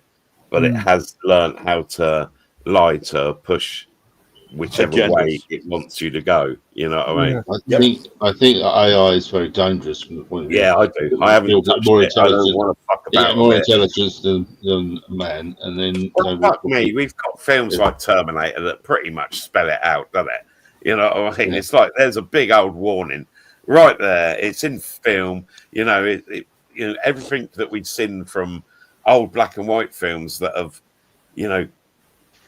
happened, and have become true. And so, some things you can look at and it's like, well, it does make common sense. If we're making something that's got all of what we know and then can develop its own prognosis on what the future's going to be, and it's like, oh, at one point they're going to fuck me off out of it. Hang on, even if it's not dangerous. Sorry, Rob. Even if it's not dangerous, which I think it is, I think it's still going to be bad for humanity because it's going to cut down the number of jobs. You know, the more AIs around, people won't be needed to do jobs. So there'll be more and more unemployment around, in my opinion. Information control. Yeah, Melissa, you know that. That's so true. I do feel sorry for the younger generations, just for the case that they didn't go through the early 90s and the rave years and the free parties. Yeah, exactly. I've never been to a rave in my life. I've never seen porn. I've never been to a rave. Right, these are two things. So it's all right, Adrian. I made it for you. Yeah, we've all chipped in there for you, mate. Yeah. You know what? We got to say whatever we wanted to say in our lifetime, guys. We got to think whatever we thought. We got to be wrong. We got to be right. We got to make idiots of ourselves. We got to do a lot of stuff. We're men. None We're of our never kids right. get to do that. Our kids are monitored by cell phones. They're monitored by government. Every phone call, this message actually right now is being monitored. Right. Same results. More monitor. Our kids never going to have that again. No. The freedom is gone years ago. Yeah. Can you imagine if we used all of technology to basically set the world up that all the food was automated, grown automated, all the jobs that are hard, that we don't particularly want to do, that are boring, that are monotonous and everything like that, we can get that all done. And at a point that nobody needs to pay for any of these things because it's all automated and done. And I've always said the only industry that will probably carry on and do really well is like the holiday industry, the sports and things like that, recreational things. Now, that would be the only thing. And funeral ones. We'd have time to do. You know, it's like, right, we don't have to work. We can all live and enjoy ourselves because we've got the technology to actually do that. But because we're inherently greedy motherfuckers and want more than him next door, we want a bigger telly than him. We want this, we want that. The greed will always stop that. We can't just be happy with having everything we need and then just being able to enjoy life. You know, that's never going to happen, even though that would be what the perfect world of AI basically having to do all the bank jobs. Yeah. It's the same thing, same thing, right? Remember the days when nuclear power was invented? Remember? And why was it invented? The scientists turned around and says to the whole world, says, the nuclear power is the new industry. This means to everybody in the complete planet Earth, nobody will have to pay an electricity bill. So what happened there then? Totally the opposite. Exactly. Yeah. And that is the truth. That's what it was. I watched about nuclear fusion, how they built it, the two scientists that done that, and they died. Yeah. I watched all that. They died because of radiation. I created it, and then it went quiet for a bit, and then somebody else brought it out and tried to say it was there, but it goes back to these two lads that were brothers, scientists, professors. And then created it, about splitting that atom, and how to harness it and make energy out of it. But the promise to the world, nobody will ever pay electricity or energy price ever again. Have you seen what Musk has done with his super AI farm, and that he's building another one? He's got those. Do you know what? He might be rich, he might be clever, but I think he's a wanker. 35 great big power units to power his server farm. And it's like, well, the one reason he's doing that, because if the electricity, well, there's not enough electricity for one thing to run it, so he had to do that. And it's a case of, if you've got yourself off grid and you're self powered, then those systems, that computer system, that AI system, cannot be turned off by just turning off the national grid or something.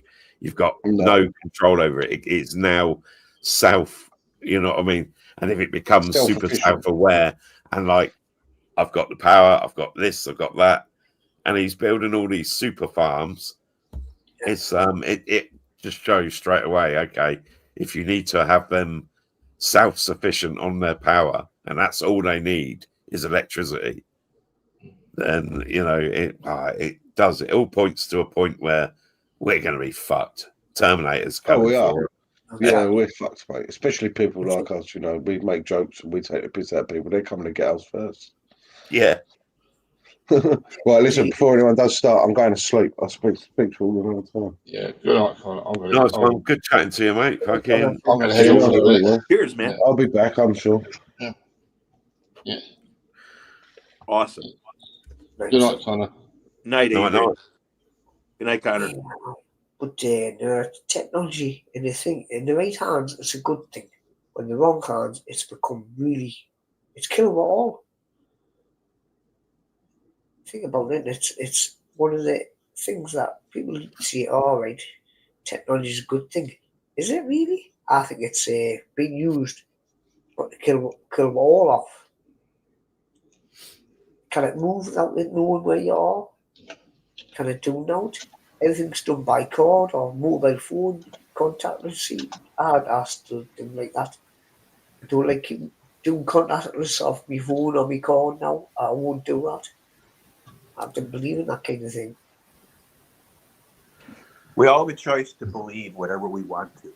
We can't maybe say what we want to, because I think you need to be cautious.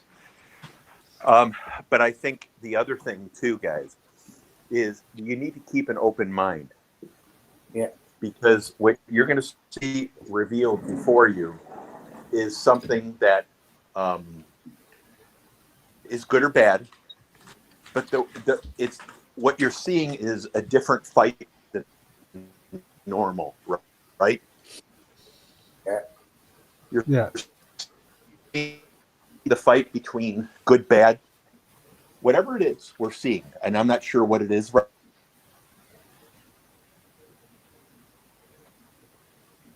It's just the thing is, people are getting. Keep your mind open. Keep your mind open. Don't keep it closed.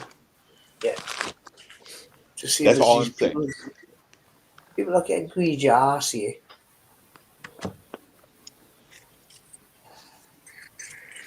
And if you keep your mind open, guys, you'll be better off, because you're not going to be so freaked out.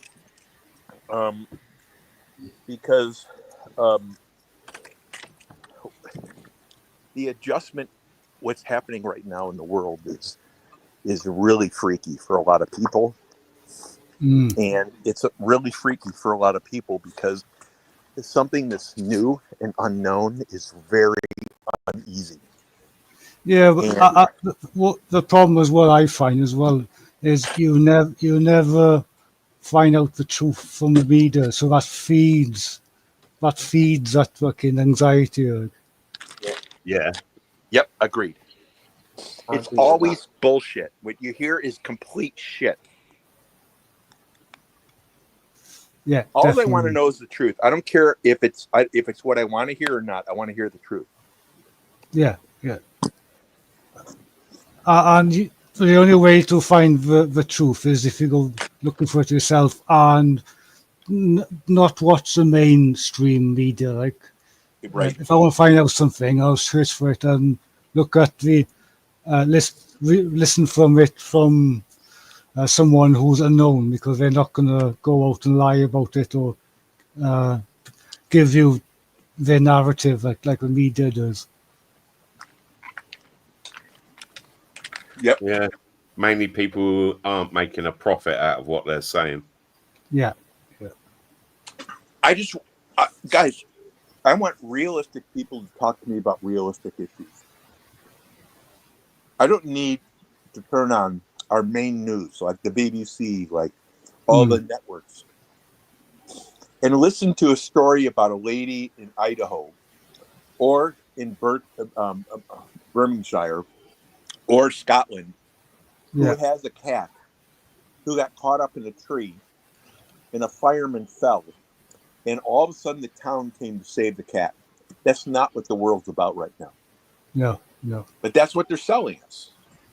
Yeah. Yeah. I see it in my local newspaper. The lo- the local paper, and they always bring up these stories, stupid man. stories. It's not news. Like, don't want to know about bullshit like that. You know? Put this way, here's a thing for you, Mel. I'm not joking to this, everybody. My landlords got a letter from the government because they want to shop right and they know they've got properties. So they've got a letter up from the government saying, and it's got Circle stamped on it, and head saying to them, if there's any tenants, we give you, they're going to pay them to move us out, the people that's been there, to house new immigration people in, illegal immigrations in, until they've done things which is for 5 years. Mm. Says we will pay for the rent in advance, plus we'll give you a bonus. We'll pay for all your gas and electricity. We'll pay for all the Idiocy. repairs of your property. And you know, they're basically saying we'll pay for everything and give you bonuses along the way for 5 years if you put a legal immigrant in your flat. And that's why this country is fucked. And that's the government doing this. Yeah. And like Melissa said, that they don't. You've got to look after your own people already here before you can go and help They're not other doing that. people. What was out the houses, homeless, and put these people in the houses. I said, well, I'm going to get in touch with the council. He says, well, good luck with that because they'll chuck that. That's what we landlord. He started up and says, you want to move anywhere. Yeah, it's crazy, man. You know, you see so many stories of veterans on the street that look after them first. You know, they've served our country. They should be the first ones they look after. It's the last ones they look after now. Yeah, that's so true. That's so They true. must be going to they must be sending these letters out to all property owners. It's a Circle, which is a company contracted by the government. Circle is a security group, I'm sure it is. Same as Group 4, G4S. Yeah, the country is upside down, and it's going to get a lot worse, I think. Right? That's why everyone needs to keep an open mind with what's happening, because everyone knows their countries are messed up. Countries that are messed up. It's not the people. Yeah. It's the government in this country. You know, he keeps lying. They're all a bunch of lies, man. But this is going to be the worst Prime Minister we've had. Got to be. He promises, he tells me, even in front of Trump, he says, oh, freedom of speech, because it was brought up with that thing when he met Trump. He promised me, he said, oh, yes, there's plenty of freedom. I believe in freedom of speech. What's the name of our Prime Minister? Don't even go there. No. Harmer the Stormer, the 2-tier Karma. Great British name. That's been around for donkey's years. And yeah, but you know what it is? Because he's Jewish. And everyone knows who he is, and everyone knows what he's done. He's a Jew. If you go and research, he's Jewish. Rachel Reeves is Jewish. All of the Labour Party, they're all Jewish. They didn't know that. Go and research them. Yeah, it's... We should change subjects, guys. Well, then We're getting political on a birthday stream where we should be watching fucking Johnny stick a pepper up his ass and spit it out. I appreciate you thinking of me in that way. Of course. I want to see I've actually got to head inside and take care of my steps. One thing, people on the live streams can tell the truth because the government can't. That's a good point. That's a good point, actually. Hey guys, it was a pleasure. Gareth, I cannot tell you how much I needed this live I'll stream should have tonight. said good word. And all you guys on here, thank you It's very too much. hard. I will catch up with you guys. It was a pleasure. Thank you for coming up, John. It's an honour to have you up as always. Yeah, nice one, Johnny. It's been a while. Fucking love chatting with you. You're a good man. Legend. I want to tell you, I needed all the laughs I got tonight, and I got a lot of them. Johnny, before you go to bed though, right, make sure you give that chair a good stroking down. Have a great night, guys. Cheers, buddy. Nice one. Take care, Johnny. Ah, thank fuck that got rid of him. Jeez. What a very awful person. Oh, he's a brilliant. He's a legend. He's never going to leave. Oh, a legend. Legend. Trust him to come up Top with man, he's that always cracked me up, fucking Johnny has. Oh. I love his lives. And Oh, fucking sorry, his videos. I'm just gonna pop this one in. Chomp. Some of his challenges, like I think you're off your bloody head, man. You're gonna have a ring of fire for a lifetime, like, after. Okay, now. Okay. Well, this is it. This is why I want to see the aftermath videos. You know what I mean? We did the one trip challenge one night in the Buffy. Did you say one trip challenge? One trip, sorry. I wish it was a trip. Yeah. Oh my god, it nearly That would ruined be me. fucking brilliant, YouTube, wouldn't it? Right, we're all on panel and we're all going to drop a tab. Yeah. But let's see who goes proper mental. Fuck, I don't need anything to go mental. Oh, look at that. Okay. Oh. Fuck, I can't believe we've been on for 7 hours. 7 hours. You've done the one chip challenge. You done that, did you? Yeah, me, Anthony, and James from the mining group, we did it one night, Oh, and it was fucking mental. yeah. I was on fire. I was so much on fire, right? I couldn't even keep my eyes open, right? And James took it like a champion. He didn't look like it affected him. But then once we started coming back down to normal, me and Anthony, he started getting the full effects. Like, so it's fucking funny as hell. But I won't be doing it again, like ever.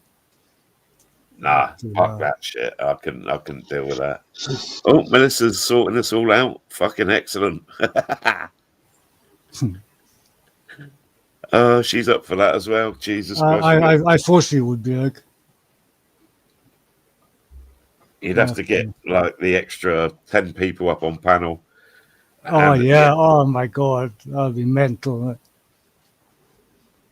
10. Imagine everyone's got 10 tabs and they're all numbered, sent out to us numbered, so we don't know the strength of them.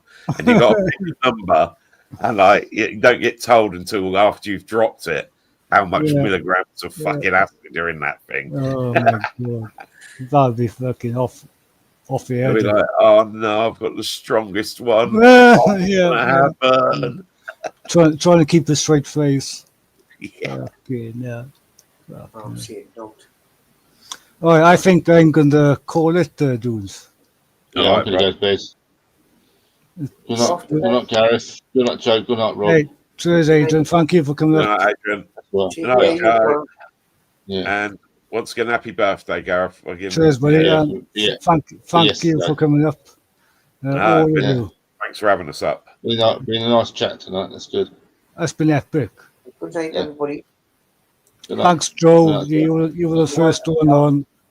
So you're going live now, Joe? Yeah. If you were staying awake, I would. We got Melissa. That'll be And thank you, everybody in chat who's come in. Everyone who stayed from start to finish. Everyone's come in and said hello. It's been awesome. Thank you to everyone who came on the panel. It's been epic. Epic. Brilliant. Nice one. Have a nice sleep, everyone. Yeah, well, I'll try. It'll probably take me a couple of Yeah, hours. we'll give it a go. A couple of hours. I feel Yeah. wide awake. I don't know. I'm still buzzing. I know. It's been epic, the fair play. It's been a great live. It's been epic. Like, All right. Take care. Okay. I'm out of it. Good night, all. Nice Bye. one, dudes. Bye for Yeah, now. good night. Good night. Good night, Adrian. Cheers. Yeah, Thank you, good night. Adrian. Thank you. Yeah. Okay. Right, Gareth, it's been great live. Thanks for letting us up. Yeah, Thank you for coming up, Joe. You were the first one up and I was, kept me going because I